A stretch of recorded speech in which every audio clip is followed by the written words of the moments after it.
o'clock.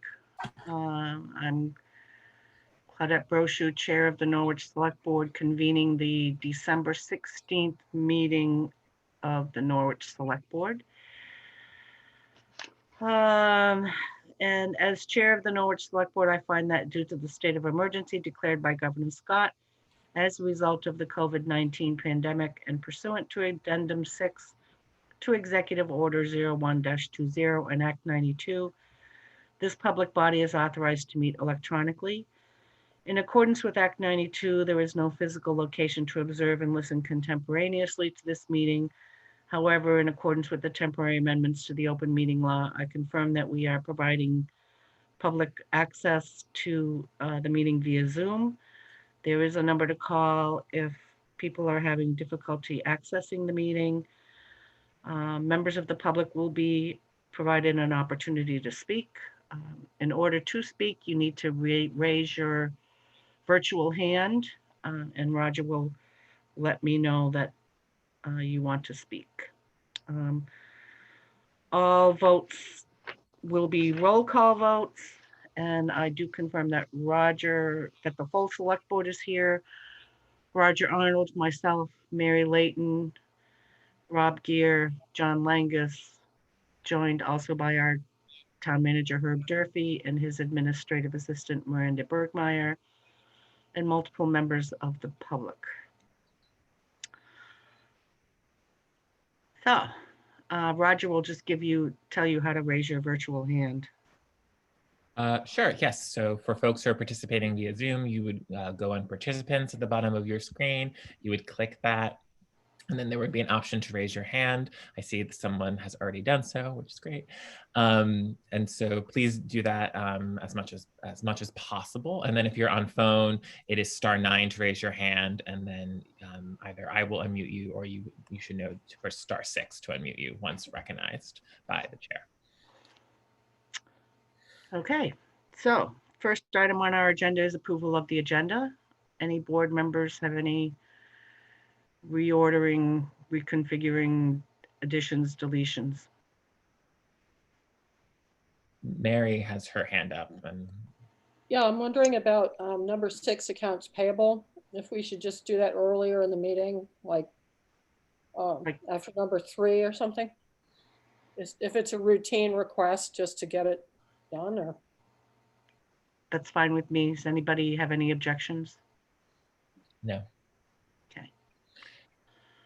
Anything else by board members? I was wondering, Claudette, if it would make, I don't know if this is part of just our general budget discussion, which is on the meeting agenda, or if we should add some kind of discussion on the undesignated fund and the undesignated fund balance. Herb today provided a little bit of that worksheet that reminded us of our policy that we, of our policy and some of the estimated figures around that. I don't know if we should just consider that as part of our budget discussion, or if we want to add it formally to the agenda. I don't know procedurally what makes sense or what you're comfortable with, but I definitely want to make sure that we talk about that as part of our conversation. And I think having it as part of the budget, overall budget, because I think both John Langus, actually John, Mary, and myself had all advocated tapping into that fund. Me too. Yeah. Yeah, I didn't see yours, sorry. And I did have an opportunity to glance very briefly at that memo that Herb sent that can guide us. Okay, moving on to our second agenda item, public or select board comments. Peter Orner has his hand up, and then Stuart Richards also has his hand up after that. For members of the public, please state your name and locatable address before you speak, and go ahead, Peter. Thank you. Thanks, Claudia. Thanks, Roger. Peter Orner, 6 Moore Lane. I just wanted to really provide an update or a recap on where my group, the Beaver Meadow Working Group, is at in terms of a possible sidewalk project. I just wanted to review quickly just we met with Herb and Chief Frank about 2 years ago to discuss this, to discuss pedestrian safety and what we consider to be a lot of speeding and reckless driving on Beaver Meadow in particular. It's, of course, it's all over town. We had a really good meeting with Herb and the chief, and I really appreciated their insights and talking to them. Subsequent to that, we went before this body and argued that that we should go forward for a scope. And you all approved that, and we approved the scope, and a scope has been conducted. We had numerous two public meetings, and my group has had numerous private meetings with neighbors and anyone who will talk to us. I'll talk to anybody about the sidewalk.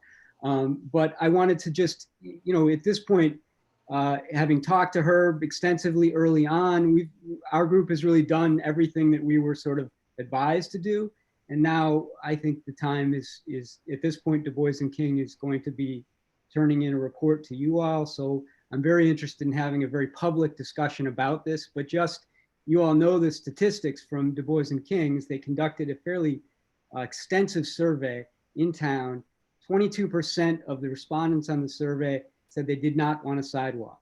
That leaves the rest, over 75%, very much affirmatively supporting a sidewalk, some plan, and you see the breakdown in the final project, final report, which I'm not sure you have yet, but I know it is coming. So I just wanted to recap that and to say that, you know, aside from, we do, you know, there are certainly a lot of people, some people against this, we hear from them on the listserv, but the vast majority of respondents in Norwich support a sidewalk that would make Beaver Meadow considerably safer place for pedestrians.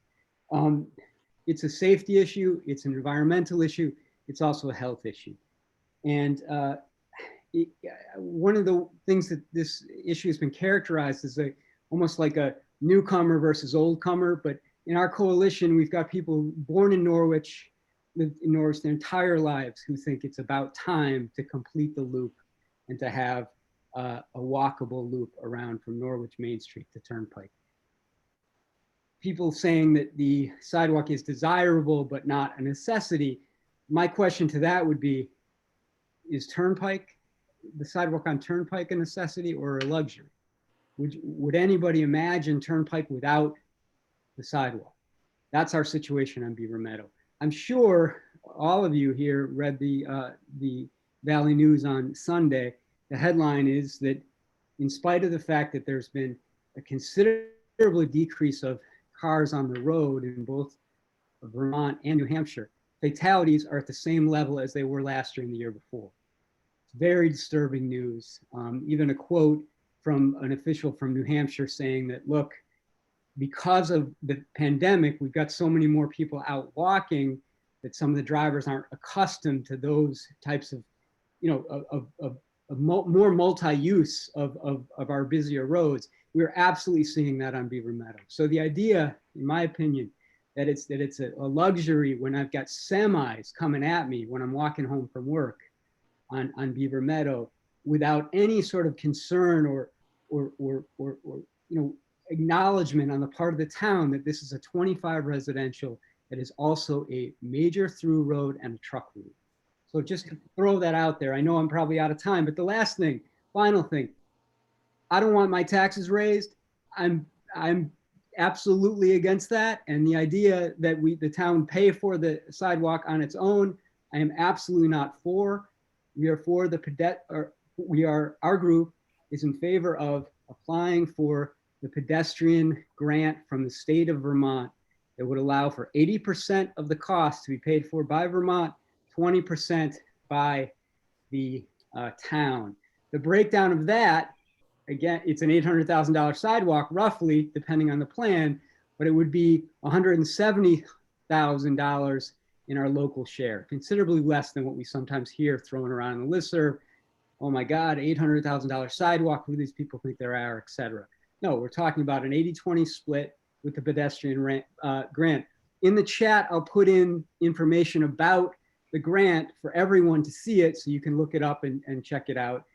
We believe that we should be applying for this grant and going from there. But obviously, before we do that, we have to have a fairly robust public discussion, which we are interested in having. Last thing, it's very difficult times. I get that. Totally understand it. I don't know that it would ever be a great time for people who don't believe that this is necessary. So I'll just put that out there. But I thought that Mary's piece on fiscal responsibility was absolutely something I was on board with. And this is not fiscally irresponsible to at least consider in a robust public forum this project. Thank you for your time. And I'll put in the chat the grant information. Thanks, Peter. Stuart, you were next. Two questions on the previous speaker. One, So, name and locatable address, and I do not want this agenda to get carried away with something that's not on it. So this is two things. okay. Very, very quick. Stuart Richards, 82 Elm Street. So how many respondents were there to the survey that was sent out? So that's what I don't want to get into. The Dubois and King will be presenting their final report in January. So we'll have all that data. Okay, second And you question. can if you don't still wanna- actually look on the, if you don't want to click deal on with the the link. first question, then the second question is when and if it's decided that the sidewalk will be approved, will there be a town vote on it? that's up for the board to decide. Well, I would I mean, it seriously, would have to be part of an approved budget, right? So it would have to be approved through the town meeting, I believe. yeah, I would seriously encourage that there be a separate line item for the sidewalk and that people get a chance to vote on it. That's not really what I wanted to talk about. I I'm wanted not to doing talk that, about, sorry. I wanted to talk, I'm sorry? No, there's not a discussion between you and Peter. There's, Yeah, right. I'd like to talk about the open meeting law. I've had a discussion with Herb about the green fleet. And Herb feels, and I don't want to misstate this, so certainly Herb can come in and correct me if I'm stating this incorrectly. But my understanding is that his feeling is that strong feeling is that the green fleet does not qualify under the open meeting law, and that whatever is done within the green fleet working group or whatever you want to call it, that's not going to be public. And I feel strongly that that's the wrong way to go, and that it should be under the open meeting law.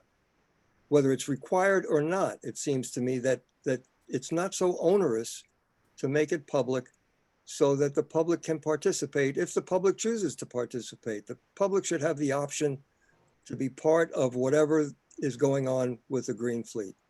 And that's a very short comment, probably less than a minute.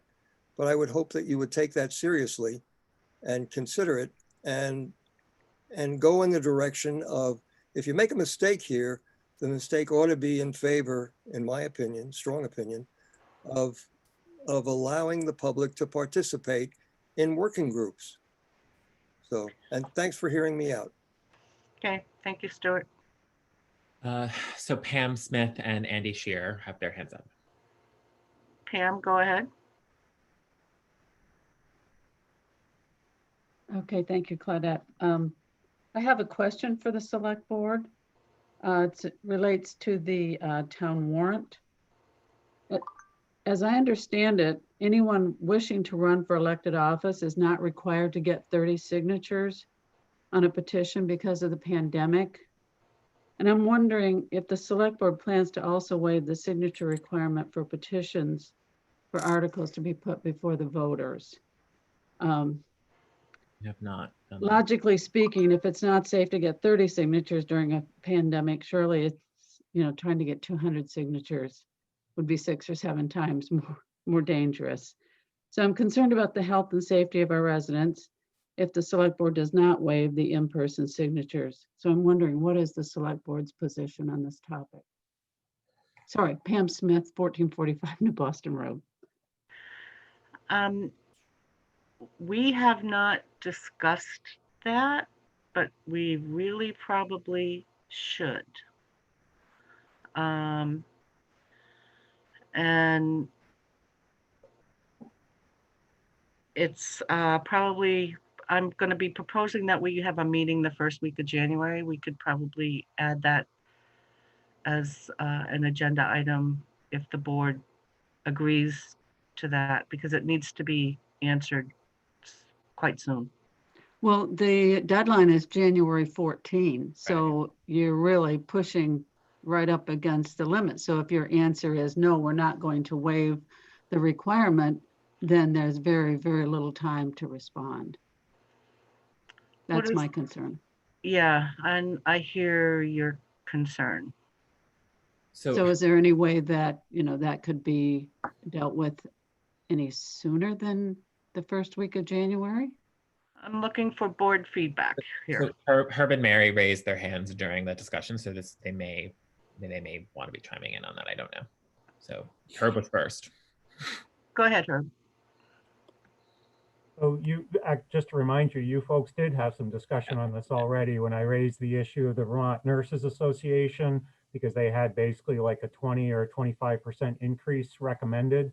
And you, at least by a level of consensus that night, said that, your policy says that anybody that maintains the existing levels doesn't require a new petition. So that's covered by your existing policy.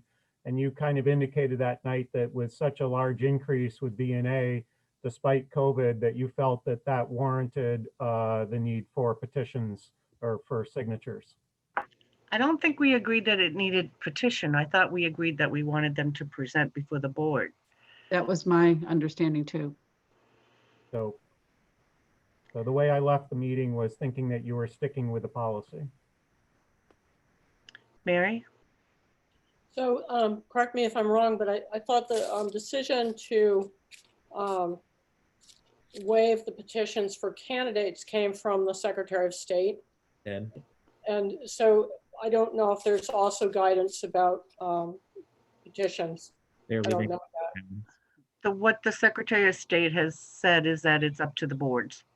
Yeah. Okay, That the board has the authority to waive that. But the Secretary of State was not going to waive. okay, I have one more thing to say, just that I don't think it's safe to go around and collect signatures. I also think that probably the intent behind gathering signatures is to make sure that just one or two people are not in favor of taking an action, so that, I think it would it might eliminate ideas that have very little support in the community. So that part of it, that part of the input, I think would be different if we do allow petitions to go through with no signatures. So I just wouldn't want to see, I wouldn't call them frivolous, but I just think that it could result in some petitions coming up that might take a little more discussion before town meeting or at our pre-town meeting than normal. But just to be clear, we still have to vote to put it on the ballot, even if they do have the signatures, right? Isn't that my understanding, Herb? Or no, not if it's advisory. No, Okay, not if it's advisory. if they meet the statutory number of signatories, they do not need our approval. I see. Bonnie, Monday. Maybe Bonnie has some. Join the perspective. meeting. John put his hand up for this issue, yeah. Good. So we could do some sort of hybrid thing, right? We could do a thing that was maybe 50 instead of 200 and allow electronic petitions. So people could, and we could be more permissive or more strict on that. Like you could do it where people actually have to put an electronic signature on it, or you could have it be like the ones that we get all the time where you just agree to allow your name to be added to the bottom of a petition for the person who's organizing it. That would get us somewhere in between those two positions. How would it be administered? I like the idea, but that would take somebody to set it up and I suppose submit signatures to Bonnie and she'd have to still verify them, but. Well, you would have a very different verification procedure. So, who getting the signatures would still be on whoever wanted the petition. They would then send that depending on how we asked for it. If we asked for it with signatures, then those could be verified depending on how you do the signatures. If you just did it with the names on the list, I think you'd probably set that up to default to assuming that those are valid unless challenged. I see. And I would want to know that our town clerk was comfortable with that procedure since she's in charge of verification. So if we want to have a discussion about this and make a decision, is there a move to add it to the agenda? I would support adding it provisionally to the end of the agenda, depending on how the budget discussion goes. But I would not want to commit us to being here until midnight if that's what that would take. I hear you there too. And I think the first week in January is perfectly appropriate because we wouldn't. I think so too. So, and it's more than it's 15 days, it's 2 weeks. So, so I would defer to the next meeting if we agree to meet that first week. Or yes, I'm okay with John, but I'm also okay with your suggestion. So I think you guys are good suggestions, and I agree with both. Well, if we agree, right. So let's hold off on right now and see if we agree to meet the first week of January, and then we'll add it to that. Sounds good. Rob had his hand up. I don't know if Rob wanted to. I was just going to add that if somebody had a warrant in mind, if they did the groundwork, lining up people who would be willing to sign, then there's plenty of time after January. And okay, so I think we've. Can I ask just one question? Sure. I'm trying to understand a little bit more about what John was saying. Were you saying people could email in that they were in support of the article? I was just throwing out one of many possible alternative, ways of doing this. But I think going through those after we've all had sort of a chance to think about what we might want to propose in the actual agenda discussion would be better. Okay, all right, thank you. Andy Shear had his hand up, and that's all I see after that. Hi, Andy Shear, 23 Hazen Street. I do have comments about the Beaver Meadow Sidewalk project, although if you would prefer to wait when it's on the agenda, I'm happy to hold those comments until that time. So whatever the board would like. If you want to make a brief comment, that's fine. Sure. Okay. A lot of what I'm going to say is probably echoing some of what Peter has said. But there have been things on the listserv, and I just wanted to bring it to the board's attention. Join the meeting. Bring it to the board's attention that there are, a lot of people who are in support of it. If we think about the people who say, oh, there hasn't been an accident on Beaver Meadow Road, and I just want to, bring to everyone's attention, keep in mind the rampant use of cell phones and distracted driving. The other thing is, if we look to where sidewalks currently are in town, Main Street, Beaver Meadow, at least part of it, and Turnpike, why are they there? Because they're busy streets. And then, I'd like to people think about, if you think about Norwich as the village as the hub, we have spokes that go off, on Union Village, Turnpike, Beaver Meadow. So those people who are living in the center of the village, they have a lot more traffic in their neighborhood. So we have people driving to get to their homes, but they're going through other people's neighborhoods. And I would just like for the public to kind of keep that in mind when people are asking for a sidewalk. It is a safety issue. Lastly, I'm thinking about our civic responsibility to each other. The paving project on New Boston a couple of years ago, I very rarely drive on it, but it benefits residents. And so for people who say, oh, our tax dollars, it's not for me, it's just a waste of tax dollars. I want to say that those people are benefiting for something that I don't use. And people who live in town would also benefit, even though someone doesn't think they need it. So it's for everyone. All right, that is all my comment for the moment. And thank you for your time. Okay, thank you, Andy. Roger, you said no other public comments? I don't see any. Yeah. And then Claudette, just so I don't know how you feel, but I know board members have they're wonderful. They're also raising their hands. I don't know if you would be okay with board members, maybe, you know. Board members can raise their physical Yeah, hands. yeah, I think that's a fair distinction. So that way I'm not like co-steering your ship. Okay. We need jazz hands. But thank you for everyone. That's great that you know, you guys do that. We're so full of decorum, us board members. Okay, so moving on to the appointment to the Child Care Committee. Is there a motion to appoint Neil Odell to the Child Care Committee? So moved. Is there a second? Second.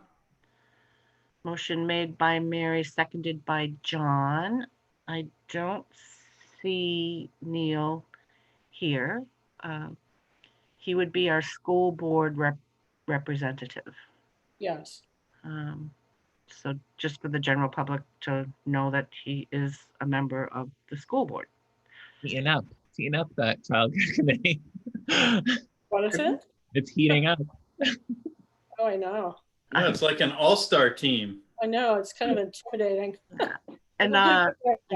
I believe Neil is the chair of the Vermont School Board Association. So, Yes. Well, maybe we'll come up with statewide recommendations or something. I don't know. But it's getting off to a great start. any select board members wanting to comment on this appointment? Seeing none, we'll roll call. Roger, Yes. Mary, Yes. Rob, Yes. John, Yes. and Claudette's a yes. So Thank you. 5-0. Thank you, Neil. Sorry, is there a motion to approve check warrant report number 21-13 for the general fund in the amount of $166,843.55? So moved. Is there a second? Second. Second. Oh, John. Rob, you gotta be just a little bit quicker. Any discussion on the warrant? Seeing none, we'll go to a vote. Roger, Yes. Mary, Yes. Rob, Yes. John, Yes. and Claudette's a yes. And our next item is the continued discussion on the budget and the capital improvement plan. I'm not sure if, as far as process-wise, if people had thought about how they wanted to approach this, whether it's just we go section to section, and if there are really divergent recommendations from board members, we have a discussion. Does anybody have any other thoughts? I mean, I thought maybe we should start with like the biggest increases and then go, yeah, like maybe we should start with paving, like for example, and then maybe, but I don't know. I think what you said is fine. Sorry. Yeah, I'll stand. My problem is I would hate to jump around from department to department. Okay. That does get confusing, though. I do support not spending time on something because it's a 75% increase from like $20 to Yeah. $30. Percentages, yes. Yeah. Although I noticed, John, surprisingly enough, you were the one that had the most of those because of your rolling average. True. I did a lot of it too. But that was because of the rolling average, not because I care about those $7. I don't know why I did it. I wanted to understand everything. Yeah, just take a look. Yeah.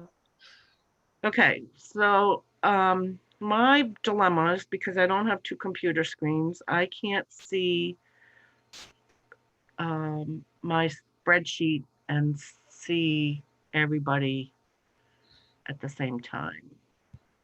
Is it possible? I can put the spreadsheet up if you share my screen. I've got it set up so that you can see the blank column where you might put in final numbers, has your 5 columns and has the department head and the town manager with a percentage. I think that'd be helpful personally. Okay. Me too. I guess I do have one question. Was just in thinking about if we do decide to allocate part of the undesignated fund to help with, for instance, capital expenditures, just how that plays out between what's allocated on the operational budget and what would be possibly an amount that we would have approved by voters. It's like, how do you split it? And how do we replenish those funds responsibly? So that I don't quite understand how to do that or how to talk about it between the different spreadsheets, but maybe someone else has an idea. Well, we would replenish the undesignated fund by not spending what we budgeted.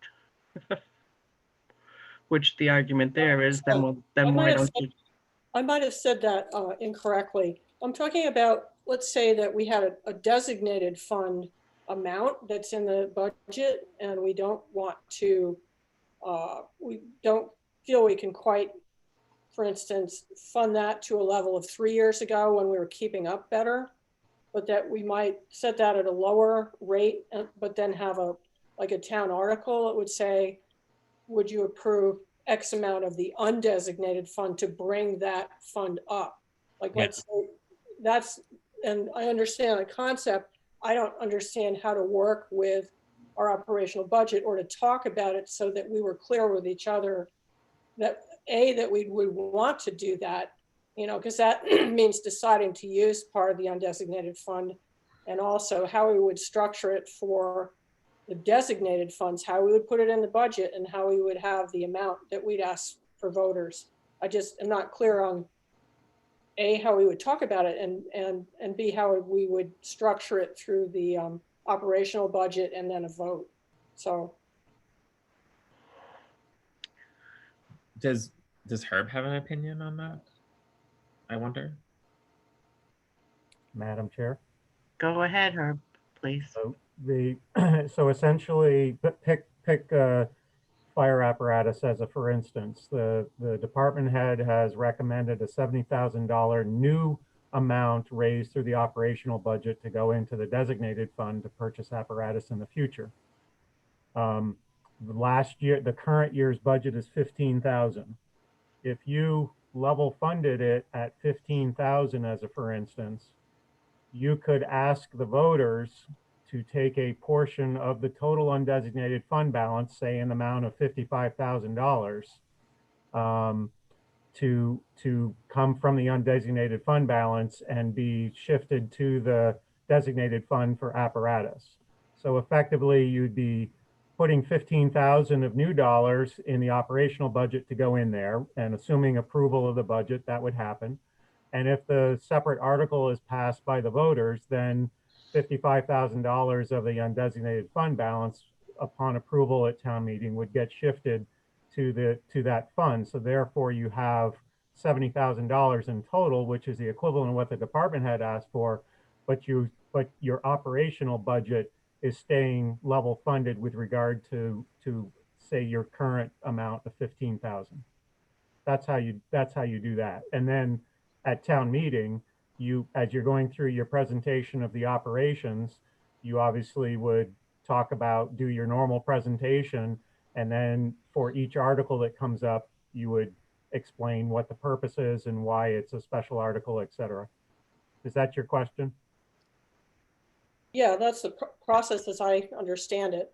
But Roger, go ahead. But I want to make sure, there's a distinction between what Mary said and you said, right? Where I think what you're saying is that you should have a very distinct purpose for that, right? Because yes. So rather than just making undesignated funds designated, which may be a form of financing for capital expenses, you're saying name the purpose to the voters and have it offset an operational increase. Like you're making is there a distinction there, or am I wrong? You're asking the vote. You cannot spend the undesignated fund balance without voter approval. So Well, we know that. yeah, so the article that I'm just talking about is instead of putting the total designated fund amount of $70,000 of new money in the operational budget, which is raising new money to go in, I'm just saying you level fund your current designated fund, in your current budget, you have it at 15,000. So if you put 15,000 in,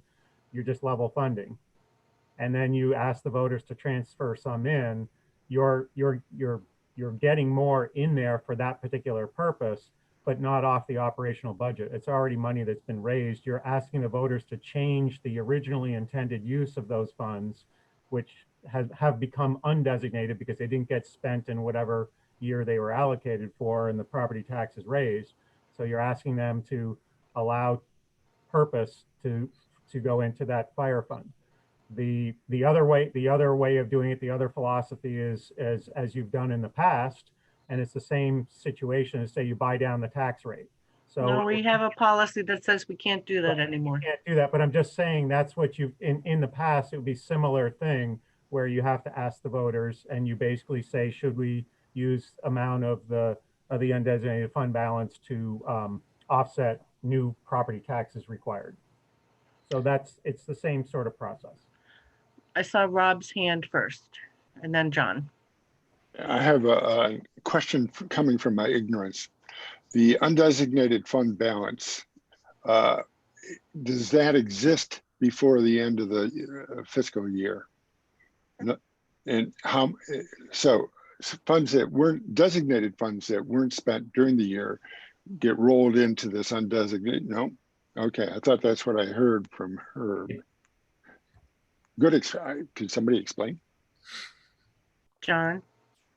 So the undesignated fund is where any money from the operational budget at the end of the year. So we've got a very good record of underspending our budget. Right, I see that's now. Been true even in hard years, and so that goes into there, and it's basically a rainy day fund. It's an amount of money there for unforeseen circumstances, basically. And we have a policy that has a band that we like to see that set in as a percentage of the operating budget. I think our goal is to have it be between 12 and 16%, if I remember. Yep. So, my only comment on this discussion, because we have it every year, is that I don't think that we benefit a lot from talking about these machinations. At the end of the day, we're going to have a budget that's going to have a certain amount of money, and it's going to have certain line items of where that money is proposed to go. And that will have to be voted on by the voters at town meeting day. And if part of that money is undesignated fund balances that are being distributed around to different categories, that is no different than having the same allocation of those of money to those various line items and having the undesignated fund balance reduced by buying down the tax rate in a way that's also voted on. All of this gets voted on. So it doesn't really matter what you call it. And I'm certainly opposed to having like 15 different articles on there that are saying how those monies are shifted between one account and the other. We just want to say, for all of these line items, this is how much money we want to spend in this budget. And if you agree to that, this is what we expect the tax rate will be as a result. Yeah, it is philosophical to a certain extent. I appreciate what you're saying, and I think like ultimately, people care about the bottom line. But I think, I think the last question for me, and we don't have to take too much time on this because I think we're all in favor of using it in some way. We'll talk about it, when we get into the substance of our discussion. But if this idea of taking undesignated money and putting it in the designated funds under operation is a little interesting because it's ultimately a form of financing for capital projects. And so should you take what's left over? No, Like, isn't that like, so if you're taking what's I left don't think over- so. If you're taking I- what's left over from operating and then taking undesignated and making designated, and that designated money goes towards capital expenses, like that is the philosophy. That's what you're, as opposed to saying we're using it for an emergency, we're using it for one-time expenses. You know, these are just decision points that we should just sort out and just agree on. So the argument that's been made in the past few years is that giving money that you didn't spend back to taxpayers is not spending it. It is in fact the opposite of spending. And so if we have a policy that we want our undesignated fund to be in this band, right? And then we have this as our budget. And we say, if you pass this budget at this tax rate, then that will result in this undesignated fund going down some and some of that money coming back to you. Because if we didn't do that, if we just let the undesignated fund keep growing, right, because we haven't had an emergency, your tax rate would be slightly higher. No, but we don't think that that's necessary but because we're above that range that we like to be. And I'm just saying, it doesn't change anything to say, and these $7 are going to go to paving, and these $4 are going to go to the rec department. It's just money, right? Some money's going in and some money's going out, and this is your budget at the end of the day. That's not how I think about my money. Like, I want to say, like, the money that's coming back to you is going to be used for this purpose. Do you agree? And I think that's important, but that's the philosophy, and we should really, I'm sorry, we should. It's not going to be used for anything because the money's coming back. Yeah, okay. But your tax dollars are going to be used for these 400 line items. I don't think I'm like inherently misunderstanding. I think we maybe just disagree, but that's okay. I think. Maybe I'm wrong. I don't know. That's No, okay. I get, Roger, I get what you're saying, and I tend to more agree with your thinking than with John's. But Mary, did you have a comment? No, I'm just, now I'm still a little confused, but I'm sure we'll work it out. Yeah. Okay. All right, Herb, you were going to share your screen.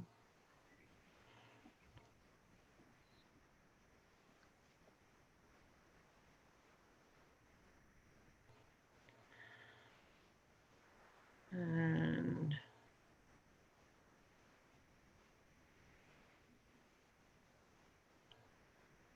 looking at the town administration section. And I guess one thing I want to preface this entire discussion with is that I don't believe we will be, I'm not prepared to like agree or make final decision tonight on anything. I'm really wanting to have the discussion and then possibly, and have some time to ponder the impact, and then yeah, come back at a separate meeting. Is that what others are thinking, or were others thinking that we were going to agree on something major? Well, we haven't seen each other's interpretations yet, so looking it over is probably a good idea. Also, if it all matches, we could, you know, move through a section pretty quickly. Or if it, Yeah. So in the town administrative section, I don't believe we have any disagreement anywhere. Only under the committee. There was 5,000 appropriated for a committee that for Where's- the Oh, that's right. diversity Okay. and equity committee, and I'm not willing to fund that as it was proposed. So where is that? Is that on the the committee. 26. committee? So that was just, but I was the lone opinion. So I had, Could you describe that committee again, please? Herb had proposed that it was money for the vision and operations of a diversity and equity and inclusion committee, I believe. Okay. It's for all committees that don't have a designated amount. So Yeah. it includes finance committee, the DEI, and if, for instance, if childcare needed something, that was the purpose of it. Because every once in a while, they need to print something or get something. And I gave them 1,300, and obviously, like, I'm for diversity, equity, inclusion. I've just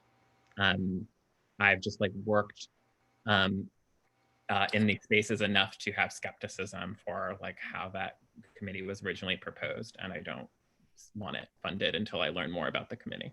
But I'm one person. And this is where I appreciate your thoughts, because I hadn't picked up on that, and I would like to see that number, probably not at 1,300, but definitely not at 6,300. So this is, I guess, where I want to come back. So, any other board comments? No. Okay. So I'm just jotting myself some notes here. So there's, other than the committee funding, there's we're in agreement with everything else. If I'm not hearing or seeing anybody say, no, I'm not, then. I think we're good. Okay. So that was general admin, right? Yep, that's general admin. Okay. Board of Civil Authority and Abatement. Roger, you and John wanted, can you explain your dues meeting education no fund? Yeah, so I had a little, you might have seen in my packet that, I think that maybe that's something that I need to revisit. I just unilaterally made the decision not to fund across that area, and wanted the dues separated out from training, which is also sometimes looped in there. I think that's actually, in retrospect, a little short-sighted of me. So I'm happy to revisit that, and but just I made my case to Herb, and he heard it, to try to, in the chart of accounts, separate out what is a due to an organization versus what is a training. So that was just it. I made a lateral decision for the purposes of this particular year, and yeah. John, what was your rationale? I support what Roger just said. I think for me, it was actually a mistake to take it out. I don't think I meant to do that, but I definitely support breaking out those categories because they're quite different. And are you proposing that be done before we decide on this final budget? I wouldn't insist on it, but it's something that, like, if I see next year, I would be like cranky about. You know what I mean? Like, I think it's more of a goal more so than anything else. But I do have an interest when we get into public safety. I do have an interest in knowing what is statutory and then what is wanted. I suspect that the argument would be that there's not tons of money allocated to do more than what is statutory, but like that's the kind of conversation I want to know with dues versus training. And I think in public safety they do make a distinction, but in other departments they don't. So the chart of accounts is not consistent. So keep it yellow. And Bonnie, did you have something you wanted to say? I would like to say that the 300 in there for the Board of Civil Authority is predominantly for tax appeals, of which we will have new JPs next year. And in light of the sales and the way they're coming through our office, I am anticipating a very huge increase in tax appeals for next summer. We have not seen anything sell for under the assessed value. In all actuality, we've seen houses sell substantially higher than the assessed value. So I am anticipating that there may be a lot of appeals, which is very important for the JPs to get trained and retrained on tax appeals. And I noticed, too, that you wanted to cut down on the mailings, and the mailings, when we send out warnings and communication, all have to be done certified mail. So I was also taking into consideration that I would have an increase of postage. Okay. But John? there are no dues in that $300 line item. It's all training. Okay. John? Is it, I just realized that mine was on purpose because it's just my 3-year averaging. We haven't spent anything on this in the last 3 years. So I get anticipating that we do. We've been anticipating that we will for each of these years. I just, right, you guys know my position. I think on stuff that you can't predict, that you don't know, you should just go by the recent past, and then some things are going to be more, some things are going to be less. And then Claudette, at the process point, like I had the benefit of looking at John's document as part of my budget review. So you'll see me say like, oh, this is, the 3-year average, but this was what was asked. And so me doing some of that work. So you can make that assumption when you sort of see. That's why it's 100, because John had done the 3-year averages. I said, well, maybe they need a little bit more. So just as a process point. so are the amounts for training and postage, are they high enough? I would say the 300 is high enough. That's about $65 for the VLC training per JP. We were very lucky last year in that we only had 2 appeals, and just with 2 appeals, you can see that my postage was $66. So I'm content leaving it at 175, Okay. but it's every other year is different. I have one year where I have JPs that are all fully trained, and then 2 years later, I could have half of my BCA being brand new. Right. So Roger and John, are you okay with the 300? Yes. So I would respectfully say this is what, we Didn't want to do. really want to spend a lot of time on stuff this size. No, I don't, for the same reason that I won't with any of these. If they're a 3-year average, I would suggest we do that, but I'm certainly not going to vote against it because people disagree with that on one or the other of them. Yeah, exactly. Okay. So keep it yellow, I guess, Herb, for the 44 and 45 right now, please. And if members of the public have comments on this section, I don't want to deprive you of commenting. Sorry, any public comments on general administration in the BCA?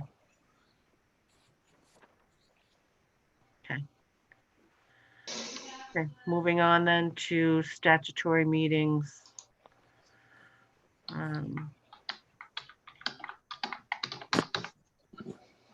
There were, I think we're all okay. So I think the decision point here, Claudia, if I may, is like, I kind of feel, I think like, I agree with what John said. I think if it's yellow, it's just so if you, Mary and Rob, sort of either agree with that rationale or feel fine with budgeting. That's the only reason why it would be yellow. That's my sense of how John and I feel about the work that we did on a lot of these. Yeah, and so we can have the final decision at our hopefully first meeting in January. Okay. So I guess that would go with voting machine expense too, or not. Yeah. What do you mean for the voting machine expense? Just that, again, where am That's I know it the is. maintenance machine expense. It's just, I guess John again did the rolling average and Well, we do have the maintenance agreement, and every couple of years for the expense, it's for a new battery for the machine. But I just recently had that battery replaced, so yeah, but I again, could be okay with for $70, I'm not gonna Leave it fall in. on the sword. So, and that was the only thing there. So Claudette, do you want me to mark yellow for where there's a difference? Otherwise, I'm just gonna wait for your leadership on telling me what's yellow versus nothing. I would mark yellow on anything that is, that there's a difference. Okay, So anything that's not unanimous. Yeah. Between what, yeah, or at least what's listed. Now, we have John's rationale, we have Roger's rationale. Yeah. And some of it may be so petty that it's not gonna, that it'll be a very quick. Right, resolution, yeah.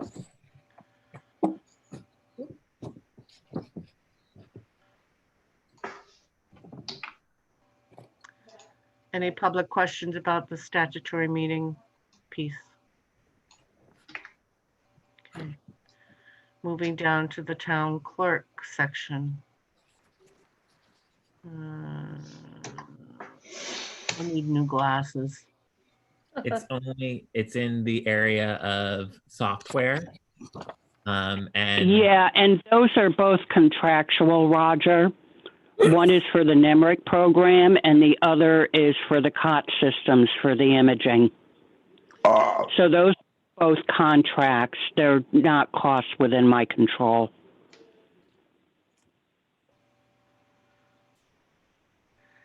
So how do you come up with the budget? Do you just estimate based on inflation, or? My contract with COTS is typically good for 2 years, and that's $261 a month. And then for the modules for NEMRIC, we have to individually, for each department, have to break off what we're responsible for the software that we use with NEMRIC. And I use the animal program and the marriage licenses. So that's 2 bits that I'm responsible for. Okay.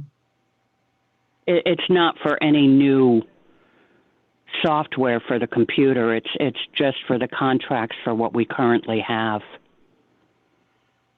so Okay. I think I would put that all in green. It sounds like, because that's a little bit different. Yeah, but I don't know. Well, just flag it as yellow because there's a discrepancy and we'll just go back and clean it up. That one sounds like it's contractual, so that decision might be sort of moot. Word, yeah. It doesn't match, so if you're just sorting, we'll just go back and fix it. And Roger, just interested in your rationale for, when I'm looking at some of these things again, I want to change my numbers too, but. Yeah, so John did his he did it a week earlier, and so I know his historic process, and so it informed well, if this money is not spent, and then I just gave it a little bit more often because I looked, it was a different data point first. It was one of the data points I used for my work. Yeah, I'm looking at records restoration though, designated fund. Where do you see that? Oh, did I not fund it? You did not, and I was actually contemplating not funding it as well, since we have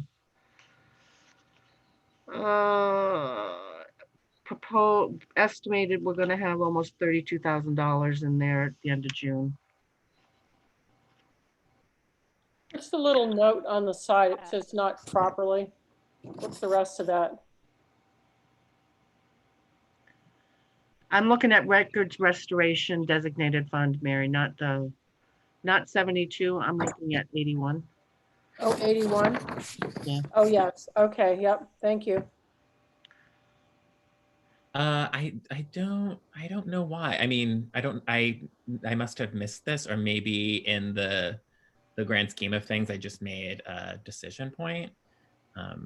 But I'm happy to go with the majority on this one. I mean, I worked in museums for decades. You would think I would be all in favor of record restoration, so which I am. But you know, I think it's just what we decide if we want to do it this year or wait. But I don't see. I think Bonnie talked very specifically about, you know, her needs, and so it's so I think it would be fine to fund.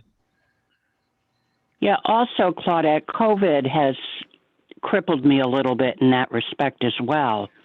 And because I sometimes have people come in and scan the documents right in the office. So I haven't been able to do the typical what I've been able to do the past couple of years either.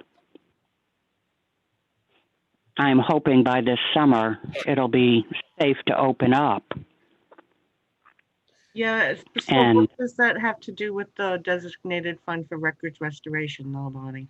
Well, you see, there's a couple of ways that we can be doing this. Where I am also contributing money into record restorations. So I can't see the revenue from that. And, you know, I was dropping it back to 5,000 because we're raising money that can help offset that. Right, that's a good point. So, you know, the law has changed within the last year, or a little bit longer than a year, on how we can collect money for record restorations. And I was trying to combine the two methods in order to achieve things a little bit quicker. Okay. For the board members, I have it up on the screen. I'll re-highlight the line.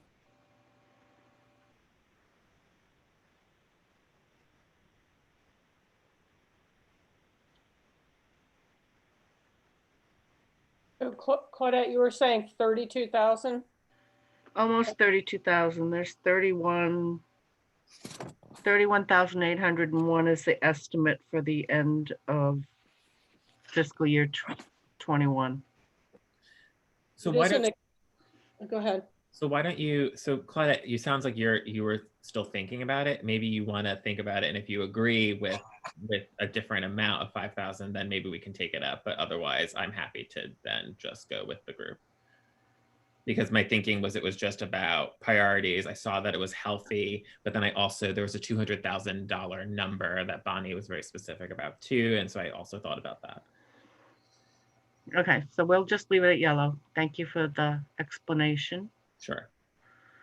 So I keep raising my hand here. Oh, sorry, John. So I would just make the added point that Bonnie was very gracious last year in cutting this at our request and agreeing to that when we were in our last difficult budget discussion. So a big part of my thinking was that we should be loath to ask someone to contribute to the giving something up 2 years in a row. True, good point. Okay. Any public comments?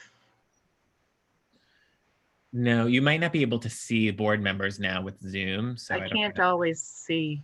Yeah. I can't see Rob. So Rob, you'll need to. I'll go back to using the actual hand raise thing then. Okay. Even that takes up screen space. But.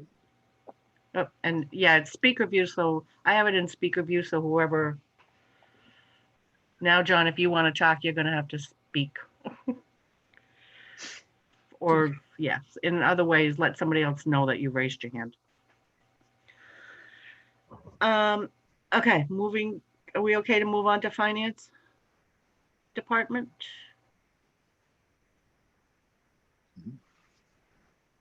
And so this is one I'd love to get a lot of explanation on, because there are so many big numbers in there, percentage increases as well as dollar amounts. Herb, this is going to be to you then. Okay.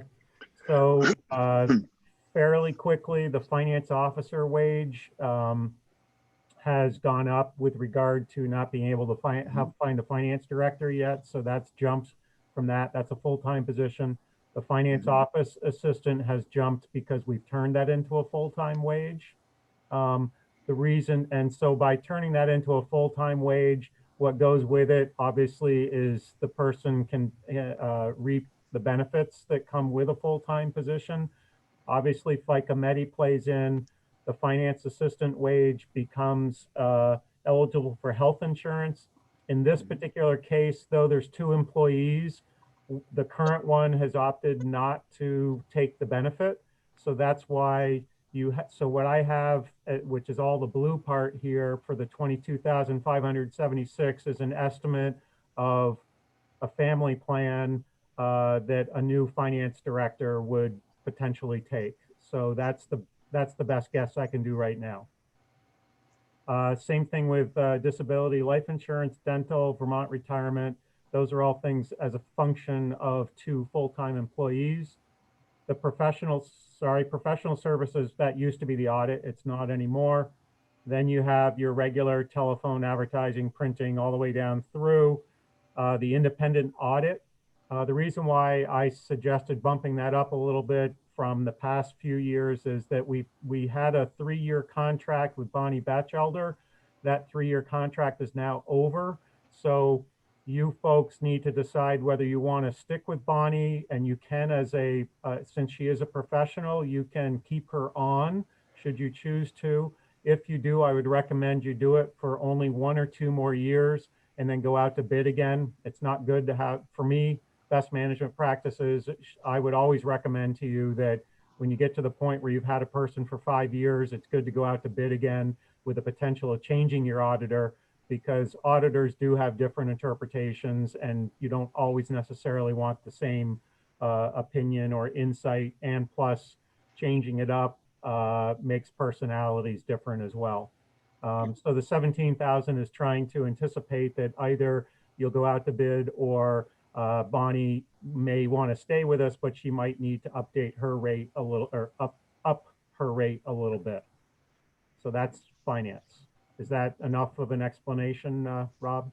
Yeah, and money not being spent on a position that hasn't been filled. So the finance officer, finance director, is it presumed that we are hiring out services from an independent company in the meantime, or is that waiting to be just waiting to be there to go into the undesignated fund balance at the end of the year? So what basically we have a bulk time arrangement with NEMRIC, and for the previous fiscal year ending June 30 this past June, we used the monies that were in the wage to help offset the cost of the when Becky was a temporary employee, and we used it to help pay the bulk time arrangement with NEMRIC, which was essentially Cynthia Stoddard coming in. And in that fiscal year 20, we still had a little bit of Roberta as a contractor, and we had some of Donna in there. The current fiscal year, we'll have a little bit of temp with regard to Becky, and then the conversion to the full-time employee. We'll have the NEMRIC bulk time arrangement, and then hopefully we'll have a more full-time employee in the finance officer wage side of things. I had a meeting yesterday with Roger and Mary with the graciousness of all the rest of the board, saying that I could meet with them with regard to this particular position. We do have a strategy that we're moving forward on. The idea is essentially to plug the hole as soon as possible with a particular strategy, which I prefer not to announce publicly right now. But the idea is that we really don't feel that we can afford, I'm using that word loosely, to advertise another round, which would be the 6th round of a finance director, department head, because we think potentially that there's some poison out there with doing that, so to speak. So what we're trying to do is an interim solution that will last maybe into a 2-year time frame, certainly through the balance of this fiscal year, so that we can then get ourselves on totally even keel, and then at the appropriate time in the future decide whether we need to have the department head or 2 functioning finance officers that report directly under me. Okay. Thank you. Herb, that finance assistant wage, I think in your original proposal, you had plugged, part of that was a $10,000 overtime. No, you picked up on it. Thank you. Was Okay. that one of my index finger or my middle finger hit a 5 instead of a 4 when I was typing stuff in. So originally I had in there the 58,000, and so I was going through and just recrafting it and figured out that I had punched in the wrong number. So Okay. yeah, so the 48,662 is the appropriate number, and nothing else had to change because of that error, because I still had the FICA and the MEDI all correct. Okay, I just wanted to be sure. No, that was a great catch. Thank you. Any questions from the board? So I think we're, So on the independent audit, since there's a difference of opinion, you just want to Yeah. yellow, put yellow Yeah. there? yes, Okay. please. All right. And our January agendas are looking to be monstrous right now, people. So with the exception of January 5th. Pam Smith has her hand up. Claudette. Pam, go ahead. Yeah, I just wanted to clarify something Herb said.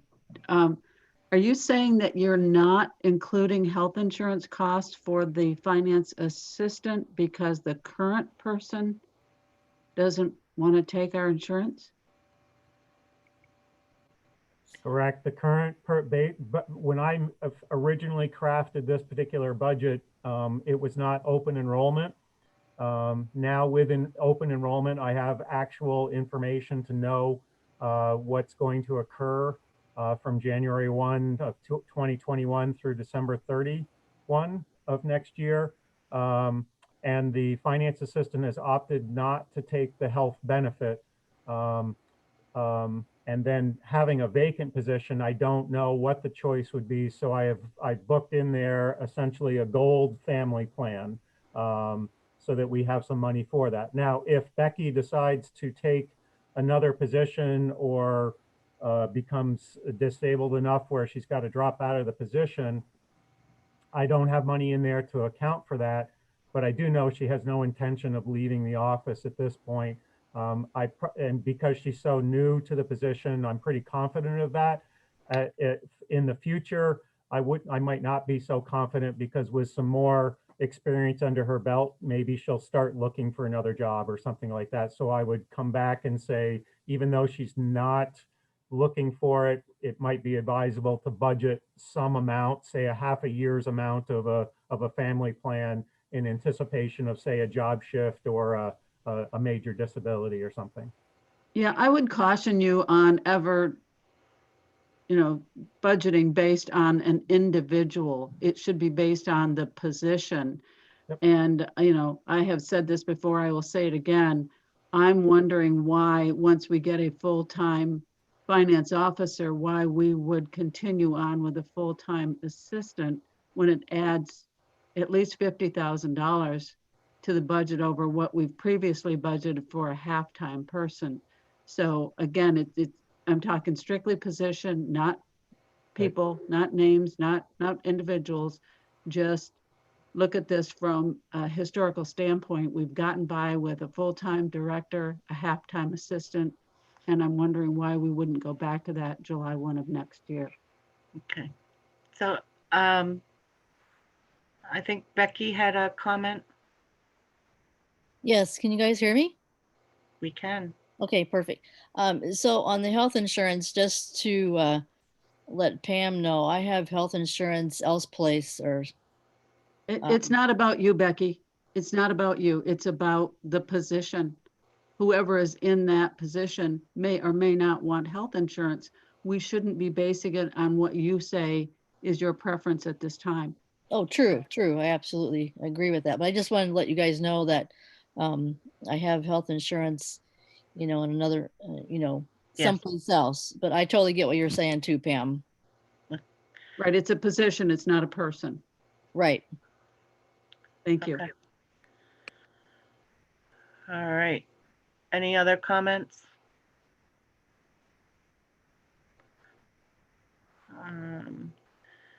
Moving on.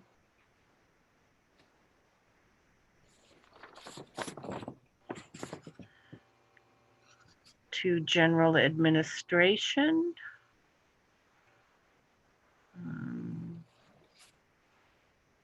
Postage. Website support. Any questions for Herb, since this is his section as well? Just on website support. You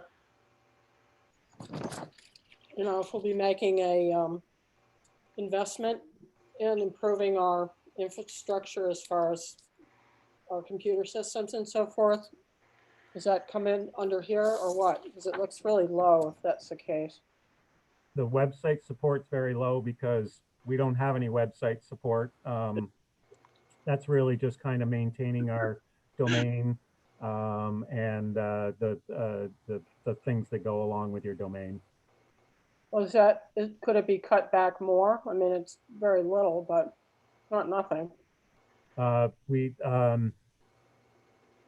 I have to look at our contract to see when the domain name accounts are up for repayment. So I couldn't answer tonight, but Okay.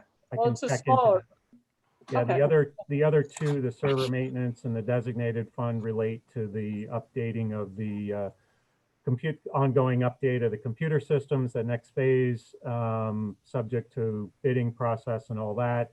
And then the web, that I know that the website requires major upgrades. So ultimately, when you get into IT support and everything, this may be another line item that you have to come back and look at.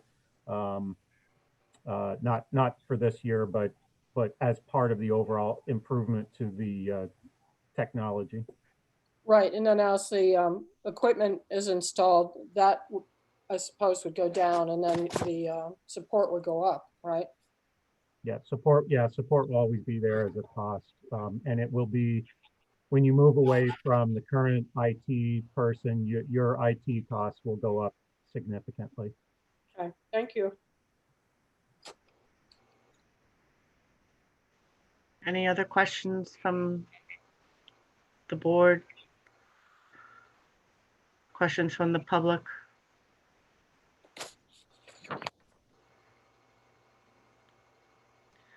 Seeing none, give Herb a minute.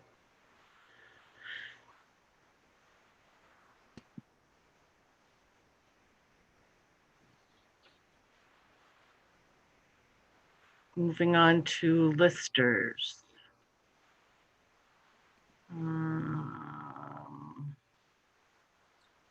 I think mine was I have a large difference in the reappraisal reserve fund. It's just something I'm comfortable waiting on and dealing with it when we know more information.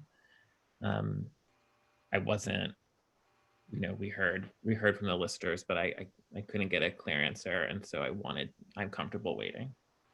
It's just as simple as that. Okay, and I saw Cheryl there. Did your request for proposals, did you guys finish that? We have not. We just, this is Cheryl Lindbergh, 59 Koch Road. We, at our last meeting, the contract assessor that we have working with us offered to take a look at it and guide us a little bit. And so he took the time to do that, and we're going to review his comments and see what we need to add or subtract or whatever. So we felt that was a helpful step. Okay. And yep. Any estimate for, no, never mind.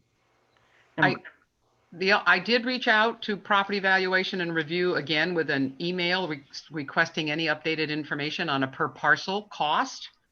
The number, if I'm not mistaken, came back between $80 and $100 per parcel is what we should plan on. That's likely current data more than anything. And our reappraisal would not likely be occurring in a next year.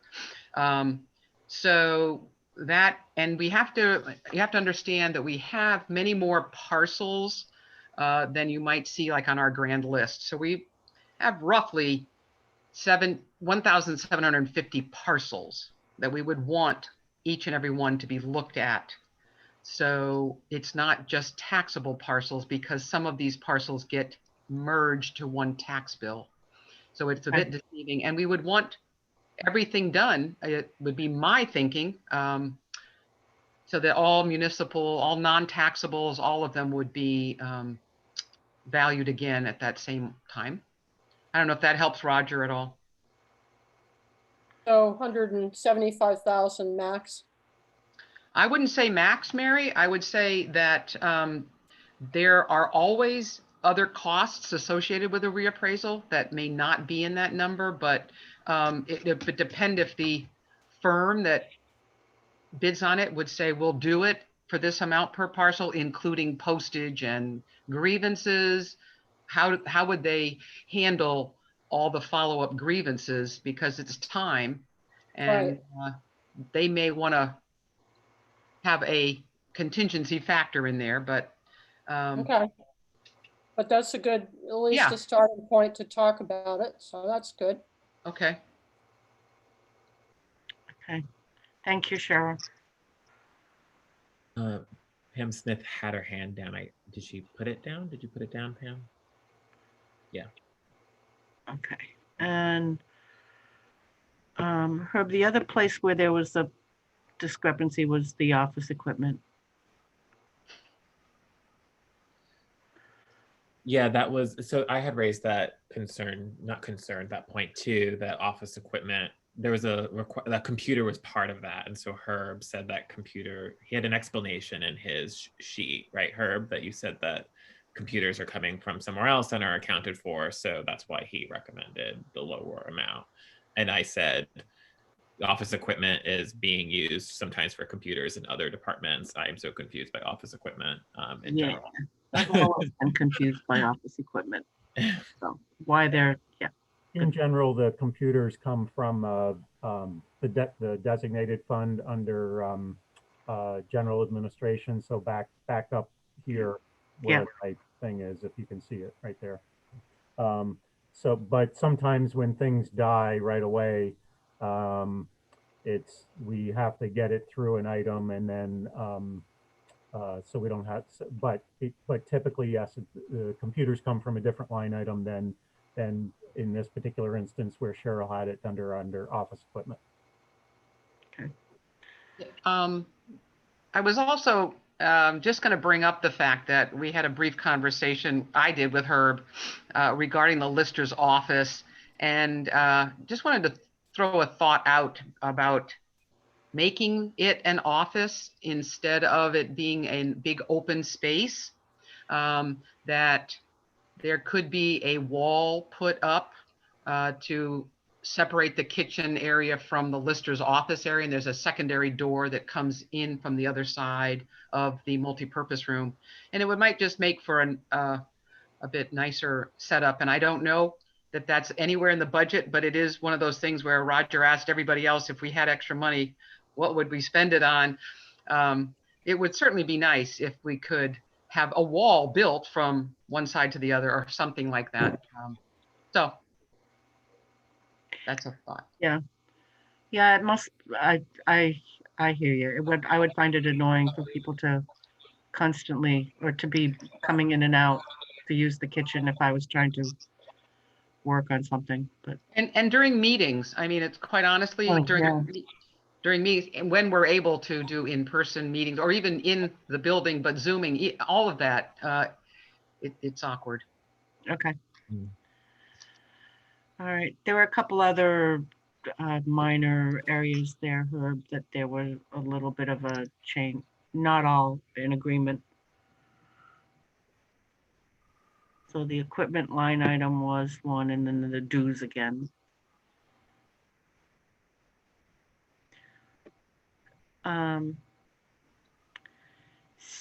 It is 4 minutes before 8. Before we head into another department, can we take a 10-minute break? Yes. Herb, I'm gonna come down to the office. So it is 7:57. Is that what time people have? Yep, 7:56. Yep. 7:56, yep. 56, so 10 minutes. We'll be back at whatever time that is. We'll be back in 10 minutes. Okay. A select board meeting at 8:11. I see Mary's back, Roger's back. John Langus, can you just give me a yes, I'm back? Yes, I'm back. Rob Gear. Oh, yeah. Okay, and Herb Durfee is back because he's fiddling. We're down to the planning department.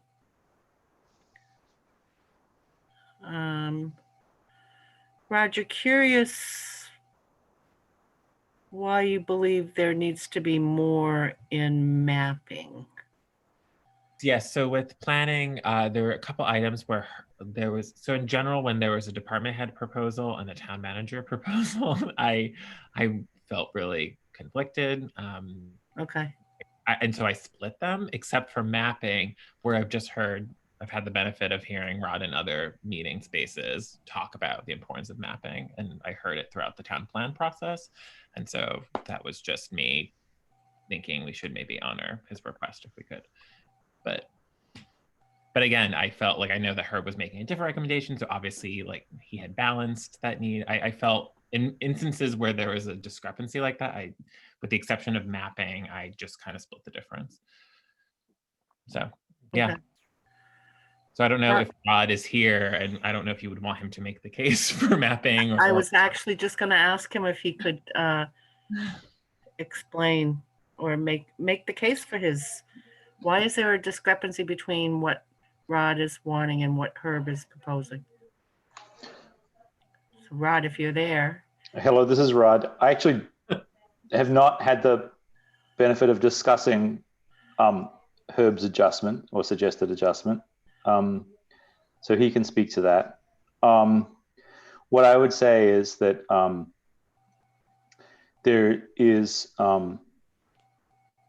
some base costs to operating our commitment to mapping. So part of that, which is in separate line items in this budget, is for the software to enable us to make maps in-house.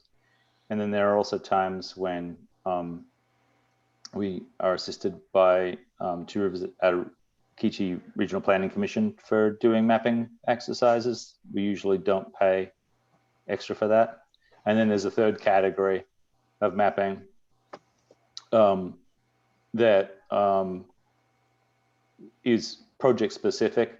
One of the things I have my eye on with asking for a little more mapping in this category is the possibility that we would have to engage in some fairly technical mapping associated with any project that may either A, look at a sewer or wastewater study and associated planning work in the coming year.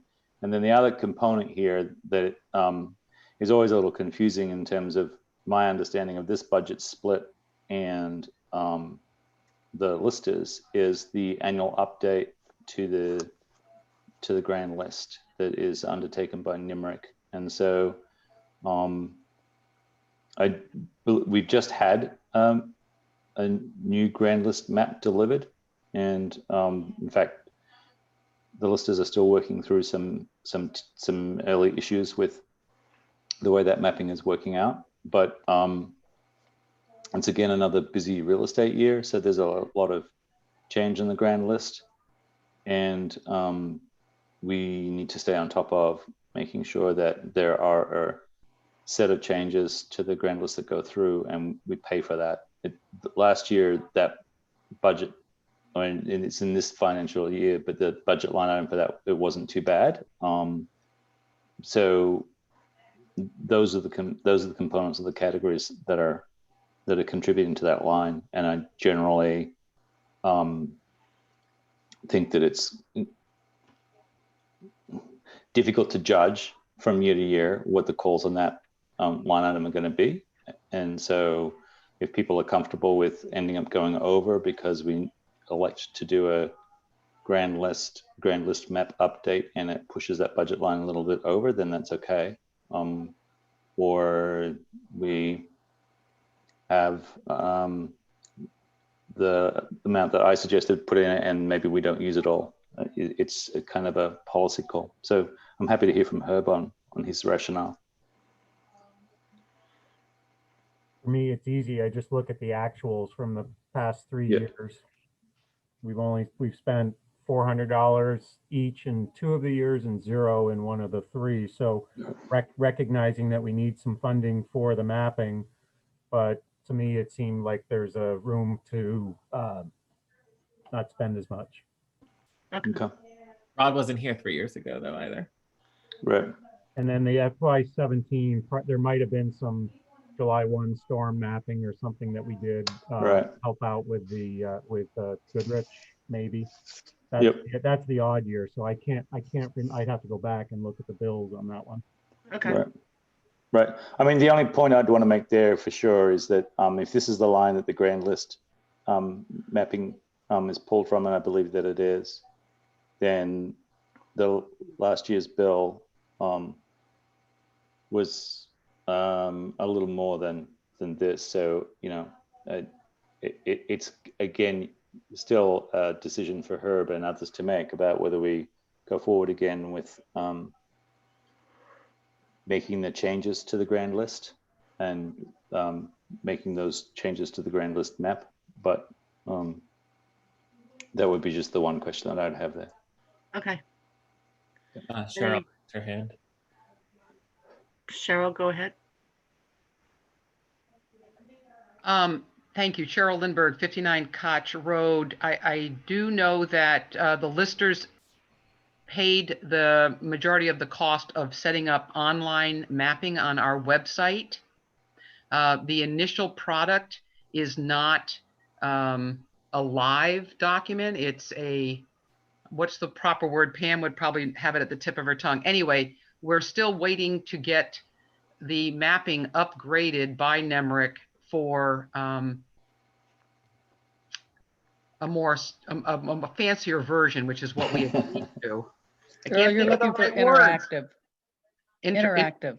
Yeah. And so when we did all this and all, Rod agreed to carry that annual cost. And I believe it's $750, Rod, if that's about right. I think we paid a little bit more than this this go around, partly to do with how long it had been since it had taken place and some other aspects of the project. But mostly, I think it had not been done for 3 or more years. And so things were pretty, I think the previous map was 2017. So that was a bit of a jump. And it's one of those variables that's hard to predict, but there's been I'm sure you can agree, Cheryl, there's been a lot of activity in the last 6 months, which is going to mean that the existing grand list map ends up out of date faster than it might otherwise would be. Yeah, I think it's more geared to parcel number. I'm trying to remember how you search on it, so it doesn't always have to change with ownership. No, yeah, I'm talking about the number of subdivisions and that kind of activity has been pretty high. Okay. So actually there are going to be a bunch of new tax map, there's going to be a bunch of new parcel numbers basically, and new parcels. Yeah. Thank you. You're welcome. And then the other yellow items, I think we can, I'm not sure if any board member wants to hear a discussion. I think we've already heard a lot about a lot of it. on those individuals. I think in office, this was one of the lines where there's a computer and office equipment. So, Yep. so how, like, if we, so I funded it for, so I just, I funded it because of, I heard the computer, but like, I don't know where to ensure that it's not double funded. Like I wrote to Herb about office equipment, so. Okay. Any other select board comments? Oh, actually, can I just, this is Rod again. I don't know if there's a computer is in office equipment there or not, Roger, but in the past year, but there are 2 software packages that are now only able to be subscribed to annually, and they're not small. They're $400 each, and so that's $800 a year straight off the bat in software subscriptions, and that's the only way to access the software. So so we don't. I think office supplies is too small, and I don't know how we want to define it, but the software line item. So it's just a chart of accounts thing, I think. Yeah. So I don't believe that we're double counting the software somewhere else in the budget. Those are associated with my laptop and the work that I do. So it's one's a GIS program, and the other one's a suite of Adobe products that allows me to then to manipulate the maps. Okay. It's just kind of so it's 800. It's almost $1,000 a year. It'll probably go up. And that's kind of unavoidable. Okay. And you're saying that you're plugging that into your office equipment line item? Yeah, right now it's in office equipment. I would prefer to relabel this budget and basically just call it what it is and just have a software line and put it in there, and then it would be very clear to everybody that that's what it is. But I'm just sticking with the categories and the labels that I've got. Okay. Yeah. Any other comments? So Herb, I hesitate to, I don't want to take too much time with this, but like, is the suite, so we talked with the bid that we just approved previously for some of these products, will, you put 300 to the 250 to the 1250, and I split the difference at 750. Is it because some of those software needs are imagined through somewhere else, or you just disagree with the need for the software needs? I struggled with these kinds of situations where there was such a huge difference between the two. So what Rod's talking about are 2 $400 ArcGIS and a $600 Adobe Suite annual license that goes in there. I think that is not something that would come through as part of the upgrade to the computer systems and related software. That's separate and apart from all of that. I think what would be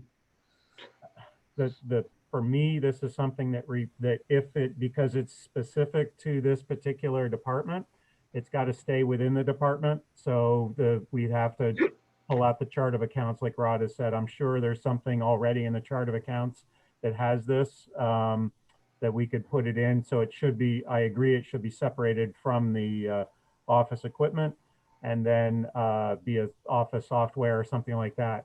But if it were something just related to normal, like Microsoft Office, that would go under the general administration that we already went through for software up there. Right. So right now, I guess when we get a new machine, when I got the new laptop, thank you very much, everybody, it's still working. It didn't work without software put on it. And so it came with Windows 10, and then we got the Microsoft Office suite, which was a one-off, I guess, a sort of a one-off expense, in the sense that hopefully it lasts as long as the computer does. When the computer gets replaced, the Microsoft Office suite will be updated as well, unless the town makes a decision associated with the IT that it goes to something like Microsoft 365, which again is a subscription-based access to software. And there's pluses and minuses in making that decision. And I don't know where we're at in the process of considering that technology, the IT's aspect of that. But needless to say, right now I have a laptop with 2019 Microsoft Office on it. I don't expect it to break anytime soon. But so that would be the IT solution may change where some of those costs get assigned in the end. Okay. Yep. Sorry, it's kind Okay. of it's really convoluted. Just trying to get you the stuff because there was a agreement. we funded something. We funded something that we might not have had full clarity on. So I'm just Yep. I also I want to move on though too. So yeah, that's cool. I get it. So thanks. You're welcome. If there are no other comments, we'll move down to rec.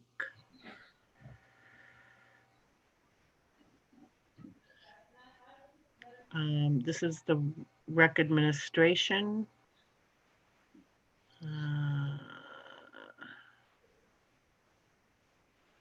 Yeah, one little issue there with the telephone and advertising and again, the dues. Yeah, but the bulk of it is we are in agreement with. Any board comments on rec administration?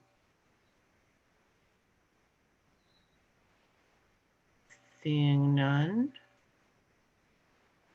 We'll move down to rec programs. Minor and coaching and hats.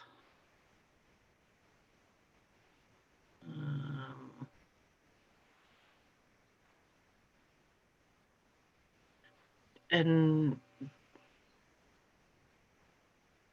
sorry, I really need new glasses.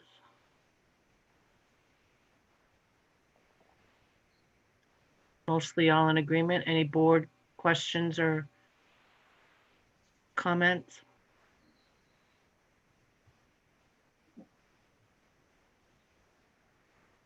Seeing none.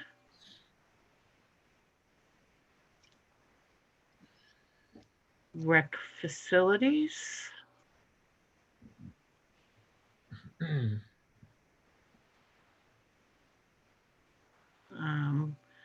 Kind of all over the place on the field care. Where's the field care? What number? I can't even see it. 205. 205. Um, Well, I'm surprised I didn't split the difference at 8, but yeah. So Bree, I think Bree's here. I'm here. Yep. I have a question. So it seemed, how much of the damage that has currently happened with Huntley been a result of mowing when things didn't need to be mowed and picking up clippings when it's recommended that your grass clippings stay to help nourish the soil, and cutting too fine or too short? You mean like mulching in? So we had a pretty bad drought this summer. Right. I just met with Todd Holmes, who's the groundskeeper over at Hanover High. He just highly recommended. He's about to come back with a proposal. And he has said that the damage, he thinks that the damage that's done there right now is mostly because of the drought, also because of the grubs, and some of that grub damage was, I don't want to say, it's not specific. I've heard back and forth if it's because of the fact that we have multi-use fields down there with a lot of pet waste. But one of the other concerns is that we did not do our normal application of a preventative for the grubs, just because we didn't have we didn't have anybody from DPW. We just weren't allowed to be down there at that time, just because of governor's orders. So he does think that he can bring it back, but I have not heard that mowing and a mowing schedule was the cause. I have heard drought and I've heard pet waste primarily. Okay. Any other questions? And then I have we're all over the place with the designated funds for the tennis courts as well. I split the difference. Uh, I was like, it just, I don't know if I maybe I just be a fly in the room when these conversations are happening or something, but Well, I didn't love knowing these discrepancies. It made me really uncomfortable, to be honest, but I assume it's all on good, discussion points, right? So,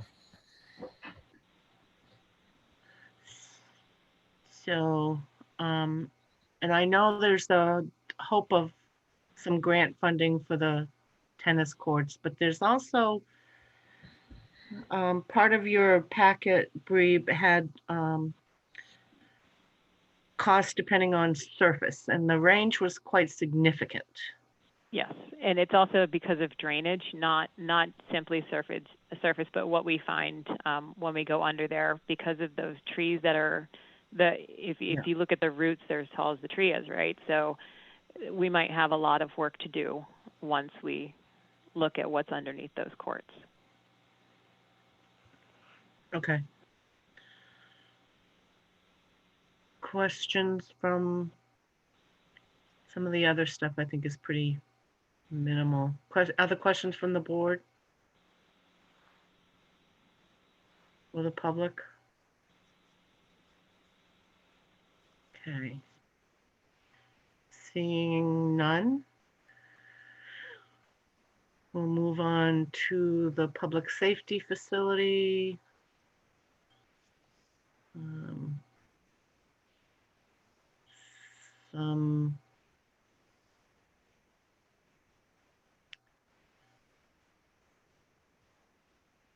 My goodness, am I the only one? I can't believe I said that I would appropriate 3,530, yeah, whatever. But that's okay. Madam Chair, just remember that you put in information that where you wanted to make some change and everything else. So I've assumed that where you didn't put anything in, that it was the town manager's recommend. So if that's, remember, so if it's different, you just need to correct me. It was let me, I'm probably going to be a 0 there. I'd have to pull up my own spreadsheet, and I don't really want to do that now, but I'm going to look at it.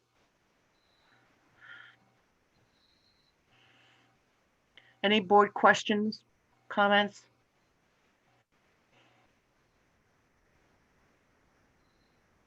Public comments?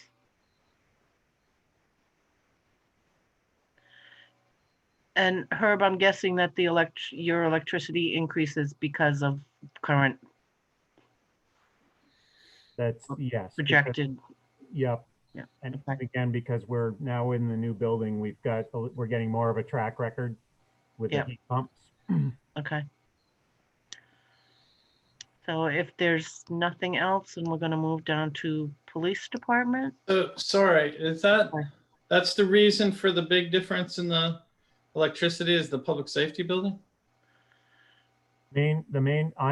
I'm looking at the actuals that are going on, and based on from what we've done from that standpoint, the chief is looking at a possible shift in how we do the net metering arrangement, split between not the net metering, but the benefit that we get from the EV and the solar panels type stuff, that she's hoping to have a redistribution consideration because she's of the belief that they're unfairly treated as part of the current distribution. I may not disagree with her. That's not my question though. My question is like it like doubled in a year, but the actuals of when did the public safety building get finished? In like we were late 2017, right? Mm-hmm. So the public safety building that is was part of at May. least the 19 budget, if not the 18. So it was May of 18 that we started to, that we formally were in there. Is that right? Okay, a year later than I thought. So Yep. the actuals for 19 should have it, right?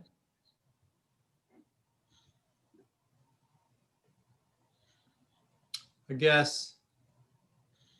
Yeah, because fiscal year 19, that's July 1, 2018 to June 30, 2019, right?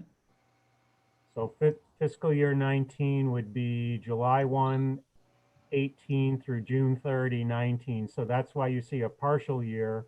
And then in your, here's. That's not a partial year. Sorry? That's not a partial year. So the public safety building was done before the beginning of that year. May of 18. So I'll recheck. I don't understand what possibly could have caused a like 85-90% jump in the electricity usage there. Yeah. That really, I mean, that's either a mistake, right, or something in serious need of sort of prompt investigation, because something's broken or a meter's wrong. There's no way that a facility could jump like that. And all the electricity things in here seem kind of like out of whack in terms of the jump that they've had. But that's just that I can't imagine something that would explain that. Yep, I'll go back and check. I'm sorry, I'm trying to raise my hand and I don't have the button for it, so I apologize. I'm Chief Frank. I might be able to provide some information relative to that if I'm willing to speak, if I'm available to speak. Absolutely. Again, I apologize. I'm using a different system today. Chief Frank from the police department. It's my understanding, because I did have some conversation with the Energy Committee and some others as well, that some of this budgeted money is reflective of the need to fix some prior years that were incorrectly. There's some recouping by Solaflect for some losses that put the charges into this year from the 3 prior years. And if you look back at some of my Appendix C under the speed signs, because we saw the same thing happen for the police department, they had neglected to include the last 3 years of charges, which got rolled into this budget cycle. In addition to that, the police department was actually not on the electric charges because we were in a separate building that was part of our rent. However, because of the mathematical way that it was figured, the police department actually double paid. We paid both for being in the public safety building and for the 3 years back for the adjustments that needed to be made based on the Solaflect changes. So we kind of got double charged there and had to pay for back years.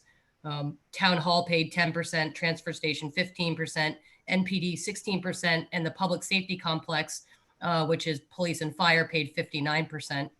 So in that end, take the 59-16, add it together, and that resolved some of the underbilling issues. So that's my understanding through some conversation with the Energy Committee and with Ms. Grammer from Finance. I don't know if that helps at all with the process.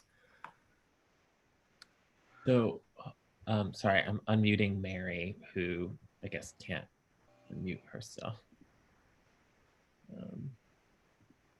Oh, sorry, where's Mary? You keep moving.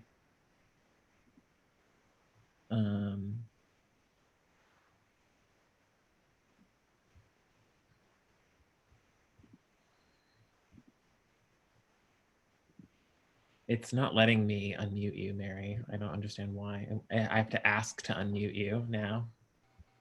Maybe because Herb's got the screen. I believe so. Hold on.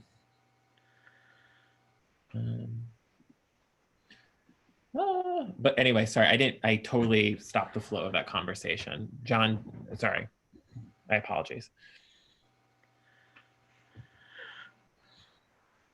Oh, Mary? You're still not working for some reason.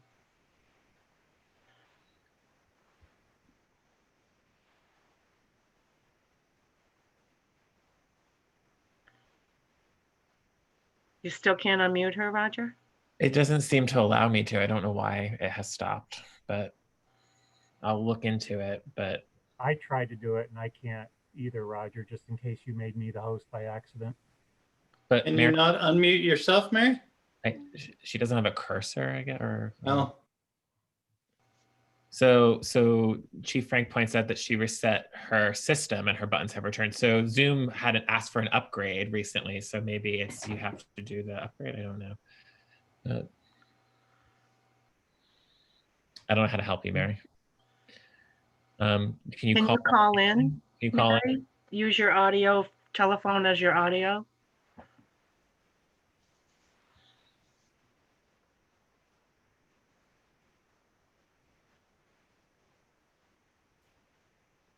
I can tell you the number.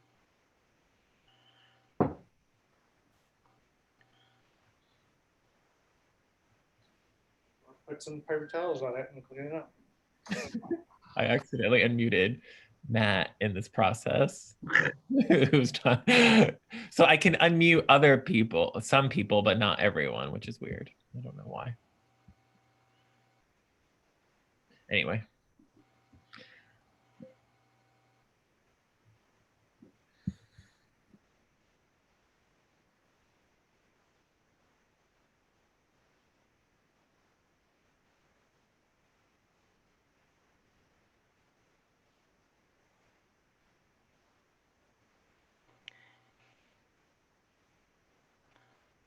I'll read you the number, Mary, and the committee and the meeting number. So it's 1-888-475-4499. And the meeting ID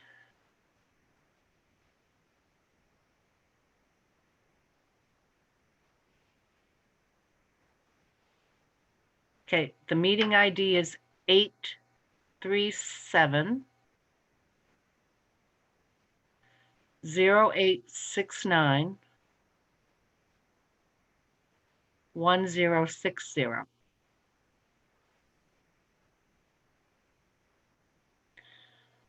It doesn't say pound, so what is your instruction, your telephone instruction say? Try it again.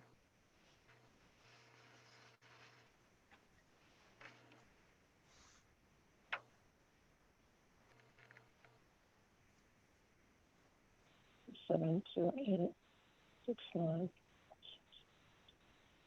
Join the meeting. And Maybe she should leave the meeting and then dial back in through the link, and it probably will fix her issue.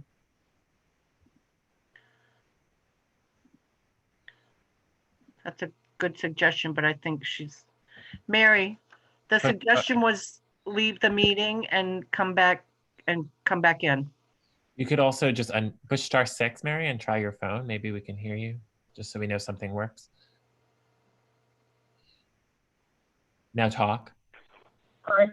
Hi there. Yeah, we're good. Okay, thank you.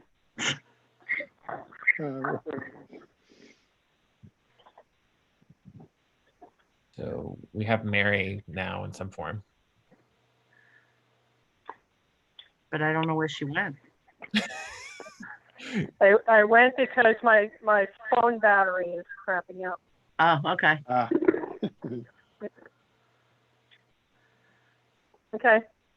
And so I think, Herb, you can pull your or share the screen again.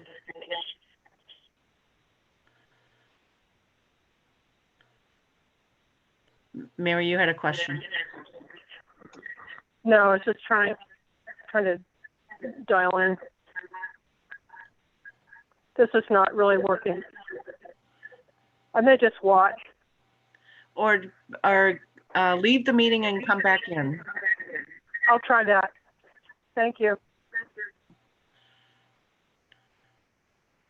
So we were at the trying to understand the almost doubling of the electricity at Tracy at the public safety building. We got an explanation from Chief Frank. And Herb, I thought that billing issue had been resolved and had all been paid. Yes. So I don't know, and that was shared among all costs. So while I'm not disagreeing with the chief in terms of the share that maybe she shouldered, I don't think it wasn't even the amount that we're talking about. So, so again, that's why I marked it in red. I'll check it out and see what's going on. John, did you have any other comment or question?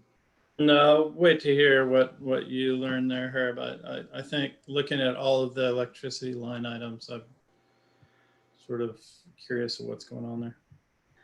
Yeah, which is an issue that Pam has raised and trying to get us to look at as well. So, well, we had done some work on it, so yeah. there was all these spreadsheets that Linda produced. These spreadsheets, are they helpful in solving this problem? I don't know. No, because again, that doesn't tell you what you're. I mean, unless we're being like double billed, unless we're being billed for credits that we're not getting. That's the only thing that would be relevant to that audit. Pam Smith has her hand up. Pam? Once again, that's why we need an audit. Okay, so any further questions about the public safety facility? There, John, you had a huge increase in the repairs and maintenance. Yeah, and I think I just figured. Oh, yeah. So that was the averaging. So we had a big repair in fiscal year 19. So yeah, and I thought that was all. So yeah, that shouldn't have been like that. So I've revised it in my own that I'm taking notes on to 2000. Similarly, the one below it on the cleaning budget, mine was artificially low because it averaged out the years before we had a public facility. So, so again, there should be fiscal year 19 actuals there. I don't know why we wouldn't have had cleaning in that first year. It must have gotten allocated in the wrong bucket that year. That year, I believe, was the year that all of the wiring and something in the computer room had not been done with the building, and Herb needed to hire an electrician to get all of that. Talking about the cleaning line. Oh, the cleaning line, sorry. Yeah. Yeah. So there should be something in the fiscal year 19 for that, and it's not, it's zeroed out, but whatever. I moved that to 11,000 as well, based on the actuals from 2020. We didn't have a facility to clean at the time. You don't. We did. That's what we just talked about. So fiscal year 19, the entire fiscal year had the public safety facility. Okay, I get you. So it was either cleaning was done differently or it was allocated to a different budget line or something. It's not worth trying to figure out here. Any other questions? Nope. Okay. Mary's back. She unmuted herself. Yay! Okay, moving down to the police department. IT award. Yeah. Yeah, a great IT award. I had significant changes, but I don't feel there were significant changes that were not that significant because they're making the case that we should just move towards budgeting by actuals, and that is what I did, and I would like us to seriously consider it.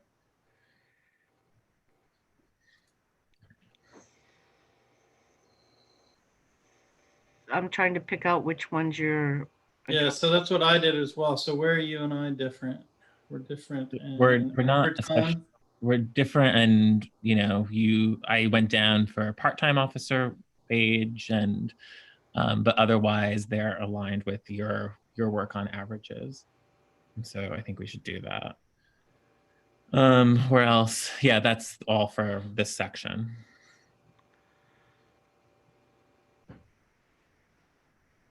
Part-time. Oh, okay, I see part-time officer wage. Do we have a part-time officer, Chief Frank? She has raised her hand. Go ahead. Chief Frank, Norwich Police. Yes, ma'am. And I actually mentioned it in my explanations under the part-time officer wage. There's a little bit of a challenge in that the amount that was entered is not accurate with the amount that was actually expended. What ended up occurring was because of some change in personnel and finance, the part-time officer wage was incorrectly allocated or expended out of the full-time officer pay wage. And so the number that's listed there is not reflective of the money that was actually expended. The finance personnel just paid it out of general police officer wage, not recognizing that there was a separate line item specifically for part-time officer wage. Okay. So I think on January, that work should be reconciled and brought forward. It would be my suggestion, but my point is still the same.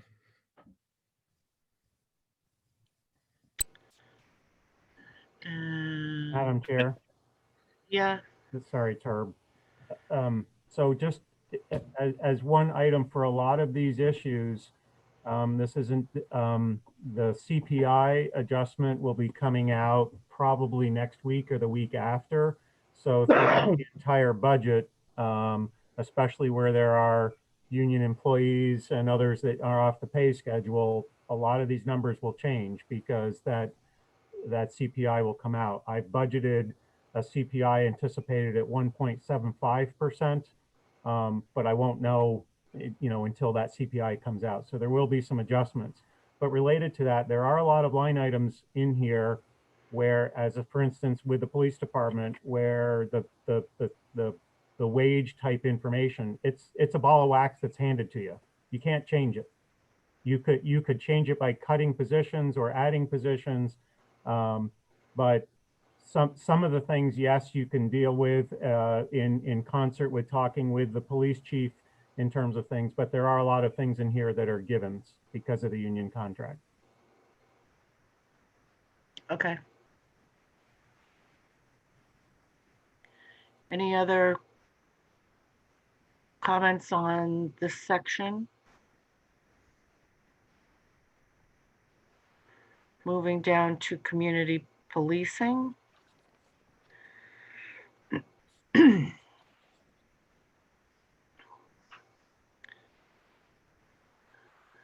And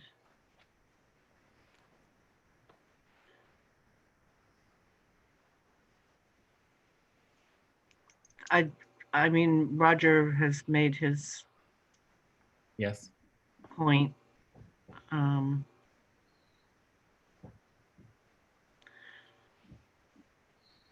Any questions from the board on the community policing piece? Or the public?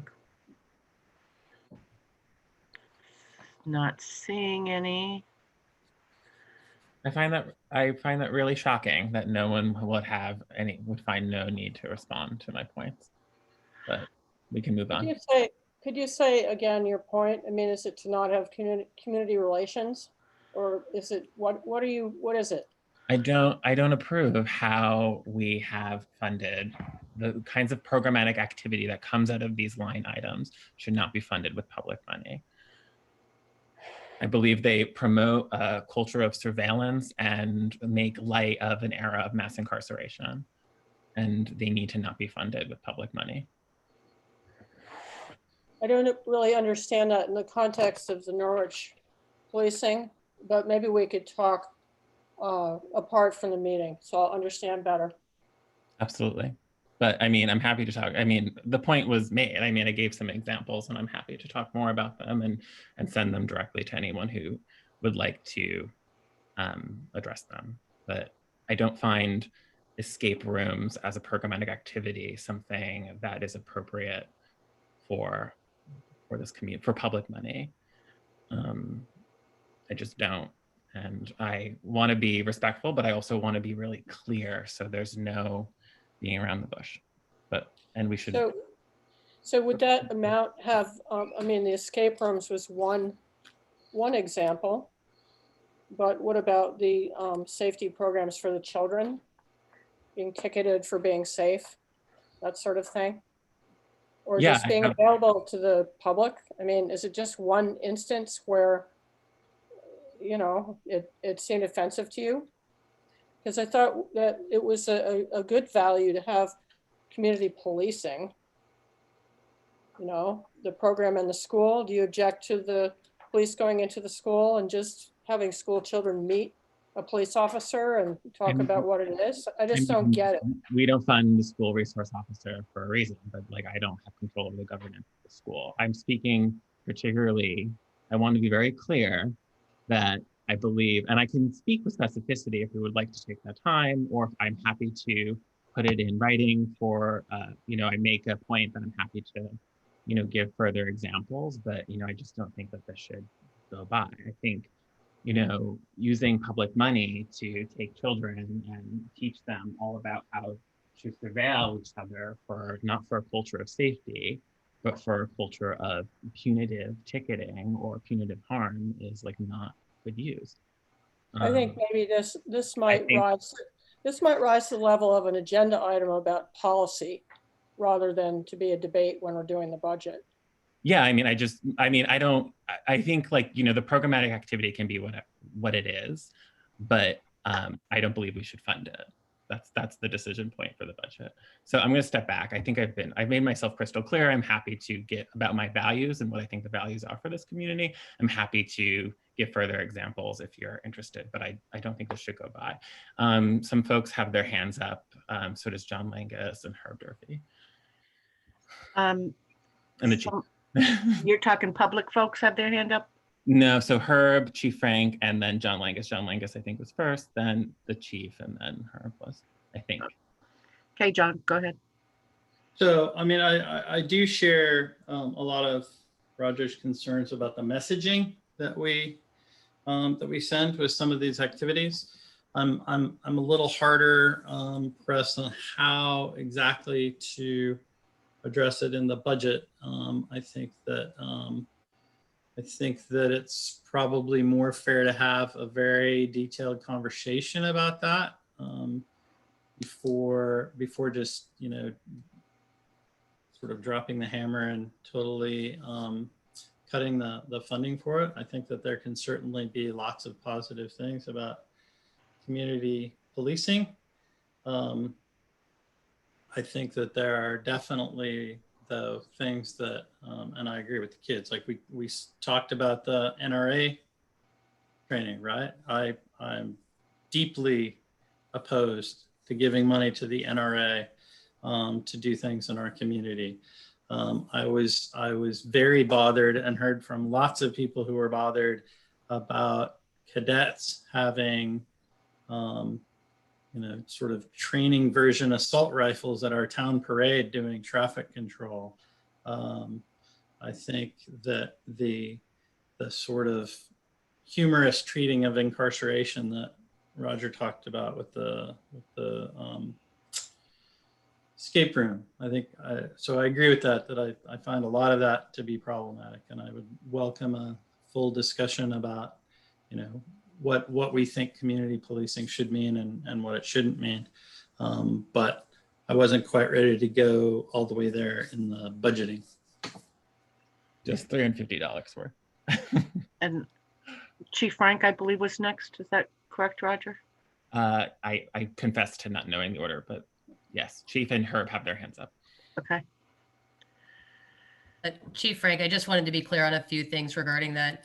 So as for the escape room, that was not done with any money or done with any police department time. That was conducted at my own house on my own computer during my own personal time. The community relations money was spent on things like the bike safety day for traffic cones, helmets for kids, bicycle registration stickers, armbands. It was spent for coffee with a cop to purchase coffee and baked goods at one of our local establishments. It was for part of the Pen Pal program for the letters and envelopes and stamps. We do programs with our driver's ed using some of the different programs or fingerprint classes for the science courses. We do a babysitter training course. So that's where a lot of all of your expenditures go. I understand that there's some philosophical differences at play here. And so certainly we're working through that to get a better understanding and fully we recognize that sometimes there's an impression that is taken that wasn't intended. And so we're working to try to address that and correct that, because we never want anybody to feel as if we're making light of something. And so we're working to try to gain a better understanding. But as for the money that specifically was spent on programming activities, not on anything that was digital through that process. So I just wanted to clarify that. And the only other comment that got made, just so that there was no confusion there, we were not giving the NRA any money for that training or spending. They actually were going to pay for the training for us. So I just wanted to clear that up so that there wasn't any confusion. We're not giving any money to those people as part of a community relations or a training program. Okay. Herb, you had a comment? Just in general, I do think it would be a good idea to have a discussion outside of the budget process to decide, provide some, I guess, recommendations for direction for the police department, while minding what the statute permits the police chief to do in terms of once you have a police department established, she's responsible for running it. And then just there are, as you run into some of these particular questions, don't forget the justifications that are in there, because as a, for instance, in this line item, it's pretty clear to see in the justifications that were provided what the money was spent on for community relations, just as a for instance.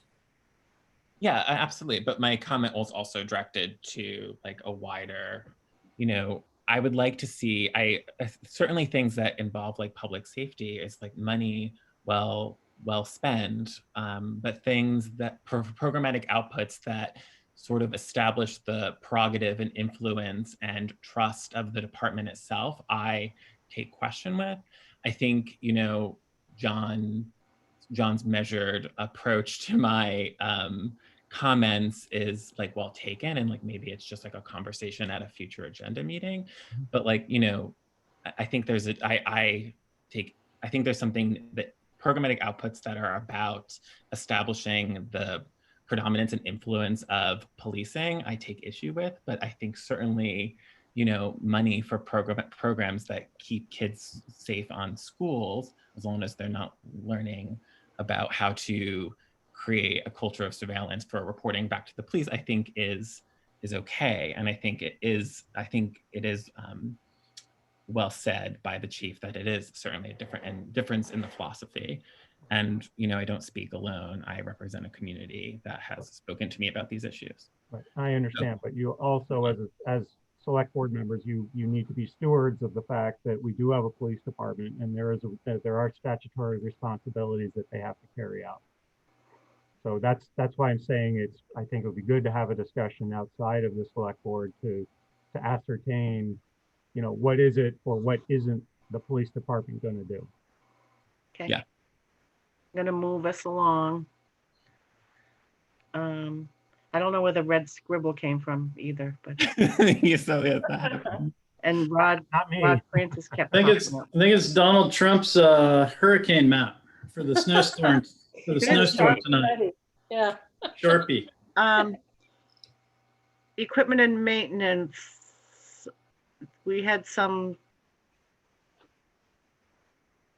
yeah, kind of, and I am hearing Roger's arguments in some of in his proposals there. The only thing with cruisers is I assumed 2, and my question, the question that I have is there's this unmarked chief's car, I think it's sometimes referred to, that is, I don't know if that's considered as part of the fleet.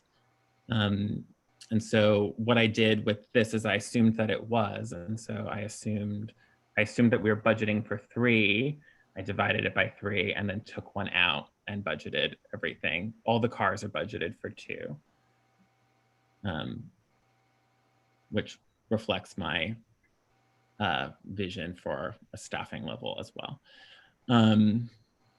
But Chief Frank has her hand up. So yeah, so I guess I have a question. So I don't know, Madam Chair, if she wants to answer the question about how many cars this is budgeted for, because I also know that we went from 4 to 3 in her proposals. And then, yeah, how does this sort of, I mean, it is an unmarked car, but I guess she also calls it a chief's car. How does that factor into the fleet? Go ahead, Jen. So yes, eventually we will be shifting from 4 down to 3 cars. The chief's car is included in the fleet because it is a vehicle that responds. So although currently we have 4, the intention is once EQ2 is not financially worth maintaining, that we would drop down to 3, but we're currently at the 4. So this is budgeting for 4 cars then? This is still responding for the 4 cars, which includes the chief's car. Okay. And I've done some quick math trying to guess as to where we will be. Currently EQ2, once it becomes non-functional, in 2022.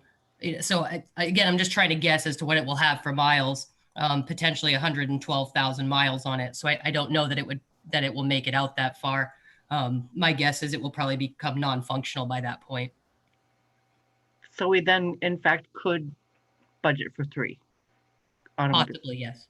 Okay. But just to be clear, and again, it's hard to, I'm not sure which line item you're on, but so for example, things like the cruiser video equipment, that's not, even though it says cruiser video equipment, it's not so much for the equipment that's actually in the vehicles. Sometimes that's for like the DVDs that we have to burn the videos to, which go to defense and to the courts and to some others. All of that's included as well. So that number is not always necessarily just per vehicle. Like you can't just do the math and divide it by 4 because sometimes it includes some other elements to it.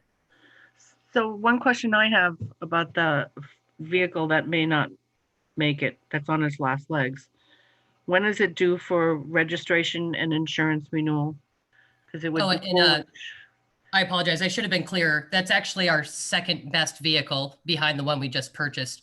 That the intention is that when that one is gone, we would not replace it. We have 2 other vehicles that are worse than that. The other vehicles would be at 137,000 miles by 2022, and I haven't done the math on the other one yet.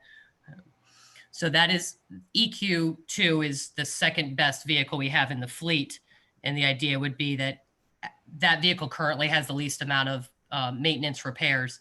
And as that starts to begin to incur the maintenance, which makes it non-valuable, that we would then be able to sell that vehicle, recoup some value from it like we were on EQ3, and we would not replace it.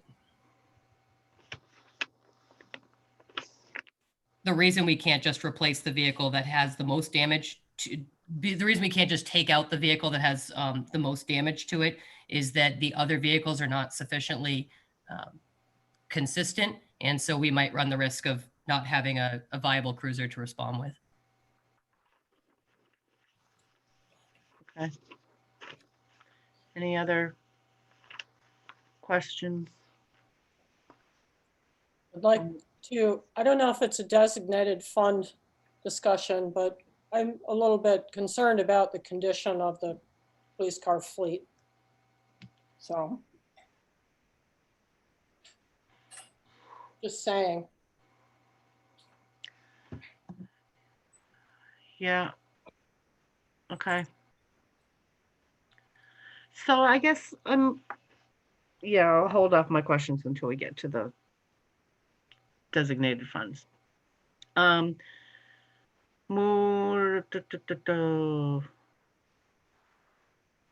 Moving down to support.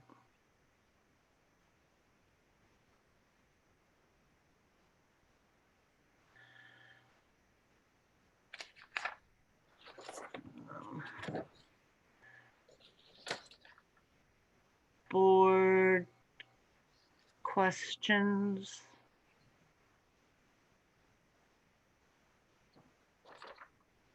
Any other public questions or anybody else questions? Chief Frank has her hand up. This is an instance where the dues, meetings, and education was separate from training. This is our only opportunity to have a sense of that training. So I would like to know more about it. In fact, I wrote a policy to try to find out more about it, which we approved unanimously. And so I haven't, I know that generally we have the state's website to learn more about that, but I would still like to know more because as Herb has suggested, we don't have authority over these items, but we do have the power to fund them to a certain extent. So I just would like to know more. Maybe I just need to spend more time with the delivered justifications. But I would like to see some reductions here. I'm certainly shocked that, that Herb doubled it, that the town manager doubled this request. So anyway, Chief Frank has her hand up. Based on some of your previous comments, I apologize. Chair, may I answer? Yes, go ahead.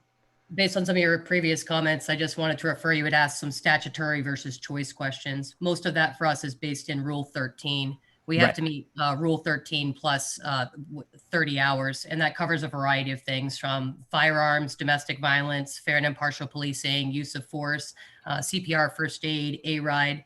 Those are your mandatory for all police officers, regardless of your position or certifications or responsibilities. And then in addition to that, people with very specific assignments also have additional certifications. So for example, a DRE, which would be a drug recognition expert, who are the individuals who can help to determine the DUIs, whether they're drug-based or alcohol-based. For example, the evidence technician, the person in your office who's responsible for maintaining evidence and all of the process that goes with that. Your leaders, some of those have different training expectations that are above and beyond the officer themselves, who just does patrol as their primary responsibility. So Rule 13 plus 30 is kind of what I would say for every single officer out there. We have 4 full-time officers, and at the 2,500, it works out to be about 625 per officer. But just keep in mind as well that we do have a full-time administrative assistant who also participates in training that comes out of that as well. Right, and we talked about Rule 13, so thank you for the specificity. Or we previously in other meetings talked about Rule 113, so thank you. Any other board questions? Madam Chair, it's Herb.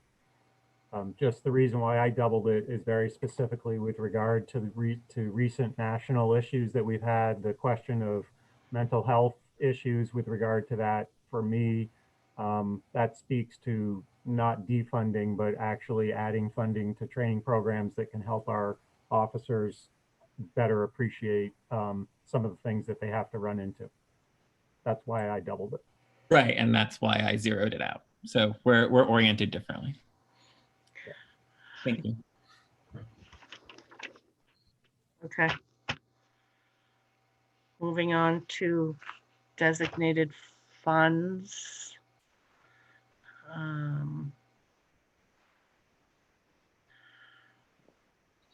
Special equipment.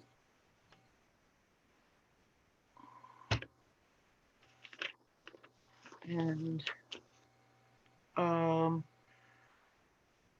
so I understand Rogers, no funding. Curious, John, about your no fund.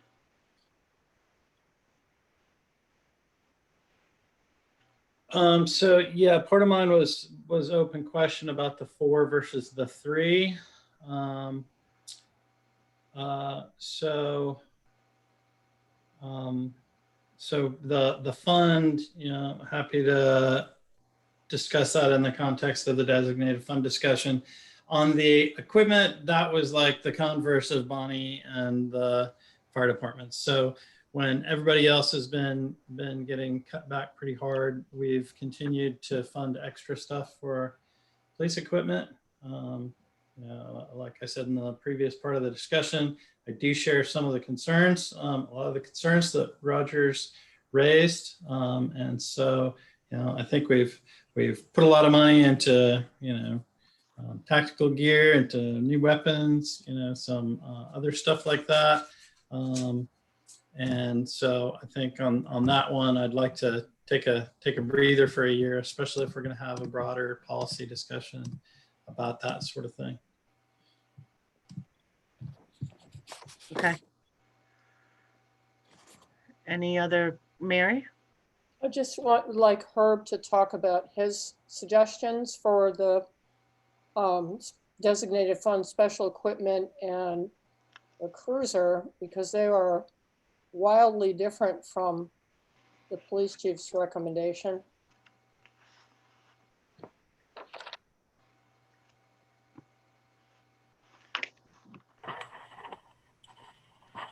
Herb is willing to speak to that. Yep. Yeah, sorry, I'm just flipping to my page. So what I've tried to do is to factor in the fact that that the chief has 3 vehicles that ultimately she's looking for, that she needs on a regular rotational schedule for purchase and replacement. If you agree with that philosophy, we can get rid of the 4th cruiser.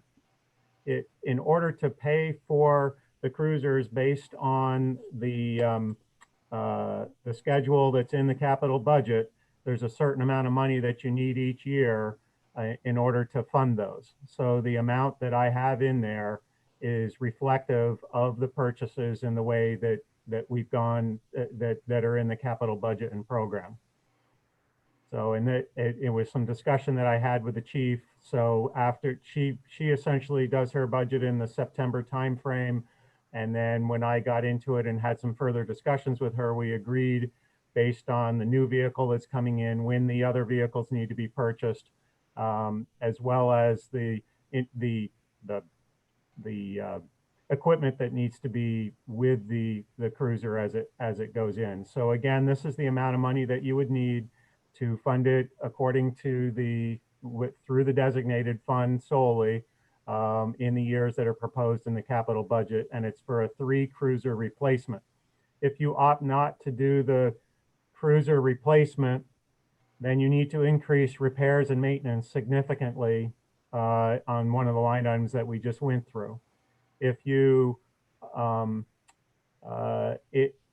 the issue with regard to not funding the designated fund, which I see with Roger and John, the question I have is, for instance, with Roger, I understand you don't want to make a purchase until such time as there's a green fleet policy in place.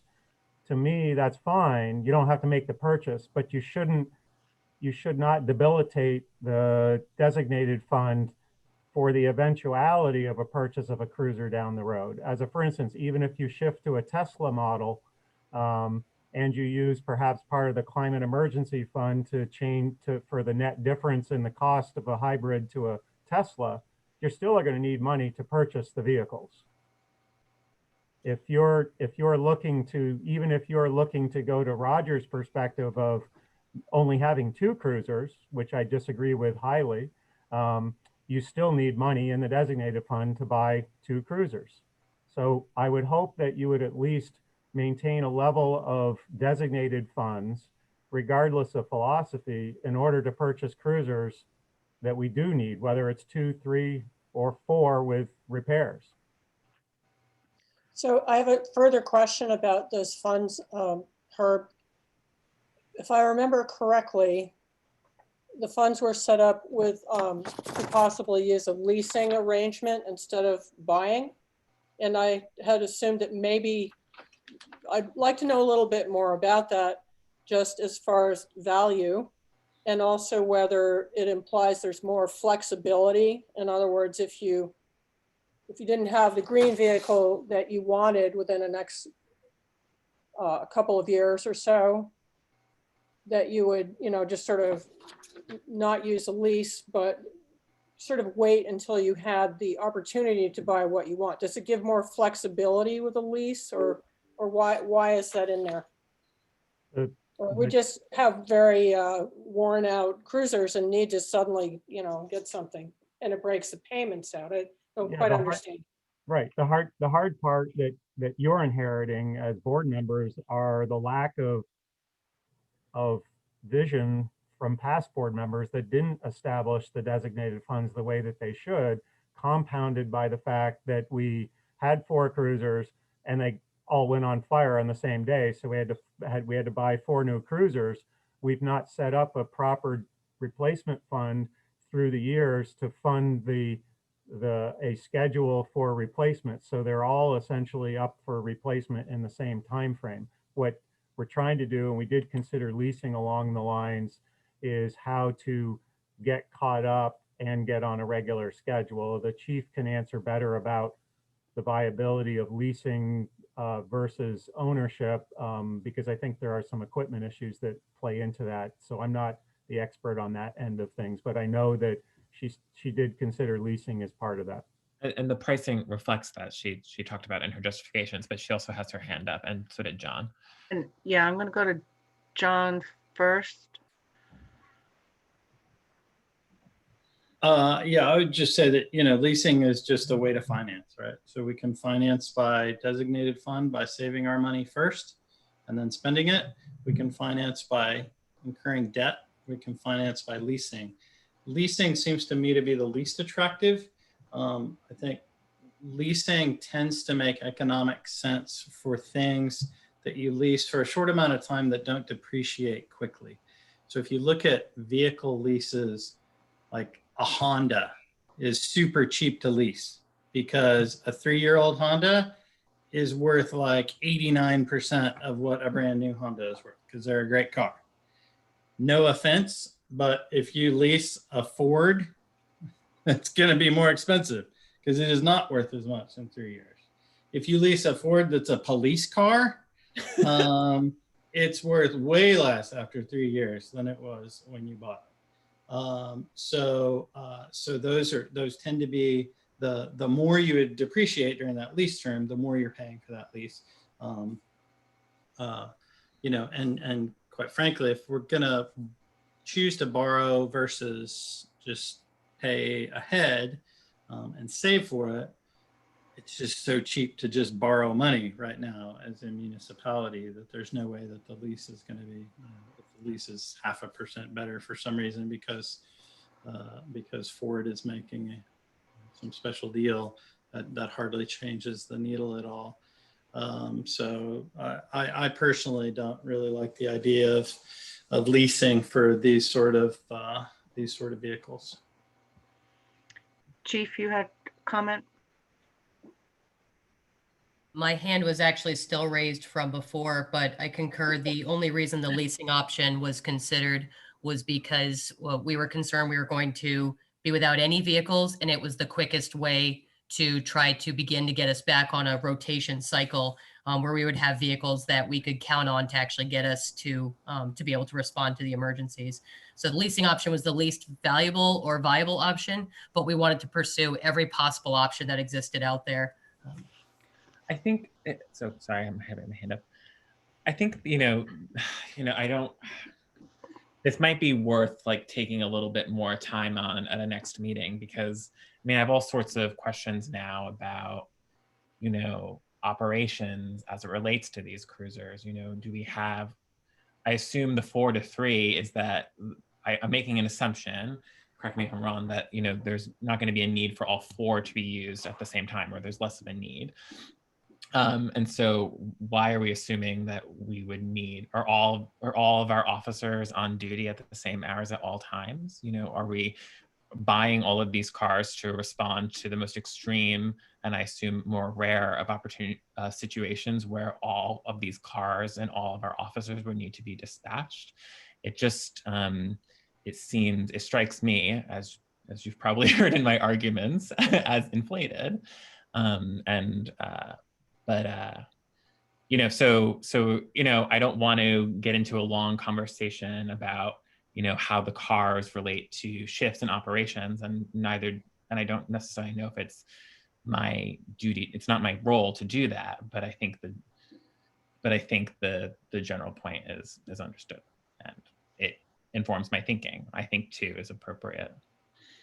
And that is why we recommended moving from 4 to 3, because when you look at the usage rate, I believe that we can meet the needs of the community and our response requirements at 3 vehicles rather than 4. The only reason we continued to hang on to the 2 was because there's no guaranteed consistency that the other vehicles will be functioning at that time. A great example is last week, we only had 1 functioning vehicle. All of the vehicles were at that time being fixed and being repaired. So we had to go up and get the vehicle that we had just purchased prior to the upfit being completed. But I agree that I think 4 is not truly meeting the needs of the community for the value of the price. And that's why I recommended dropping down to the 3 vehicles. So that begs my question, why wait until your second best cruiser fails? Why not just drop the one that is the most deficient? And then we would be looking at a 3-car rotation right off the bat instead of, you know what I'm, do you know, are you getting my point? So then we would have 2 really, one brand new, one that's second best, and a third that we would be looking to fund quickly instead of waiting for 2 to die before we drop down to 3. I actually think we're saying the same thing, just from the 2 opposite ends of the spectrum. We would be replacing next the most deficient vehicle, which would bring us to 2. Once we had that third vehicle, once we knew that we had 3 fully operational vehicles that would not be out of service, then immediately we would be getting rid of that vehicle. By the time we get there, we anticipate that EQ2 would be the least viable vehicle at that time. I think we're saying the same thing. I'm not quite sure we are, but that's okay. I only have one other question, if I may. I know I've dominated. I've said a lot, which I apologize for, but I have one other question. Go ahead. Okay, thank you. So the is it a situation, so depreciation of vehicles is not uncommon to the towns that are near us. Is there ever, and I'll think about this, is there ever a situation where, the car that you need because one's in the shop, or the car that you need for a certain unique situation that does happen, but is not typical? Is there ever a situation where that third vehicle or the fourth vehicle is shared in an intermunicipal agreement? Or is it just a possible liability and insurance of that something that sort of makes the conversation not happen? Like how, I'm basically, for lots of reasons, I'm saying I don't want to spend money on policing or advance this budget. But I think other people might be saying, is there another situation where, we could, be fiscally conscious? So is there a situation where we could share a car with Thetford, for example, for in some kind of creative solution where it's not used for as a backup? So that is one of my questions. And so I don't know if so anyway, maybe that's a question for Herb.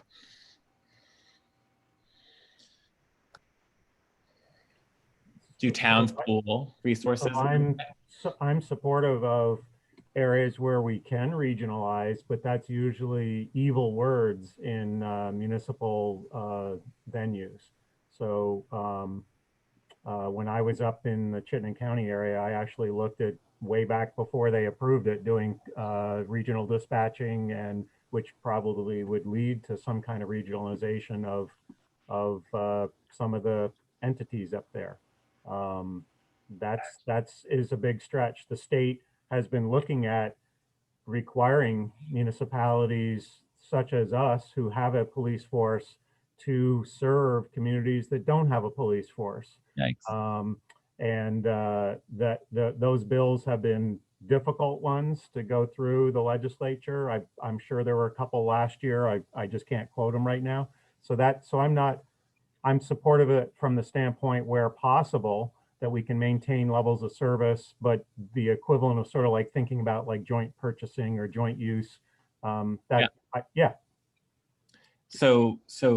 that would be the rhetorical point for me for this evening, where you know, I don't care how we get at reducing the budget, you know, like, no, but like if that's something that we can't accomplish in this fiscal year, that would, to me, if we feel like there is some traction in that idea, like that, you know, would be where I would be in supportive of leasing if we could potentially get to a solution like that long term. So I'll, but I do think like all of this needs, I think I need to fill in, I think I need to fill in some gaps of my understanding in some of these line items, even more than the research that's been presented forward, and then maybe have conversations. But I think this is, but anyway. Right. So, But it's worth a study, because as a, for instance, if there's a car up in Thetford that we share, but that car needs to be in Norwich on for a certain call, you know, we have to drive up to Thetford and then drive back down with the blue lights. That could be, It's 20 minutes at least. yeah, you're losing some time. So again, I'm not saying no, but we have to have the discussion in an evaluatory sense or a study sense to see how we can maintain levels of service that are or you know, if those standards are required or not. What are the expectations of the community? Well, instead of a vehicle, how about shared departments? A regional, not like a countywide, but you know, You might have Heartland is having problems, Norwich, Thetford, Heartland.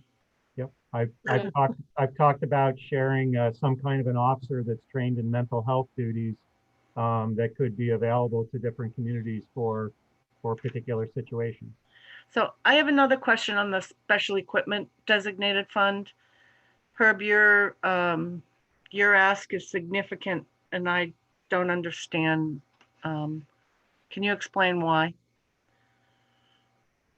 Again, I think that the cost of equipment that we have to have for whether it be cruisers in-house on the bodies of the officers, it's expensive. I think a lot of Jennifer has been, the chief has been very frugal.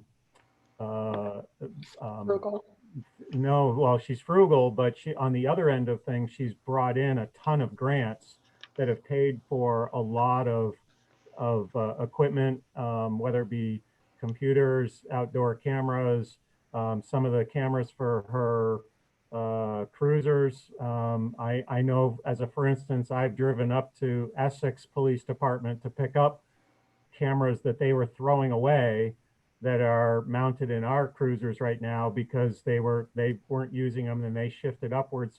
So by getting about 20 cameras, we were able to put about 2 sets together. So doing those kinds of things, but she's also been able to get a lot of grants for a lot of new stuff.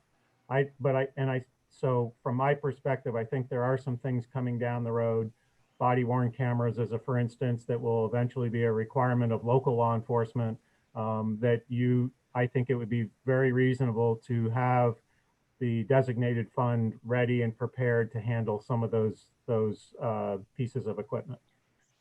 So that's your $12,000 increase in Jennifer's and Chief Frank's ask is to fund those body cameras? Am I understanding you correctly? The body cameras is a lot more than that. Right, so what is the, I guess I'm looking for more specifics than the generalities. So if you look at the capital budget and where it talks about new impact on operational expenditures, there are amounts per year that are recommended to go in. There are those totals, if you add up, you can come up to that sum pretty quickly. Yeah, I didn't come up to that sum pretty quickly, but I'll check it out. So, okay. I'm trying to recognize the needs that they have that probably doesn't even approach the needs that they have, especially if you get into the body worn cameras, where you know, the chief is still trying to find all kinds of grant sources to help pay for those things, donations, what have you. But that's not the only thing that's out there. Okay. And I'm happy to have more discussion about it or to clarify where necessary. And if there are no other questions, we'll move on to the next section. Frank had her hand up. I'm sorry, I missed that. Chief? It might be a moot point at this point, but I just wanted to clarify special equipment funds typically, just so that you're aware what's under that line item, covers ballistic vests, radios, computers, the speed calming devices, which are the flashy lights on the road, which tell people how fast they're going, the radar units, PBTs. We are also going to have to address the union mandated shields and helmets that came through that was not part of our original plan. Those are some of the things that fall under the special equipment line item that we typically expend out. But again, it was up earlier, so it might be a moot point at this point. I apologize. That was, I missed it. I'm sorry. Okay. So we're an hour and a half further in. What people need to let me know if they need to take a break. So if not, 10 o'clock, I'm stating we're taking a break. Sounds good.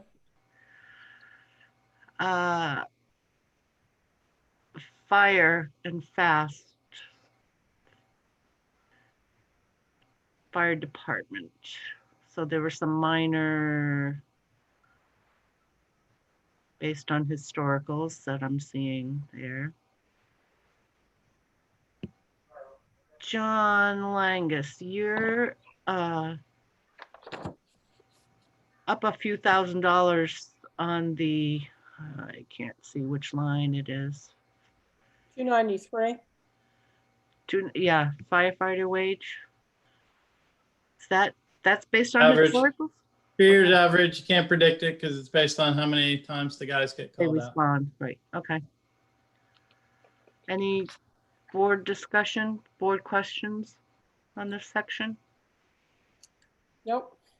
The only thing, I think we were using different, so sometimes mine has like a different number by like a weird, like a couple dollars. And I think it's because I was not using Excel. I was using a free program. So that's just, I don't want to go down from 6322 to 6307. I don't know what that's, I don't know what that's about. So yeah, I'm not a monster, I promise. All right. So if there's no further questions, we'll go to EMS.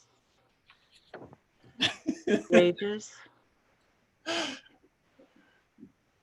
And again, we're pretty much on, except John's got the historical stuff. Any questions from the board? No. Training is an example of where my unilateral decision was short-sighted, because that's, there you go. So we don't have to do that. Okay. Any other comments on the education and training for fire and EMS? Seeing none. Tools and equipment. And I'm looking, John must be the historical average again. Yeah, I don't think we really have any meaningful difference until like way down at like 350. Yeah, okay. Maintenance.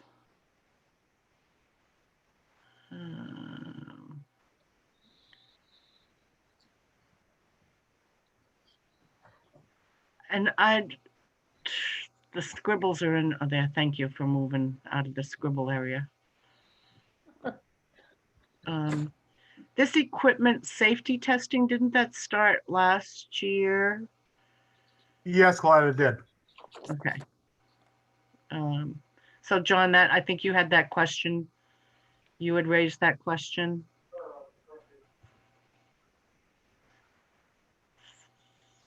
And that's why I think your explanation for the 1574, that kind of explains why it's not 1574.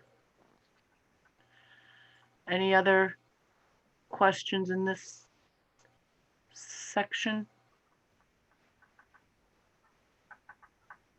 Not seeing any. We're down under support. And the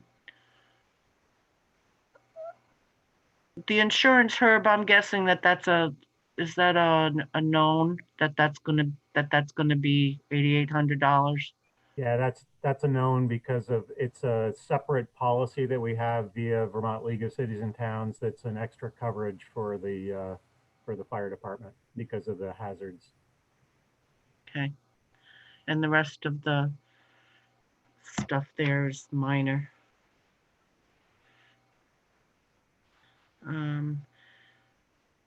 Unless there's questions or comments by the board under that support section. Okay.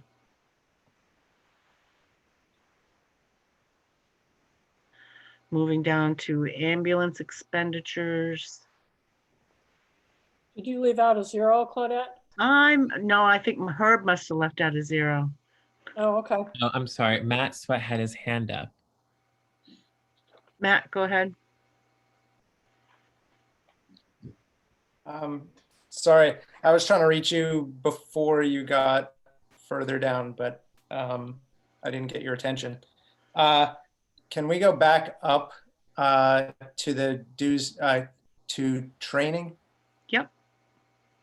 On the line item for EMS education, I just wanted to clarify that that is generally that is specifically to pay for EMT training for people who are committed to joining our medical division. And currently that runs $650 per person. And so so that, that's kind of a number that helps us keep up our medical squad. And we require that they fund it and we reimburse them upon completion. So I know that there's been questions about what specific training is used for, but that one's the big one that we really need to kind of keep up because that keeps people in our medical division. And then the only other thing I wanted to ask is there were 2 new things that were approved at last year's budget. One was for equipment safety testing, and that was for testing ladders and hoses on an annual basis, and that got approved for $3,800. And then there was another thing that was approved, which was our new firehouse management software. And I think that's what where it says software maintenance. I think when it says including equipment safety testing, it means that's actually our new firehouse software. And so I just want to make sure that that's an annual fee. That the software is an annual fee of $1,795, and the $3,800 for equipment safety testing. I just want to make sure that they're accounted for. I think at one point it looked like they were all wrapped up in the equipment maintenance line item. Okay. Yeah. Matt, what's the software maintenance fee again? What's the annual fee? So the annual fee for our software, for our firehouse management software, is $1,795. There was a startup cost for it this year that was a little bit more and budgeted for in last year's budget that was approved. But I just want to make sure that it is accounted for under software maintenance, because that seems to be the most appropriate place to account for it. Yeah, so $1,795 in the line item. That's on my site where I'm just showing you right now, Claudette, right here. That's the software was not included last year or wasn't included in this year. That's the testing equipment was included. So that's why there's a decrease up here, but the software was not included. So that's why there's this increase here. It's a little funky, but thanks for the explanation. Funky, just how it looks. But makes sense. Yeah. Okay. Okay. Thank you. Thank you, Matt. So we were down.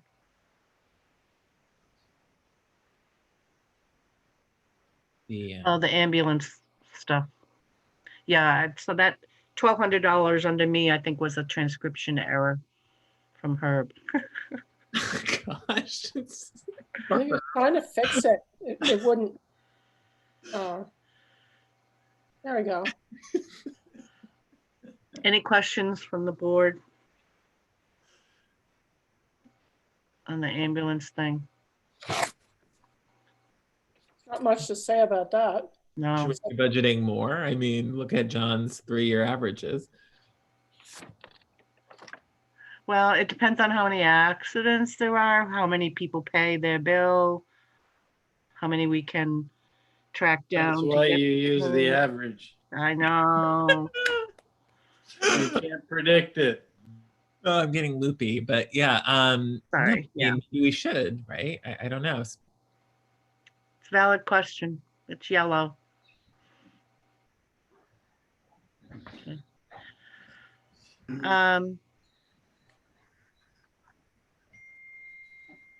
We're not doing, I mean, there's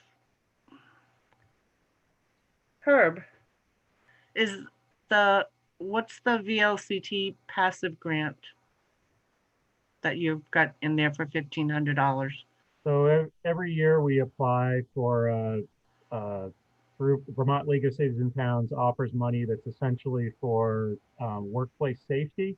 It's always a 50-50 match. The way Roberta used to do the books is that she would not put money in for grants unless we got the grant, and then she would add the line item in. What I would like to do, what I've been trying to do is where we have grants and there's a local share that's required and we know we're going to apply for the grant, I at least like the budget for the local share, so I don't have to go and try to find it under some other line item and steal from Peter to go from Paul. So that's what I try to do. Okay. And I agree, there's a little bit of a mishmash in here, and this is something that is one of the things that I need to work out with a new finance person on how best to deal with this. Yeah. I hesitate to think that we're gonna, that we budget for any kind of grant funding personally. But, any questions from the rest of the board? If not, we'll move down.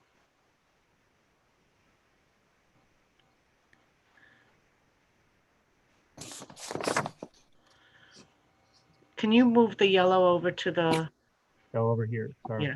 Yeah. Sorry, you can't see me pointing at my screen. Yeah, no, I spaced. Oh my God. Yeah, it is getting tough when you're. Moving down to designated funds. Apparatus. Those are all over the place. They are all over the place. I split the difference. I think yeah. And I think the spreadsheet that Matt and Chief Northern presented explains their rationale. Claudette, can I ask you, so what's your rationale, Claudette, if I may? Because yours is very different than the rest of us. Mine was, if I may. Yes, if I can remember. I think this was one of the designated funds that I wanted to level fund, and I think is the 15,000 what we spent, what we agreed. No, I think it was 30,000. No, 15 for fiscal year 21. Level fund it, and if we go to increase, we use some undesignated funds for it. That was my rationale. It's Herb's rationale or Actually, apparatus, yeah, what is Herb's rationale for apparatus? or if Herb would be willing to talk about that. And then Matt Sweat has his hand up as well. Yeah, My rationale is that I agree we need to continue to keep, because this is the expensive side of the fire department, that we need to keep the designated fund going. But I was trying to be sensitive to the little bit of the budget with regard to this. I am not generally a proponent of having the apparatus being totally paid for under designated funds. Any volunteer fire department that I've ever dealt with has had a level of fundraising as part of things. And I do think that also that there still is maybe a function of borrowing that can occur, especially when rates are pretty darn low. okay. Not the whole thing, but just even just a portion of it. Huh. It's like less than half of it. So You can, I mean, yeah, there's. are you're talking to bar? 1.2 million for the piece of equipment they're looking for to get the all electric. Look up Hollywood, California. They just got one. I saw it. Looked pretty sweet. I'd rather wait 3 years for it to be 800,000. Right. Plus it's got to work in the winter, not just in the summer. Matt, you had a comment? Yeah, I just wanted to mention that referring to level funding, you know, we took a big or we cut a significant amount of our designated fund, both apparatus and equipment, over the past 2 years. And so if you were to go back before departments were asked to contribute or to, you know, to lower their designated funds, we were putting in about 70-20, so 70 to apparatus, 20 to equipment, and that was based on wanting you know, forward-looking purchases. And when we first made those cuts, I mentioned that I was concerned because those purchases, you know, are coming up, and some of them are unavoidable because we're required to retire certain equipment like our air bottles and our air packs. And so, you know, according to on the spreadsheet for the equipment designated fund, we're going to be replacing those air packs in fiscal 23, and we're getting close to that, and we're replacing them. Then we're actually replacing them later, the packs later than we necessarily should, because we can also get a deal on bottles when we buy the packs, and that's when we're going to have to replace a lot of bottles as well. But I want to make sure that we have enough in our budget to make that purchase. And apparatus is sort of similarly forward-looking, and I think that it would be good if we could get, you know, somewhat back on track with the with our level-funded historic apparatus and equipment fund. Neil Fulton has his hand up. Claudette. Who does? Neil Fulton. Go ahead, Neil. Yeah, I'd like to talk a little bit about the Hollywood truck. Los Angeles, that's probably the district they're going to put it in.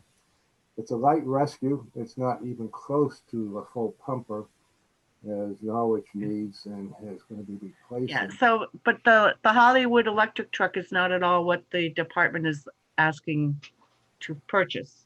That's correct. It's got a pump, but it's got 320 gallons of water. We need 1,000. It's got very little hose. Yeah, so the reason I'm interjecting, Neil, is because if it's not part of the department's request, then I don't really want to discuss it as an option, kind of, in a way. Is that, you know? They have their proposal. It's not seriously on the table. That was an offhand comment, and if no one's proposing that. No one's thinking we would do that. So I'm sorry to cut you off, but is that It's good that Neil is watching over this carefully, though. I appreciate that. Something good comes up, I'm sure Neil will tell us. Yeah, I've been looking at alternatives for years and the electric, and there's a number of reasons about that, but we won't discuss that now. Yeah, Well, thank you. keep it in the back pocket. It's a good thought.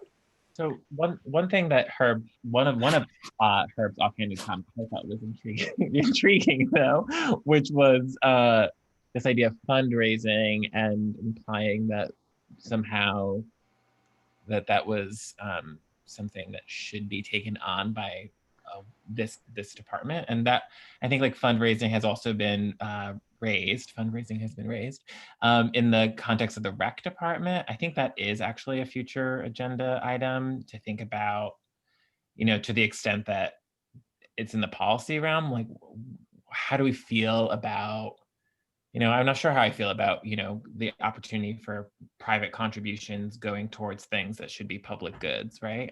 But yet, I'm sure there's lots of merits to why we should do that. So I would like to learn more about like why some departments should have a fundraising component over others, and when is fundraising and private money helpful or a part of a department. So I picked up on that. I would like to highlight that. That's a good point. And I would want to think about, you know, Yeah. the department, what the time that they'd have to put in. I'd rather that Hey, yeah. volunteer fire people who are already, I think, donating their valuable time would just concentrate on their training. So they have to fit it in around their jobs too. So I don't know, but yeah, we should have a discussion. And Roger, part of my thinking is that a truck is a critical piece of equipment. You can't have a fire department without a truck. That's right. But you can have trails without a gator. Yes. So okay. That's some of my. We don't need to discuss it. We're already done. Alex and Neil have their hands up. Claudia. Yeah, I just wanted to weigh in on the fundraising issue. You know, apparently, from what I understand, historically, the Norwich Fire Department has never really done any fundraising for its apparatus.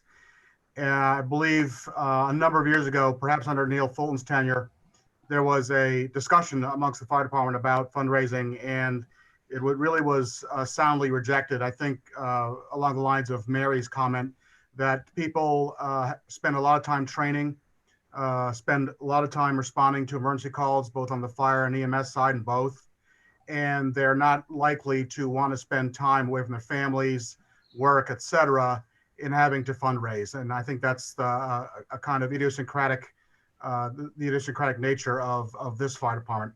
I also know that our neighbors, both Thetford and Lyme, don't fundraise either. So it's not something that I know that perhaps in other parts of the state that's done.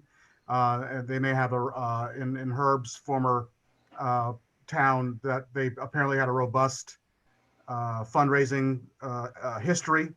However, we don't have that. And I think to interject a fundraising requirement, would be an onerous obligation, and I don't think it would work.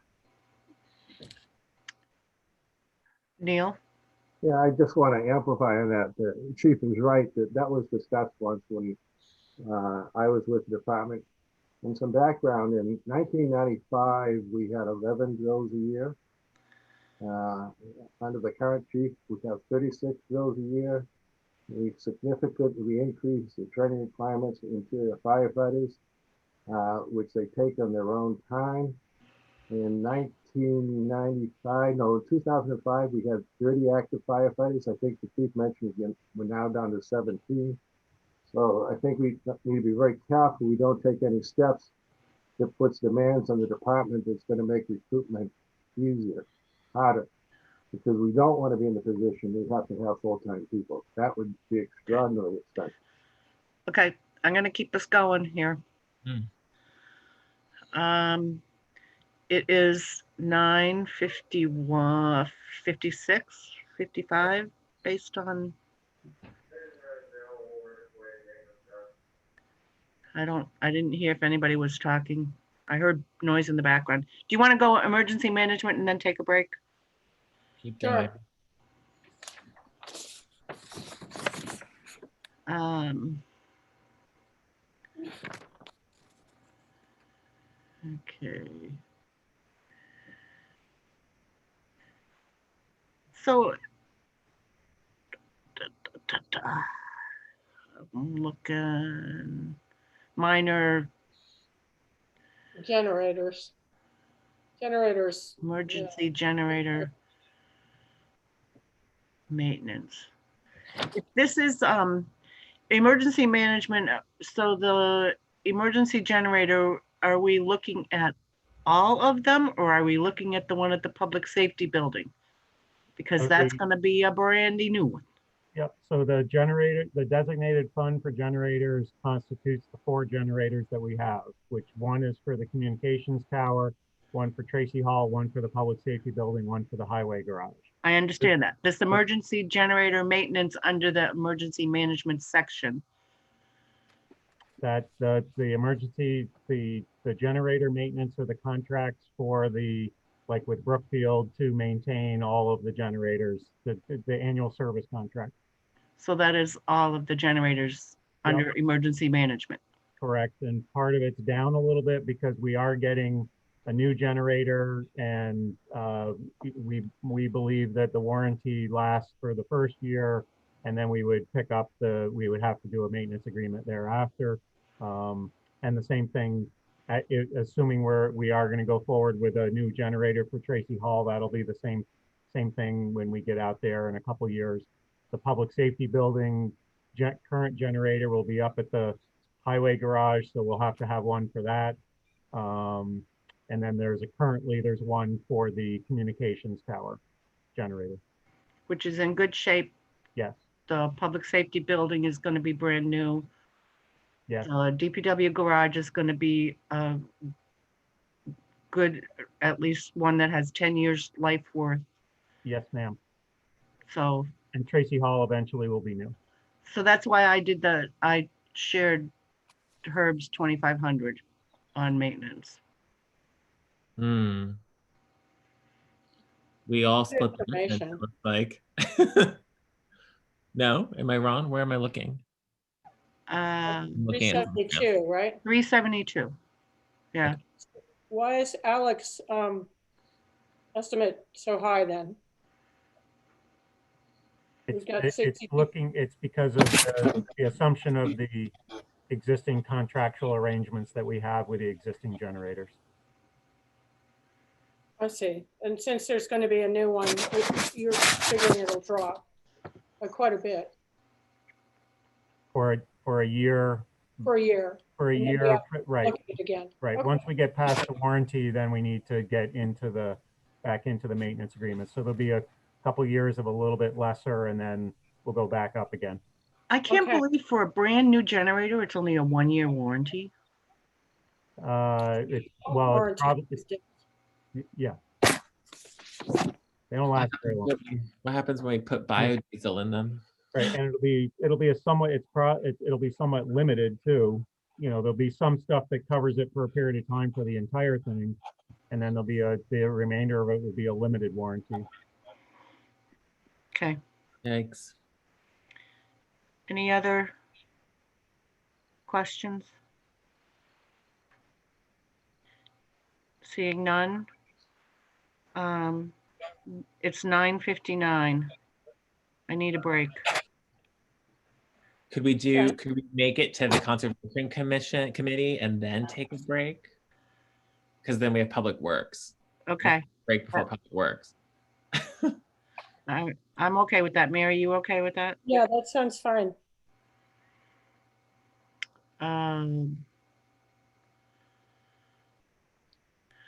Yeah, you know, I always wonder, we fund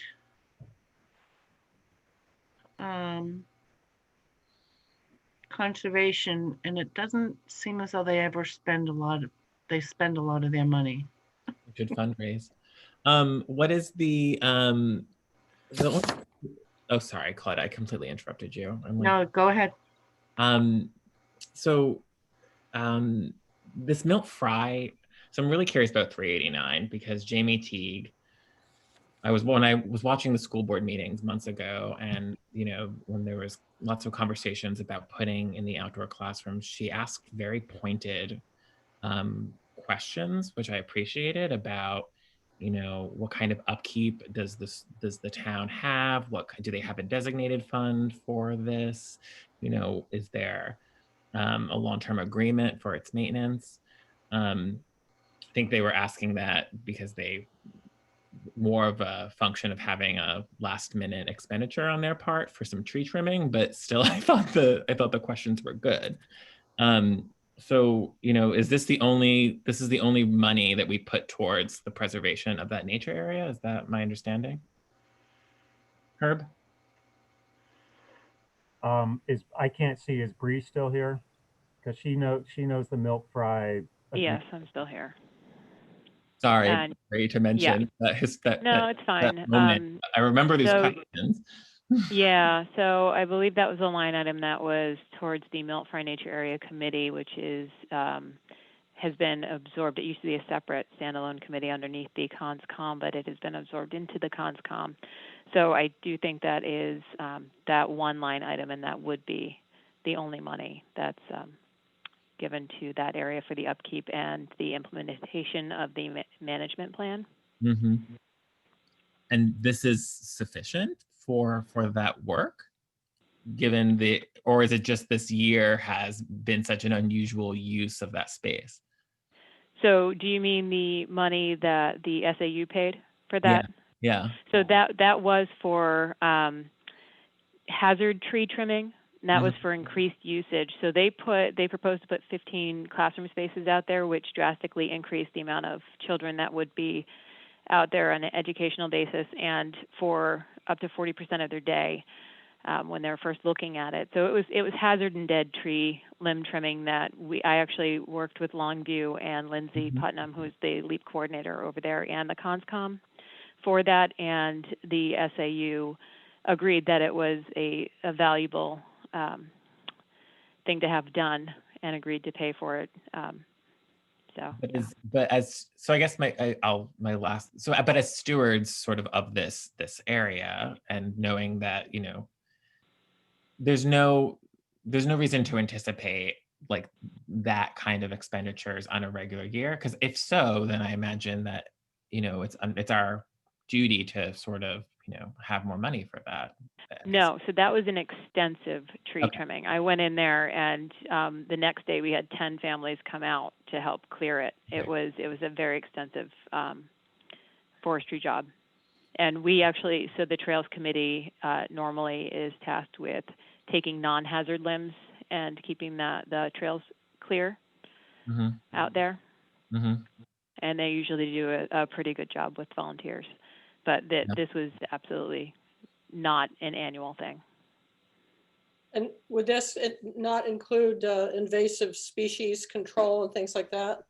So invasive species control is normally done in conjunction with the curriculum with the school and Lindsay Putnam. It's also done with the CONSCOM, and Linwood Andrews has really taken the lead on that and had groups out there every single weekend to work on invasive control. In the management plan, there is an option to have mechanical invasive removal and control.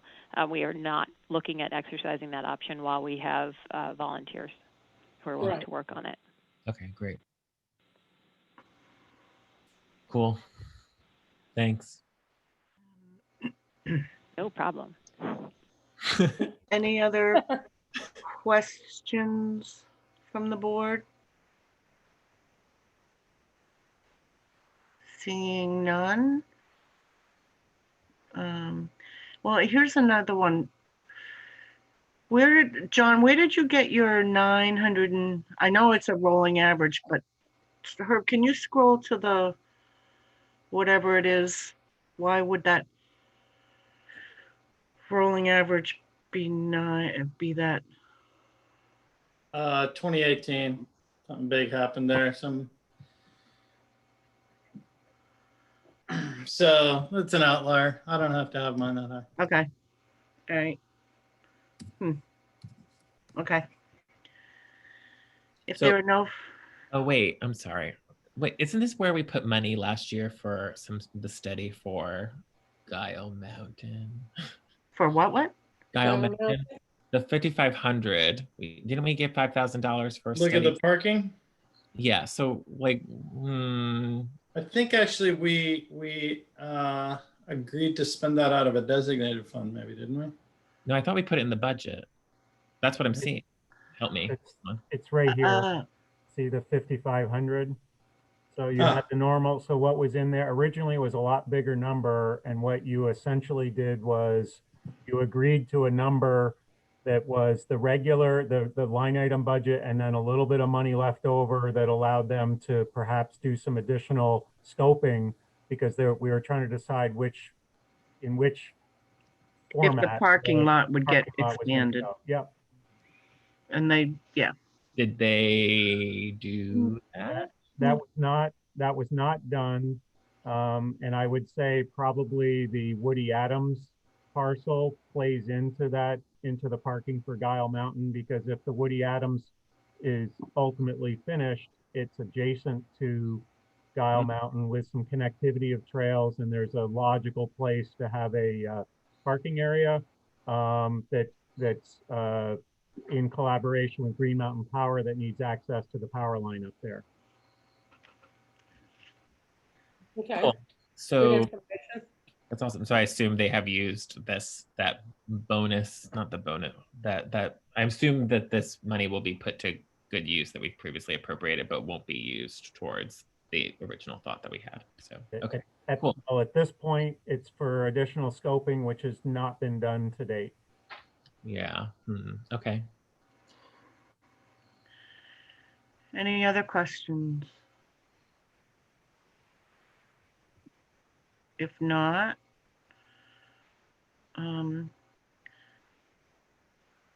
Take a break. Yeah. I have, my clocks are all fast. What's the real time? Somebody. 10:06. Okay. 10 minutes? Okay. Sure. Oops, no, it's I need 10:07. Pardon me? We'll just flip to 10:07. Okay, so 10:17. 10:17. I just need to chomp something down real quick. Turn off your mute your microphones. What now? 10:17 or now? Okay. Or what is it? It's 10:16 now, isn't it? Yep. Yep. Close Okay. enough.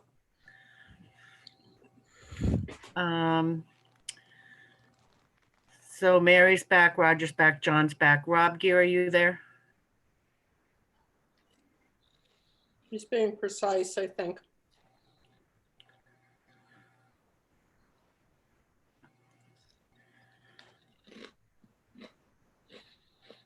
We'll wait the minute then.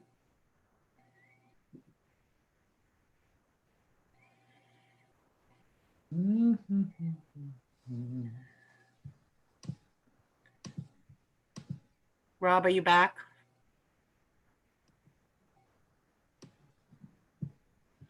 Bueller.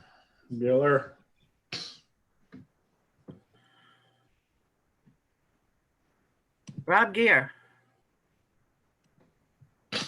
Yep. Yes. Okay, so reconvening the select board at 10:17. All members of the board are back. Mary, Roger, John, Rob, as is Herb Durfee, and that's all I can see in here. Moving on to Works. DPW Highway Division, the first section.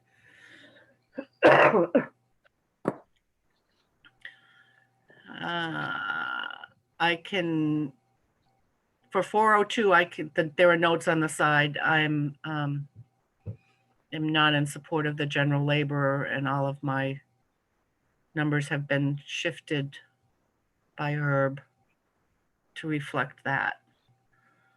Just because of the circumstances of this year, or? The circumstances of this year, primarily. Yeah.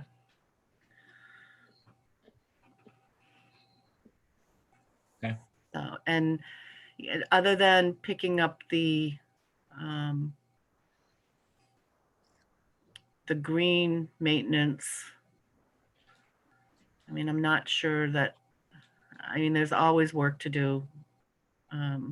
So it's primarily because of this budget year.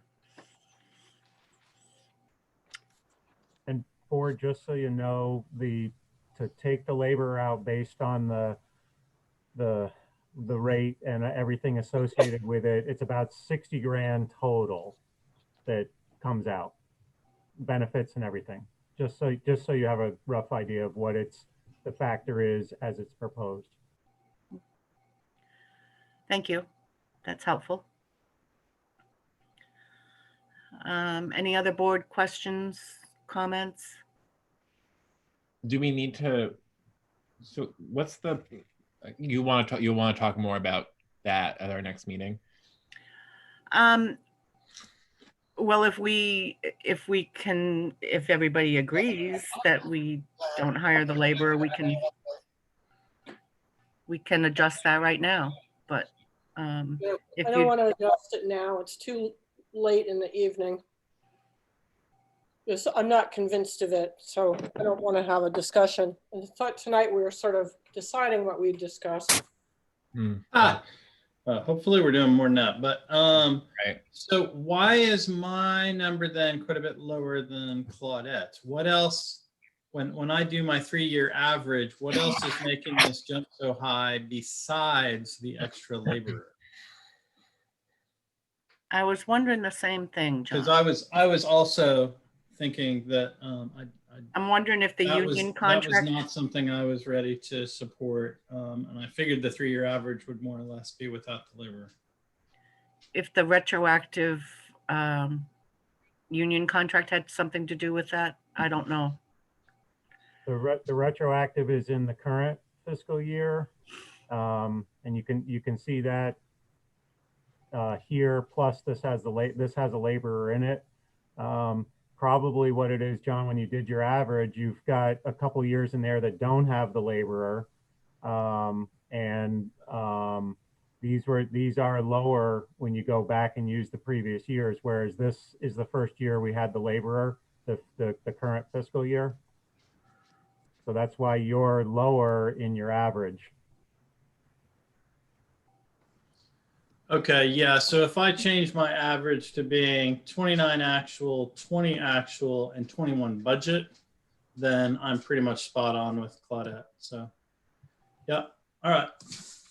Carry on. Okay, moving down to materials.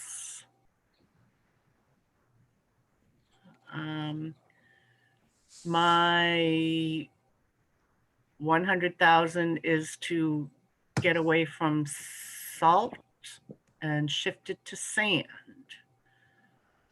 So I took what I took out of salt, I put into sand. Interesting. John is thumbs upping. Why is sand better than salt? It kills less things? It's certainly less corrosive. I mean, it's definitely less corrosive, in my opinion. Larry may have some comments to make, but it's less harmful to the environment. It still does go into the streams, but it's less toxic to aquatic life, other living things than salt. It doesn't lower it doesn't help melt the snow though. No, Yeah. but and you know, it's like, but I'm not saying we delete the salt, but the idea that we get to bare pavement in X number of hours after a snowstorm is, in my personal opinion, stupid. Can the board hear? Can the board hear me? Yeah. Oh, okay. I could respond to that. We went to a seminar last year. The whole crew went to a seminar last year, and pretty much the thrust of that seminar was that sand is actually more polluting than salt. And the reason for that is that sand doesn't wear Dissolve. away. It ends Yeah, up as a residual deposit in your streams and your brooks, sides of roads, and those kinds of things. Whereas, you know, the solution to salt is dilution, and so therefore, as it goes into your streams, it does dilute. It's not a great thing, but actually, sand is worse for the environment than salt is. And the other thing is that when you put sand on roads, you have a lot of other effects, such as plugging up your drainage systems, which is very costly to remove. So I would very much advise against trying to utilize sand in lieu of salt. It's kind of like a last resort for those reasons. Should we, I do wonder about the 100,000 Claudette, because, you know, is it dangerous thinking to assume that people will be staying in place and not traveling as much this winter? John? I don't think I'm saying that. I think I'm wondering because of COVID. Yeah, I don't know. But John, you had your hand up. Yeah, I mean, it's, you know, I do think that this is not a snapshot discussion. This is a discussion we started having last year, and I was very encouraged by, you know, what we were already doing and Larry's willingness to talk about continuing to look at that and the pre-treating of the roads, especially. That seems to be the best way to reduce the amount of salt that we use. You know, the other thing is whether we'll be using more or less of it, right? So we found out last year that it's sort of counterintuitive that even though the winters are getting warmer, we're having to go out there more often, at least the last couple of years. So, so I like having this ongoing discussion. I'd be interested in seeing more about the sand. My comparison always is Colorado, the other super snowy place that I've lived. And in the mountains in Colorado, they don't salt because there's no point. There's just too much snow. You're not going to melt it off. And so they only sand. You know, you do think about what each of us pays in terms of corrosion of our vehicles over time, right? That doesn't fit into our town budget, but it fits into each one of our individual budgets. So I don't feel like I have the answer to this one yet, but I like that we're talking about it, and I like that we made the move to starting to pre-treat. So I appreciate that. So minor again, just the 3-year averages. Okay. Any other comments? I hope we're not being kind of too philosophical about a practical sort of problem in town. You mean just the fact that that you want the snow to melt? No, just that people have to go to work, most of them, or some of them. We don't know who just, you know, I mean, people have to get around, that's all. Yeah, so if you remember, John Pepper talked about last year that he attended a day in the legislature, and the presentation that he heard from the state government that was most impactful to him were the state transportation officials talking about the difference in the last 20 years, about how many of us in Vermont now, like, don't even bother to put on snow tires, right? We just assume that, like, you know, 67 minutes after the snow starts falling, our roads are going to be clear again because we dumped so much salt on them. And so we just don't even act like we live in places, in a place that has lots of snow on the road a lot. And that maybe that's not the right choice. Maybe the right choice is to actually behave like we live where we live and try to affect that environment less. Yeah, that was one of my points too, John, is that, you know, but it's a philosophical discussion about people not thinking, being so, it's a merchandising and a sales pitch that you don't need snow tires if you've got all season radials. I've been told that by multiple car dealers. And it's like, well, that's baloney. Yeah, I've used both and I'll go for the snow tires every time.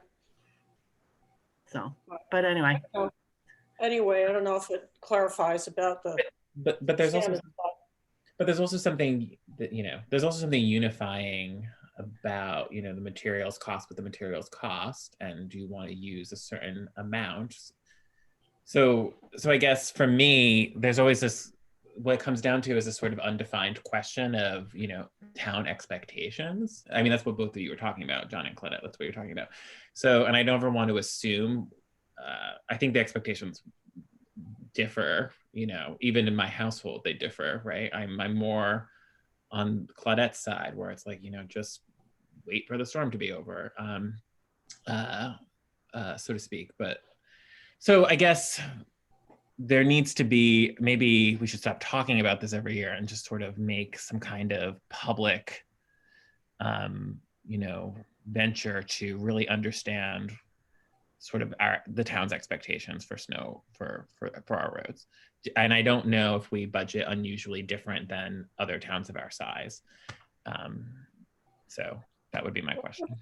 From the standpoint of people who use the roads, are there complaints?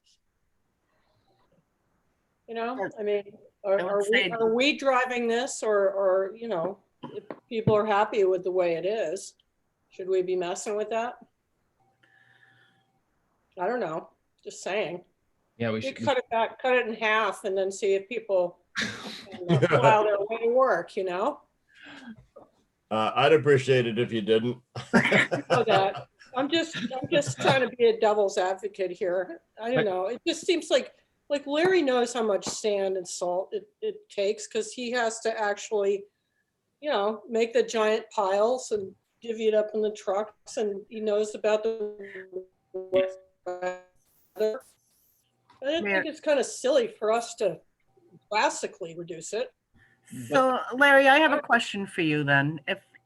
When you came on, you were trying, one of your goals was to get the calibration of the spreaders, to get the crew to use, to set the spreaders instead of just dumping a boatload of salt on the road.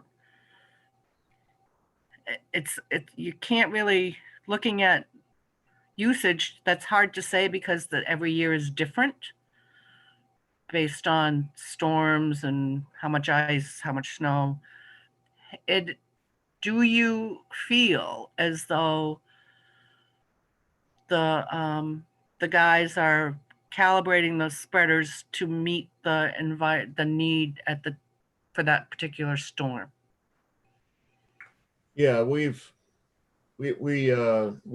measure what each truck puts out, and so we have a setting, or we have multiple settings in each truck, and obviously each truck is set up a little bit different. Unfortunately, we have 1-tons, we have dump trucks, but each truck has a setting, or I should say maybe 5 or 6 settings, and we know what it puts out at those settings. And so in a typical storm, you might typically shoot for around 250, 300 pounds per lane mile.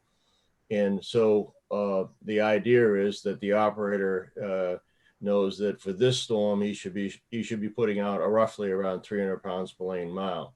The ultimate goal here is, and I've started that with my first budget request for this replacement of truck 4, is to put in ground speed control, and so that makes sure that there's a uniform application regardless of what speed you travel at.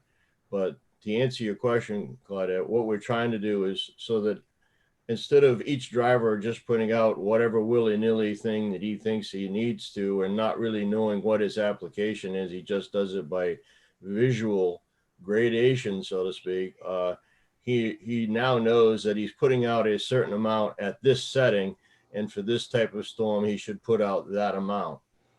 In the future, if we have ground speed control, if he set it at 300 pounds per lane mile, he could drive at 5 miles an hour, he could drive at 15 miles an hour.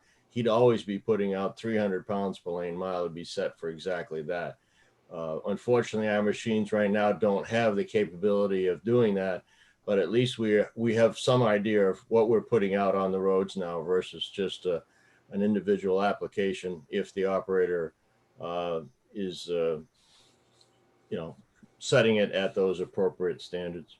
Okay, thank you. But each winter is different, as you talked about on a seasonal basis. Yes, winters are different. The last one was when we had so much freezing rain, that's when we used a lot of sand because we have to go out repeatedly for icy gravel roads, strictly gravel roads. And so, this winter may be totally different than that winter. And so the aggregate over the season may be totally different, but the application for each storm, depending on that type of application, most of the operators should be putting out roughly the same type of amount of material. Can you send to Herb so he can send to us that if you have information on that training session you went to? I'd be interested in reading. Yeah, well, I should be able to find that. I was a year ago. Was it through VTrans? Pardon? Was it through VTrans? No, it was well, it might have been VTrans. The one I believe that we had that seminar was in Heartland. I remember specifically the speaker and where it was, but I can try to dig it up. But the essence of it was, and to me it makes sense. The sand never goes away. It's always in your environment. So if you put a lot of sand in your streams, your brooks, and your ditch lines, it's there pretty much permanently. And that was the essence of it. And that's not saying that. That's not saying. I'm not trying to tell you or anybody else that they didn't say that salt wasn't a pollutant.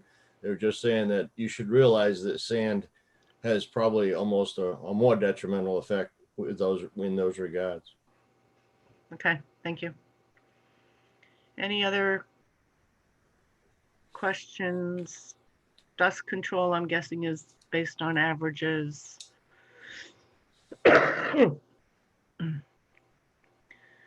As is gravel and stone. Asphalt products, John, is that 972 based on average?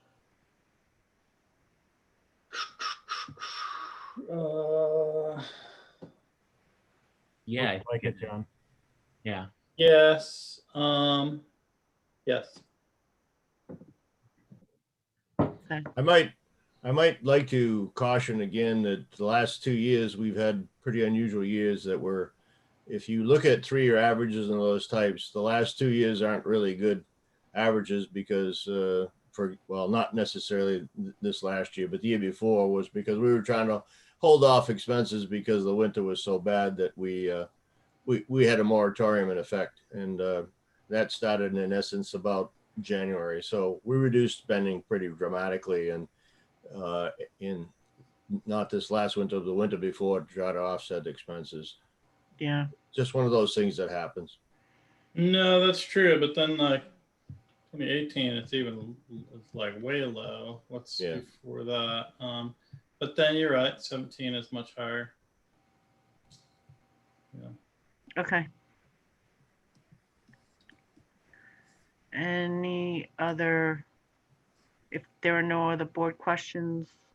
Oh, Roger, I think in your memo, you also, and this has been my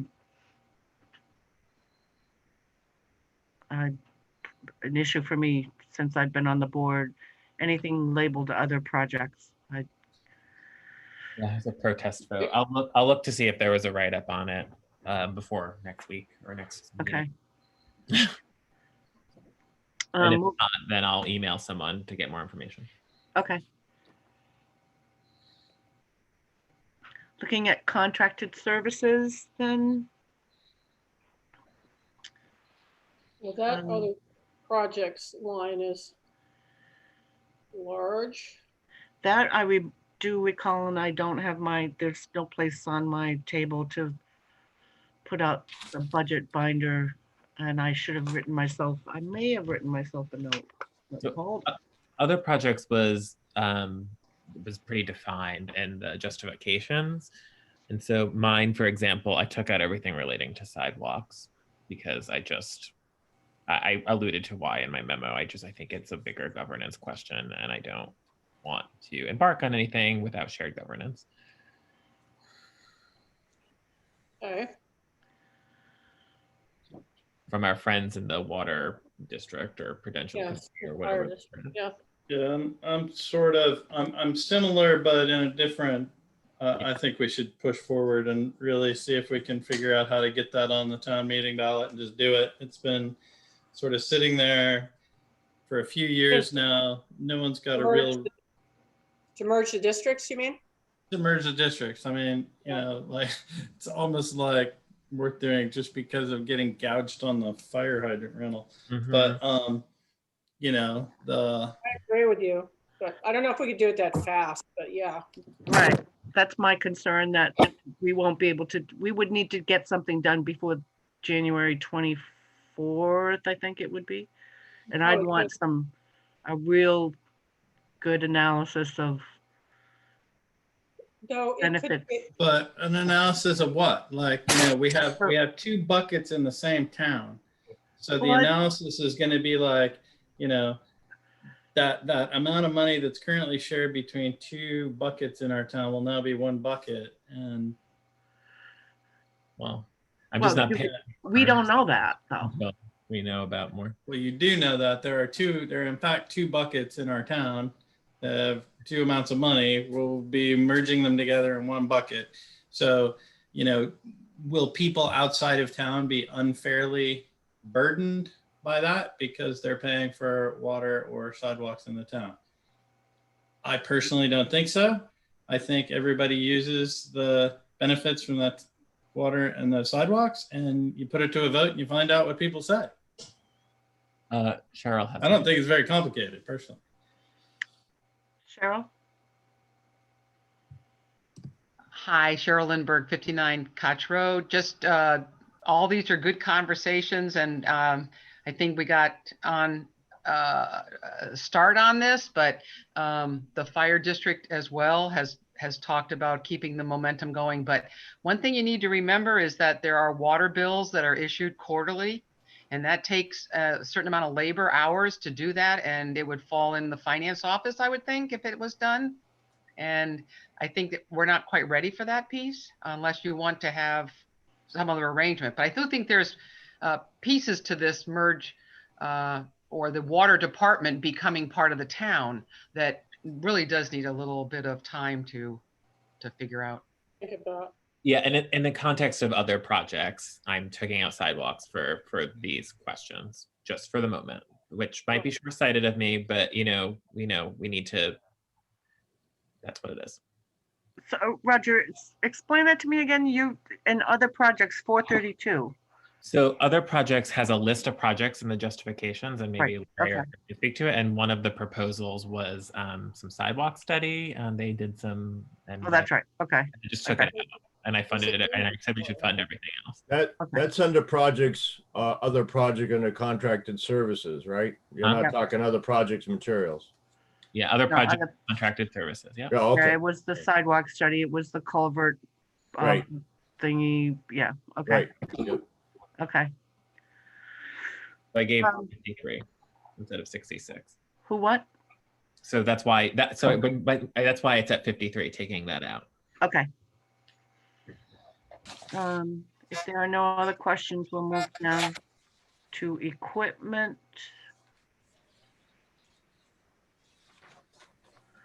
The outside repairs, John's is the rolling average.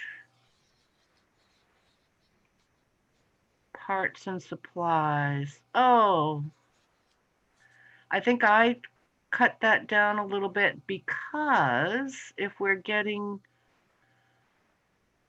two brandy news and one slightly used new truck, it would seem to me that we would need fewer parts and supplies for those. And I just threw out a number. So that was my rationale for going down to 45,000. I don't know if it's in the right place, but that's. No, that's actually pretty reasonable. If that indeed happens, I would probably think that's probably what you should see reflected in that expense line item, some reduction. Okay. Any other questions? And I think petroleum products I did for the same, because we went to unleaded gasoline, so that we've noticed. Well, there again, that varies dramatically on the type of winter we have and Yeah. how much fuel we expend. Okay. If there are no other questions, we'll go down to the garage.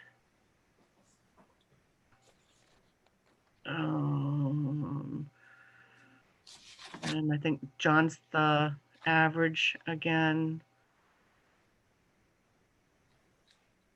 for. It's also that point about the electricity, right? So once again, a 50% increase and That due to the addition? Yeah, it's but the not on the actuals. On the actuals, it's like 25% increase, 50% on budget. But and you wouldn't think that the addition would be responsible for that much of a change. The addition doubled the size of the building. Yeah, I would. Okay, well. But again, 2019 had that addition, right? So Herb has put it in. So it already doubled. It doubled because of the building between 18 and 19, 1,600 to 3,600, right? And then it increased again on the actuals, 19 to 20 by like 25%. So the GMP tariff didn't increase 25%. This is confusing. Yep, I'll check it out. And then Mary, you're huge, yeah. Wasn't this a line item where something shifted over from another category? for this. Oh, the supply line. Yeah. Yeah, that was in the. That's, but if it shifted over from something, it must have been dropped from something else, and I don't.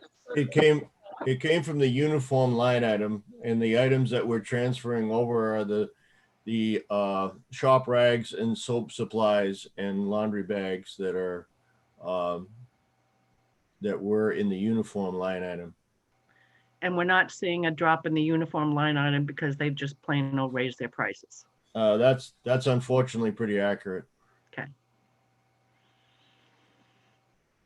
All right. Any other? And I should say that the request, I hope that I was clear or somehow the message got across that in the tools in the garage, we're looking at some improvements to a welding machine, some cutting torches, and some floor jacks and some lifts. So that's why there were some additional monies requested there. Yeah, and do you need all of them at once? Well, these are all the welder and the cutting torches are old Yeah, but do you things need that all... need to be upgraded. We're not buying new. We're just buying the appurtenances that go along with it. We're not buying a new welding machine. We're buying the appurtenances go with it. Yeah, but what about the lifts? So how many lifts? We have one lift that's if you looked at it, you wouldn't have any concerns. It's all rusted and doesn't work as well as it should. We really do need some heavier lifts. Okay. I don't think you want a lift to fail either.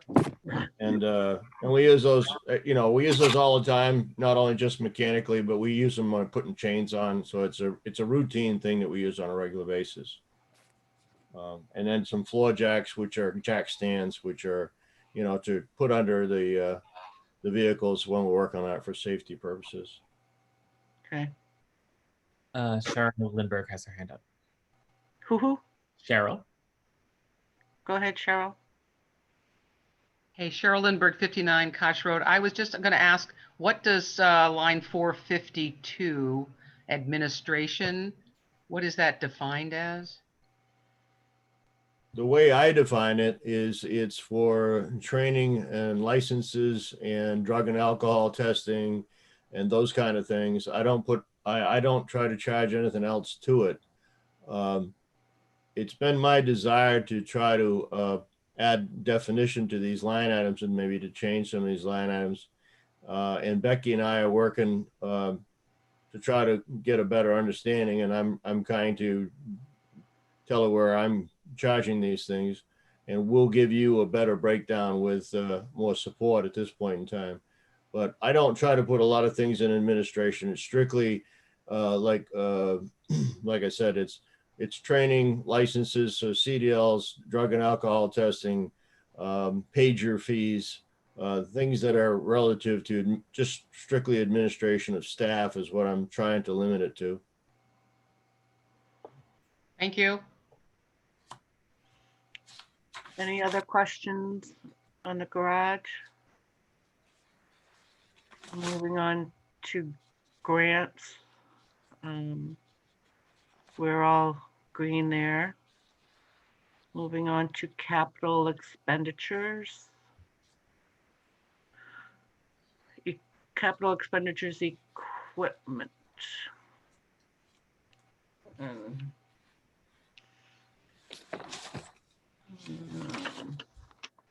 Madam Chair, can I point out one thing?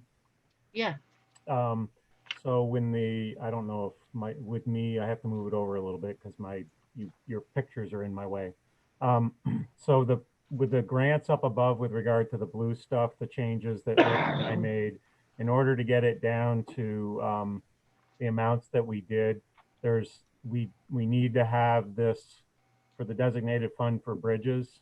We need this amount in order to justify the reductions that we did up there, so that it still is a net decrease between all of it, but to account for the capital budget, the way the bridge projects are set up, this is the amount of money that we need to carry out those bridge projects as envisioned. So I wanted to add that.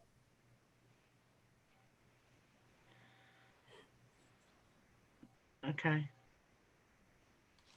Claudette, this is where I don't even know how to act, so tell me about your numbers. These are wildly different than proposed, and I just kind of want to know generally your thinking and philosophy. So I was looking for my notes on the equipment. Yeah. This might also be one that I was thinking that use some of the undesignated fund to bring it up. But I believe, was our appropriation last year 20,000? I'm looking. Yeah. So that was my rationale for that. The sidewalk, actually, I'm surprised that I even put any money in there, but that's neither here nor there. The 4860, what an odd number. Where did I come up with that?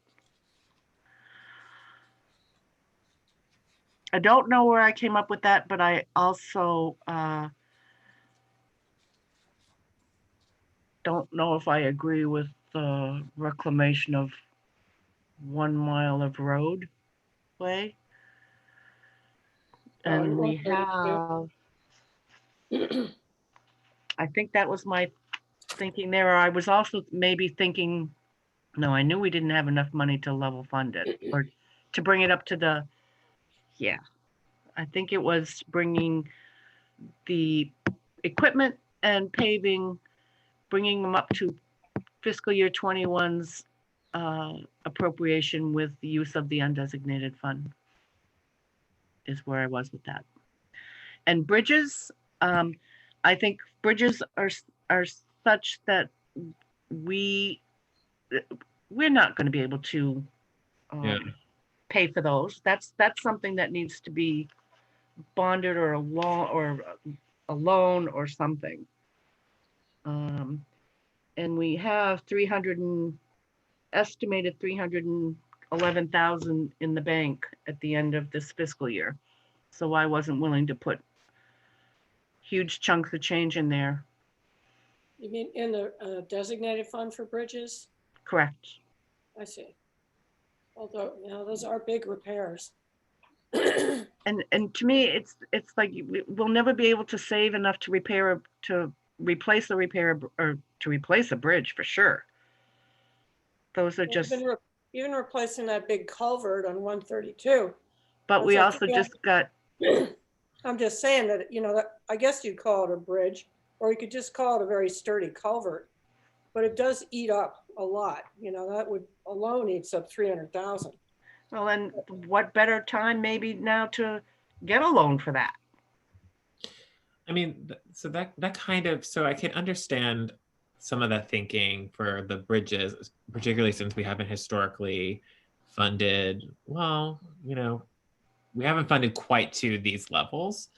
And so if you just take a broad strokes philosophy of you bond for bridges, then that's fine. But like some of these other items have historically been funded, and and I think we've been successful at meeting our obligations with the designated funds as those financing sources. So I guess if I were to make an argument to you, I would say like, I can hear you on bridges, but I think some of these other, and then what I think about sidewalks, but equipment and paving, maybe you should see some increases from your thinking. No, the equipment, like I said. Okay. Take the other 20,000 from the undesignated fund and bring it up to 40. So for the paving, I don't know. I'm not convinced. I would be willing to go up some, but I'm not convinced that we. Are we hurting as a result of this? As how will we be hurting it? Like, because we've always funded it at 275 historically, right, Herb? That's what I'm learning here. Yes. And so why? So, was there any? Someone talk to me about this. What did we fund it last year? Was it 275 last year? If you can. No, it's like 60. Yeah, and I think that's because we either got a grant or you had a paving grant last year that helped offset the stuff. So that's why you didn't spend as much. Right. And it's but that's how much paving. I won't stake my life on it, but I'll stake my son's life on it that you won't get a paving grant this year. Oh, yikes. But like paving is like, so it just seems like the expenses for paving is like as sure as winter brings snow or whatever an expression is. So it just seems like if we're not getting it from the paving grant, then it seems like we need to fund it, and I'm not going to bond for paving. Why not? We're long bridges. So, can I jump in real quick? Yeah, please. Sorry, I'm just trying to tease. So, a couple of points here. So, my difference on the paving, I don't object to the 275 for Roger's point. We basically have that basic level of expense year in and year out. If I remember correctly, Herb, we've already gone 1 year though without getting a paving grant. And I think when we've talked about this before, you've said that, Norwich has historically had a record of about, 2 out of 3 or maybe 2 out of 4 years we get grants, right? So the 60, if I remember correctly, we knew we would not be getting a grant because we had 2 in a row at least, maybe 3.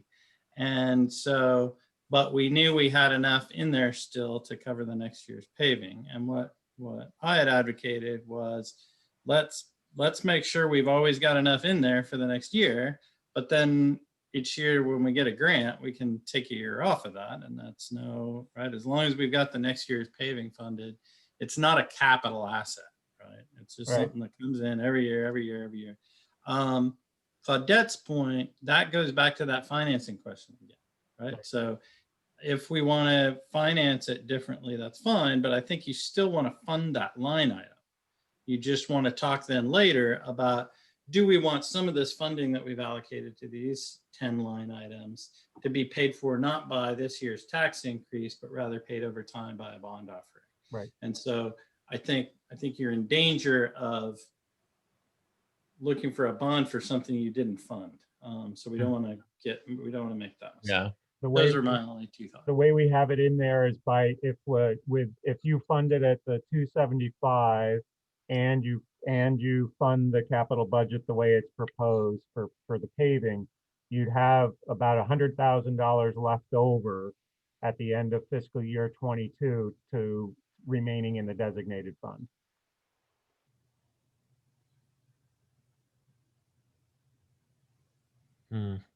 So again, the idea, you're muted, John. So the idea is that there's still some money left over to move forward with as we go at it, rather than spending it down to zero.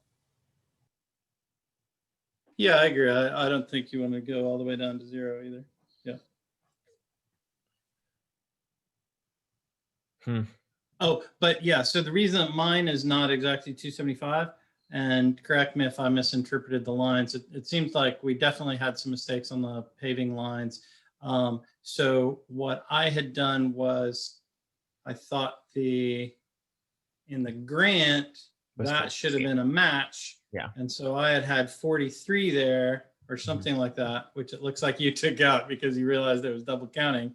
But so mine would have gone back in there as part of our match, plus the 226 below. So like one or the other, like make sure we got 275. So I was not quibbling with the 275 amount at the end of the day. Claudette, you're on mute. Sorry, I have a Larry question. Why can you talk me through why you selected one mile of 132 to be reclaimed and paved versus, I don't know, a mile of another road, or just repaving, not reclaiming? Because well, you have to keep up with your roads and your bridges on some sort of a consistent basis, because it costs far more to repair after they've gone to over a certain threshold than it does if you keep up with them on a regular basis. So without other tools available, I kind of looked at the roads, the paved roads, on my own volition and made a judgment as to what was in really some rough conditions. And I think that's the section that I thought was the worst. Now, it's one of the reasons why I've asked for an RSMS to be done with traffic volumes, so that I could come to you with a far more quantified basis, which is unbiased and doesn't have judgmental aspects to it. Because that would say, okay, these roads are in this condition, they have this traffic, they have this importance, and therefore they would be repaired in this priority, and you would budget accordingly. And I would like to, I think that's would be really important for the town. But in lieu of that, looking around at the roads that I travel on and looking at the segment that I was looking at, I thought that was one of the areas of town that had traffic, had a lot of truck traffic, had a lot of heavy traffic, at least in the past anyways, and was in kind of rough shape conditional wise. So I proposed that because we need to do something on a regular basis if we can possibly fund it to keep your roads up. And the trucks were due to the Ely mine recovery piece. There's still plenty of trucks. I'm sure there's still trucks. There's still trucks. That's what I understand, is there's quite a bit of heavy truck traffic. And particularly, I got a lot of requests for haul permits on Route 132 last spring. So there's evidently either logging or something or construction or whatever going on that road. So that was another factor for my making that judgment. But again, if you fund the RSMS, it would hopefully give us a tool that would take a lot of factors into account, and it would be on a real quantified basis. But that's the reasons why I came up with the section that I did. Yeah, and I think that was the other my other thoughts for why not to fund that paving to 275 to wait for the RSMS. Fund that, get every year that goes by, you're actually going to, it's the old story of the advertisement, pay me now or pay me later. You will pay more when you delay. So my advice is to try to do something. Maybe the segment that I picked out wasn't the optimum place. Maybe there's a better place to do it, but I would advise that you do something to try to keep up with the roads to some extent, and the bridges as well. They're extremely important. So to your point, I'm just trying to tease. I'm sorry, I don't know if we're taking too much time on this, but I wanted to tease out a little bit more about, using designated fund as a way to finance bridges. You said, I mean, I sort of appreciated your broad point, like this is something you bond. So you would, I mean, you could use the designated fund for possibly some of the engineering work. Right. Prior to, but we have, yeah, it's. And so that's just a philosophical decision? Is there any objections from Herb and Larry? Is it just so impossible to keep up that you'll just be bonding, through the roof? The combination of them both inevitably. Like I'm trying to understand a little bit more about our funding sources for these for these capital expenditures for DPW. Like I think paving, Claudette has her position on paving. I think we all sort of have something different. I can kind of meet her halfway on equipment, so to speak. I guess there's an argument to be made, but this bridges is, kind of an outstanding question for me. So can someone help me divulge more? Well, if you look, it's Herb. Yes. If you look at the capital budget side of stuff, you have what we're trying to do is the bridge inventory coming up, which is an estimate of about $57,000, and that's hiring an engineer to do the bridges that are greater than 5 feet in length. So and we're looking to have that done in the coming year. And that generally is, as we have it, is just an appropriation. So new tax dollars. Yeah. We're in the middle of doing the Tigertown box culverts, which is basically a $487,000 project. We're looked at 80% of that would be paid for by a grant, 20% would be local. Got the Route 132 box culvert. That's about $300,000. So again, we're hoping, originally, you may recall that you approved the existing $300,000 in the designated fund to pay for that because of the emergency situation that we're in. That's true. That we're hoping now, because hopefully it's an opportunity that was presented to us unintentionally, but because we can't build and the permitting stuff delayed us for the winter time frame, we're hoping to be able to apply for a structures grant so that we, instead of paying for it totally out of the designated fund, that it would only be an 80-20% split on a structures grant. So that's the hope there, but still a burden on the designated fund. And then we've got the Chapel Hill South Bridge, Elm Street, and the Beaver Meadow Bridge number 39 that are coming up in the next 4 to 6 year time frame that we have to have both design and construction work. So again, one of them we're looking to go out to bond on, which is the Elm Street Bridge construction. Right. And then we hope to have some more money built up that we can do the structures grant again for the Beaver Meadow Bridge. So when you look at all of the demands that are there, that's why we've got the requests in there as is, especially for the designated fund. That's why I've got it with the blue areas on the spreadsheet, I've got that, we've got the grants down because we're anticipating some grants that would come from that. But in order to meet that, I need the bridge designated fund to come up a little bit. Yeah, you need money. So Yeah, yes, it's local match, sorry. so your argument is that for a lot of these grant opportunities, there's matching, and you need to be able to quickly like provide that matching fund to be competitive for these grants. Correct. Okay, well, that is compelling. We move on from this area.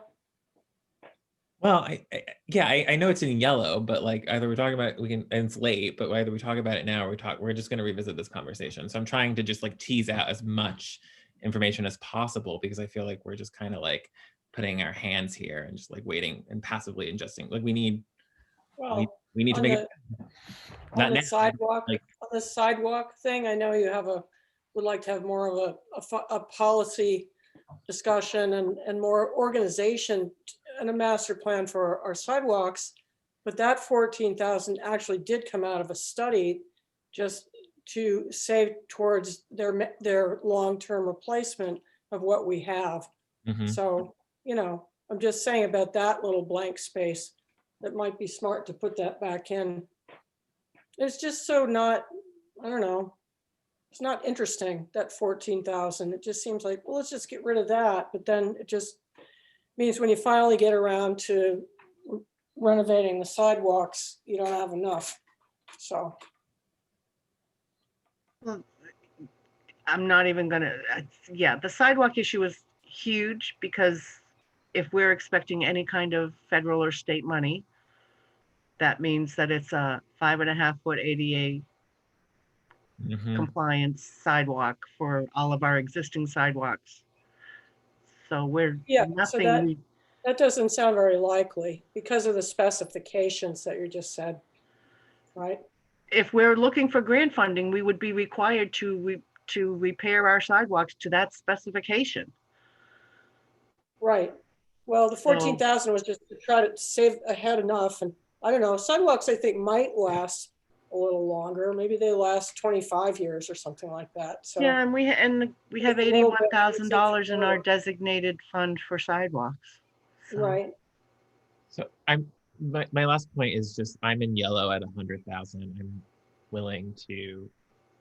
going to be thinking about the 175 number in the time. So that's the only change I have.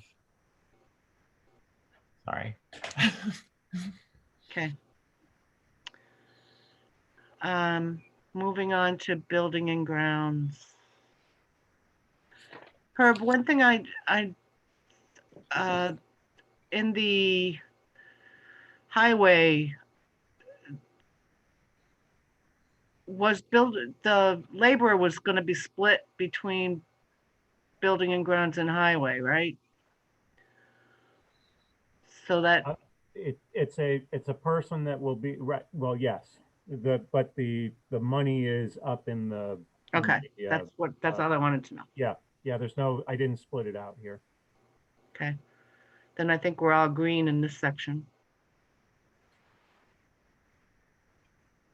There's a difference of the health insurance figures. 545. Would be a typo. I don't see any difference. Well, let's see. It's 480. Let's see. Am I reading this correctly? Most of it said 33,545. And Roger said 35,545. Maybe it's a typo. Probably a typo, yeah. Typo, okay. Sorry. It's okay. Down to garden supplies and plants.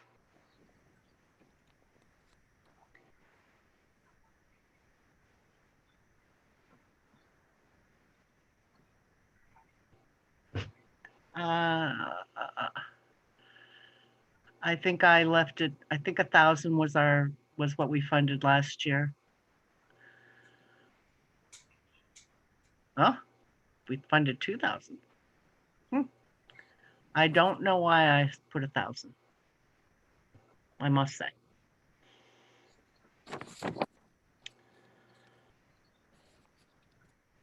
And then the other questions on the plants and garden supplies? Foley or contracted services, uniforms, we know that that's due to a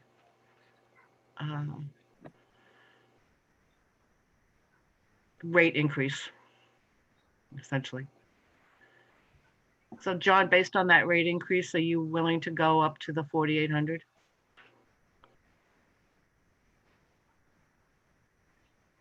So it's double, the price is doubled? Uh, Oh, wait, sorry, no, the actuals are 42. Sorry. Line 491. Yeah, no, I'm there. I'm redoing my average here real quick. So whenever this happens, I just change my average so that it's the last.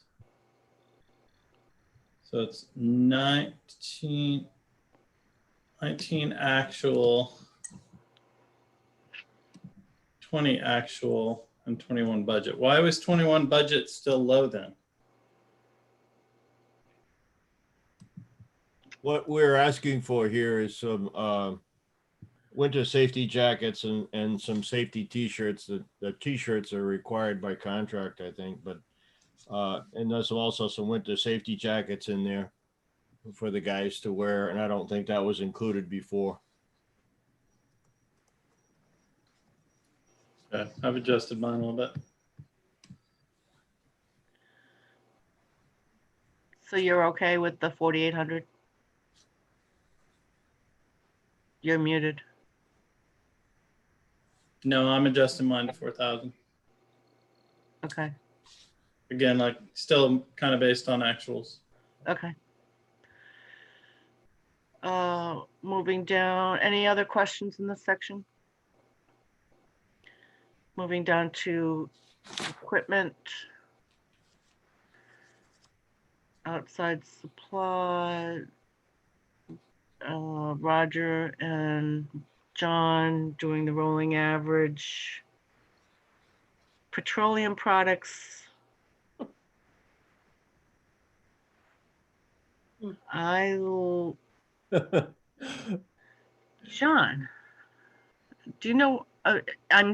Yours is a rolling average, but I don't know why it's that much. 2019 actuals. Yeah. It was a big truck rolling year. I'm not sure why, but it was. But you know, you've also got I don't know. Price of oil is lower, gas is cheaper. That could change like in 3 months, though. Who knows? 3-year average. All right. Any questions? Or shall we move on to equipment? And I think I'm below again. I was thinking about bringing that up to the request with the use of undesignated funds, but I may have spent them all already. I was gonna say, yeah. I don't know for sure. I don't think so. But I still have checks in my checkbook. Yeah. I'm gonna, based on what Herb sent us tonight, try to figure out what it is that I am proposing specifically to use for the undesignated funds. But, any other questions in that one? Solid waste. We're all okay there. Contracted services, solid waste. When is our contract up with these folks? With Casella? Yeah, it seems like we're faring. I know, like, I think another town is renegotiating, and it's been tricky this year. I have to go look. It was just negotiated with Dave Ormiston right before I came on board. So, And how long do those contracts usually run for? it depends what you. I'm not trying to be crass, but it depends what you negotiate for. So that's why I got to check the contract. It probably stays in place until we ask to redo it or go out to bid again.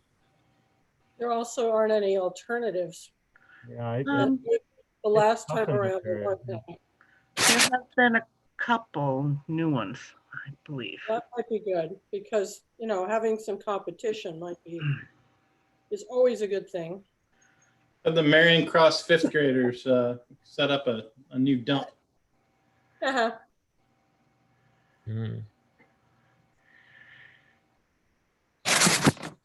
So under the contracted services, we're in a little bit of a disagreement. Some of it's just John's rolling average. Wait, you don't want to pay for the food scraps? No. Oh.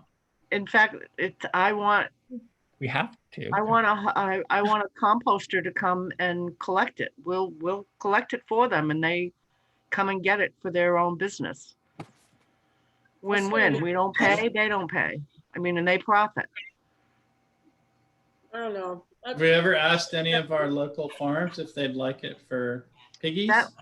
That was one of my goals with the solid waste committee, to really investigate that and do some serious. You should, if you join it, Claudette, you'll have a quorum. One never knows. Pigs would like fresher food than, you know, just getting it Wednesday and Saturday. But I don't know. There's probably some creative solution. No, it's the vegetable farmers who make compost themselves, not just the pig farmers who feed their animals the scraps. I see. We have a universal recycling law, so we kind of have to have the line item if we don't, Yeah, you're right. Okay. I think, I don't know. I mean, I'm all with questioning statutes, so. We have to It's provide. 1120 and it's a really small line item. Yes. We have to provide the services. We don't necessarily have to contract with somebody to come get it. Well, you do want to pick that stuff up. Okay, anyway. Shall we move on to equipment? Yes, please. Yeah.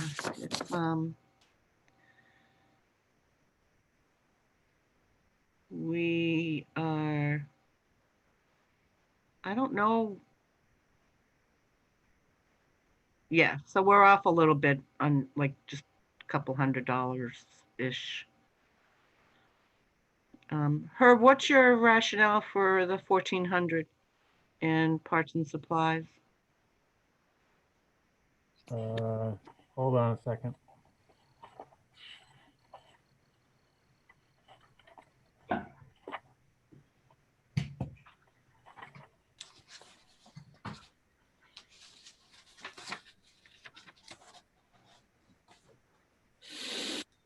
I looked at the last couple of years of expenditure. One was 1429, the other was 1369. Okay. Any questions? So going down to transfer station purchase services. And did we ever find out what those purchase services really cover? I can't remember if it was in Larry's binder. I can tell you one of the things that I've tried to put under there is things that we get on a regular basis, like porta potties and those kind of things that we contract out. Okay. So I call those purchase services, not repairs and maintenance or parts and supplies. I bill it under purchase services. Yeah, that would make sense. And John's was probably the rolling average on, again, the electricity question.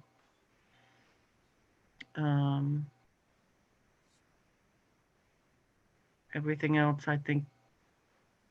Any questions on any other issues with the transfer station? Designated fund equipment for the transfer station. I'm not in support of a shed this year. That's my rationale or that's one rationale. The other one is that we have quite a lot of money, quite a chunk of change in the solid waste equipment with 34,000, but I'm not in support of a shed or the aggregate separating thingy, and it's for strictly budgetary reasons this year.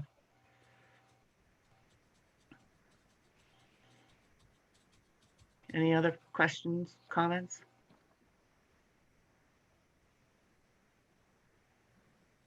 Seeing none. Tracy Hall. Electricity. Herb, if I recall correctly, the electricity line item is another one that there was a huge increase in Tracy Hall electric usage. Yeah, I'm gonna flag that red as soon as I was getting done with the yellow here, because Okay. I knew Langus would ask it if you didn't, so, yep. And John's heating rolling average. I had sent, my one concern is this alarm monitoring.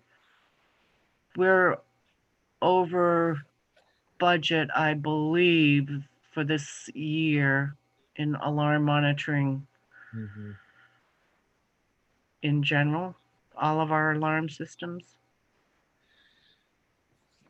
Yeah, it's the contract that we have for our, each building has an alarm system in it, so that's the contract for that. Because your rationale was like it covered DPW, the different companies, and but Well, it's just we went out to bid for the alarm monitoring contract, and this is the vendor that got the bid for process, and we, you know, the line items and the scope of work that he does, he checks out a number of things, but he also replaces things that he finds is defective. So it's just you know, whatever comes about from the inspections. okay. But we're already spending more than the 600. Yeah, and we probably will continue. So I think it should reflect what the new contract is. Yeah. Well, it's not a lump sum item. It's yeah, difficult to put a number to it, but okay. Or leave it as it is, as long as we realize we're gonna go over budget again. So. Yeah. Any other? What's the one? Yeah, we have some. Roger, this time you didn't fund the designated fund for Tracy Hall. I mean, it's time to bond. Like we need to. Okay, find a long-term solution. Yeah, I mean, I think like ultimately, like, well, let's pause on that money and come up with a solution for Tracy Hall. Hopefully I forwarded a draft of an Article 36 task force that hopefully we can discuss at a future agenda. Okay. And then the rest of this is something that we really can't do anything about, like the debt service and the. That's true. Are we okay to like not continue? Yeah, that would be kind of a blessing. Wait, are you talking about this meeting or but? No, with the going over the debt service, the yeah, tax expenditures, the insurances piece. Yeah, none of us have any variance from what's proposed, so nothing to see here. And then I just want to like, John's proposed budget memo had a 4.1% increase with I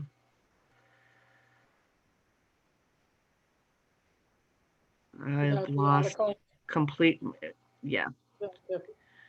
With what he did. Rob Gear was saying he was okay up to 7%. Roger, I'm not sure if you stated a number. I know at one point you had said within 5%. I just want it to be stable. Like I created a budget that was equal to FY19, and I would like it to be equal to the previous fiscal year. Like generally every year I would like it to just increase, you know, at an expected rate. So that was my only goal. I'm not giving a number because I don't know what that stabilization looks like because we haven't historically had that. Well, so if you look at the bottom line numbers from what we went into the meeting with, except for mine, because I've been updating it as I've gone along, but Claudette was at 104%, so 4% increase. Roger was a 12% increase. Mary was a 17% increase. I'm now at a 10% increase because of the couple of adjustments I made as we went along, but also the big change for me was that I had understood us at having a much bigger surplus in the undesignated funds. So Herb sent around that note tonight. So I think that for me, I would advocate putting 75 there rather than 175. So I'm at 10% higher. Department heads were at 33% higher and Herb was at 18% higher. Yeah, so we're still all over the place. So a stable tax increase. Well, we weren't going to ever have that this year. So yeah, you know, you're right to say like but I'm just saying that if we make this 11% increase, this 12% increase, or, you know, we will be able to not have the fluctuations in the future is the hope. That is my thinking. Not a guarantee.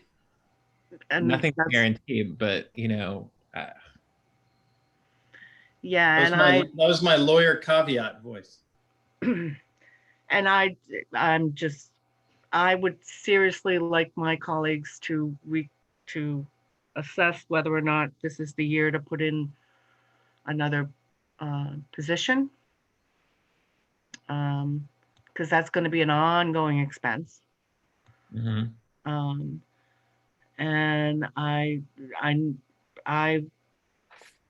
was hoping that we would have more in the undesignated fund that we could possibly tap. And I'm, you know, this 4.03 to me is still,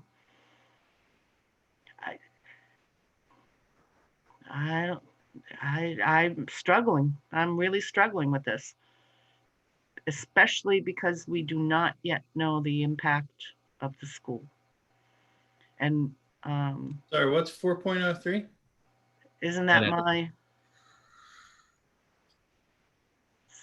my projected increase? Isn't that what Herb just? The 4.03 is Claudette's bottom line right now compared to the current budget.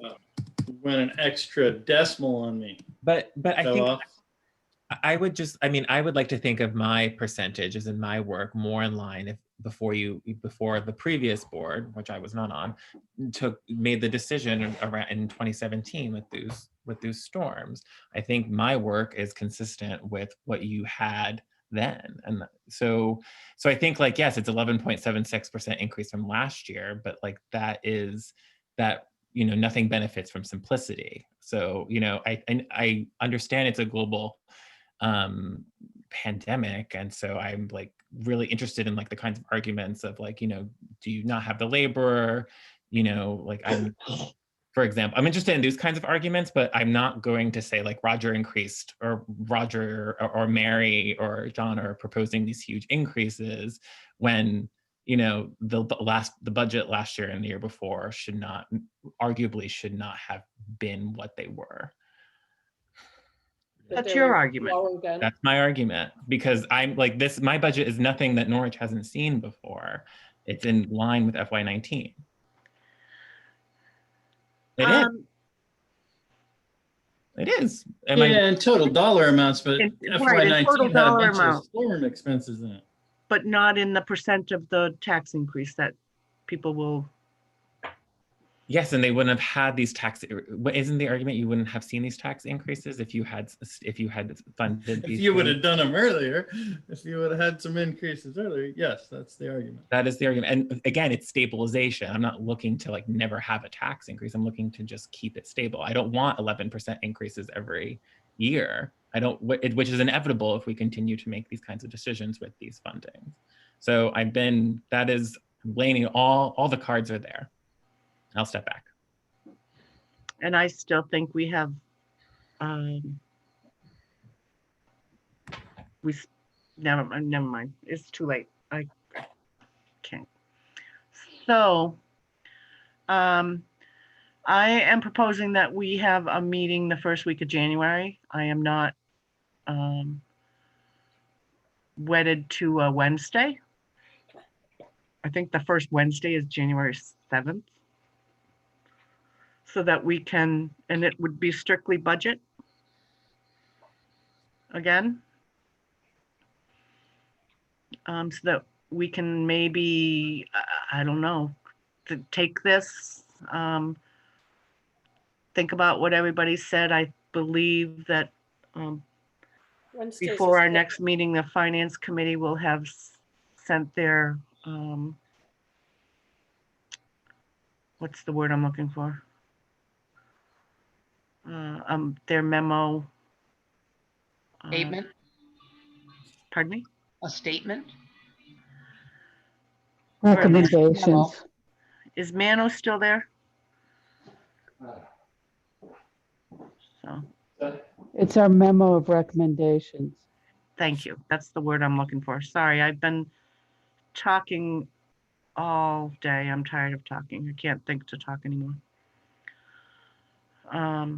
So that should be to us before the first, probably by the end, maybe even by next week or the week after, but in time for a first meeting in January so that we can collectively, or at least look at that in terms of our own thinking, and then come the first week of January,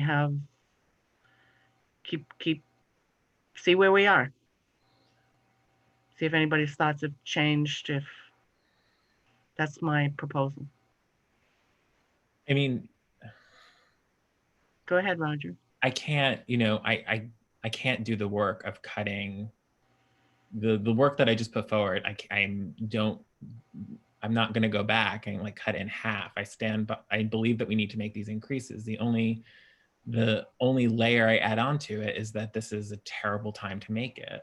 And so I guess, to make these increases, and I have to assume that other board members agree, because they're not coming in at 4%. They're coming in at much higher.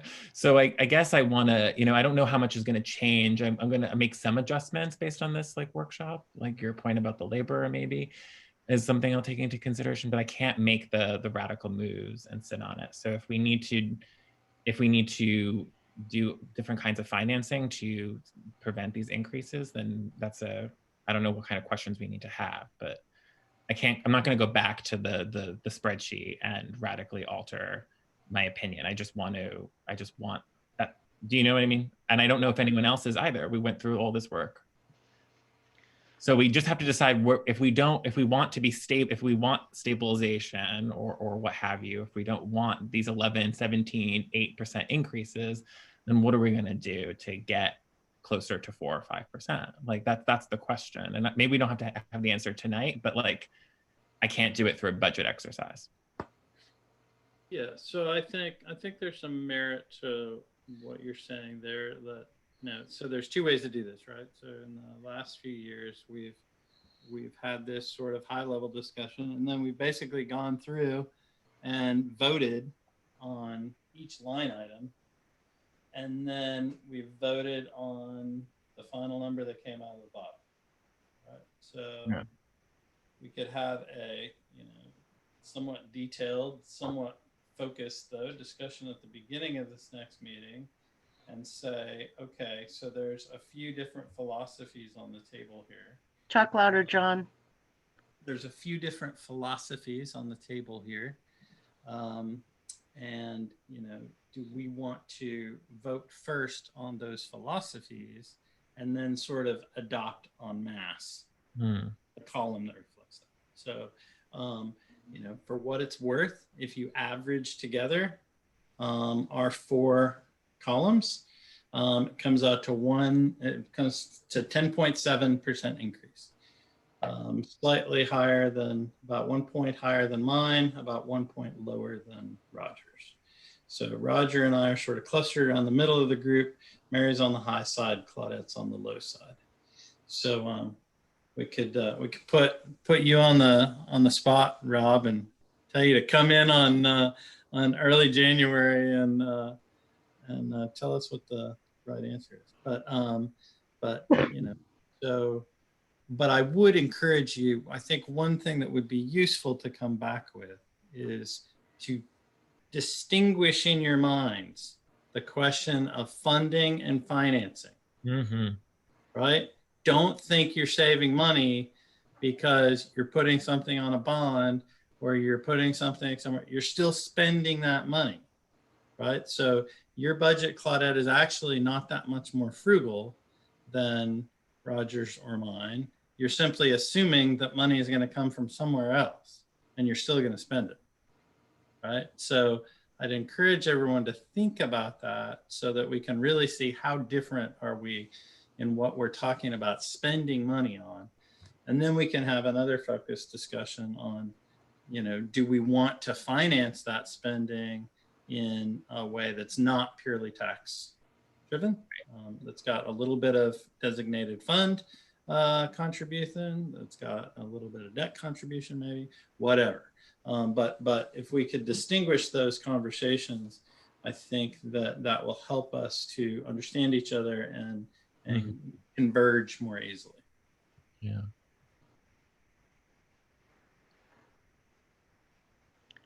Thank you, John. Actually, that helpful. So going back to the first week of January, does somebody want to, are we all okay to agree to meet the first week of January? And is it going to be the Wednesday or is there a other preferred day? I agree. I can't meet on the Tuesday. Wednesday's okay. So we just want, fine with me. Just leave it as Wednesday? If it was Wednesday, would be good, I think. Okay.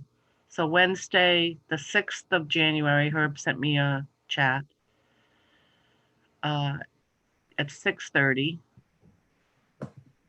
And I believe any packet info needs to get to Miranda by Wednesday, December 30th in the morning, correct, Herb? That's it. Oh, I'm already off the mic. Sorry. Yeah, early as you can that week, just because the 1st is a holiday, the Friday. So yeah, so if you can bank on an extra day in there, that would be very helpful. And are you you guys in the office on the 31st? Yeah, the holiday's the 1st. Okay. Roger? So Cheryl has her hand up, but I wanted to also say the article for the energy coordinator. So it was last year, it was like the funds were approved. We didn't move forward with our contribution to the regional energy coordinator. My understanding is there's more information, like they've started the program, they have made a hire, it's Jeff Martin from Hartford. There's a possible, anyway, we should talk about that. My recommendation would be we ask the energy, they're meeting, I think next week. I don't know when they're meeting, but it would make sense if we ask them for their recommendation with the new information about the position that's come to light to see if it's of value to Norwich and if we want to make that request of voters. I would support asking them for that advice. Yeah, I've got that already from them. I've been collaborating with them, so I've been trying to put something together for you guys to send out. Okay, so I don't know if we want to talk about that. Cheryl, you said Cheryl had a question or a comment? Yeah. Go ahead, Cheryl. So I don't want to interrupt 59 Koch Road, Cheryl Lindbergh, but my question had to do with another round of payables. for perhaps December 30th or something.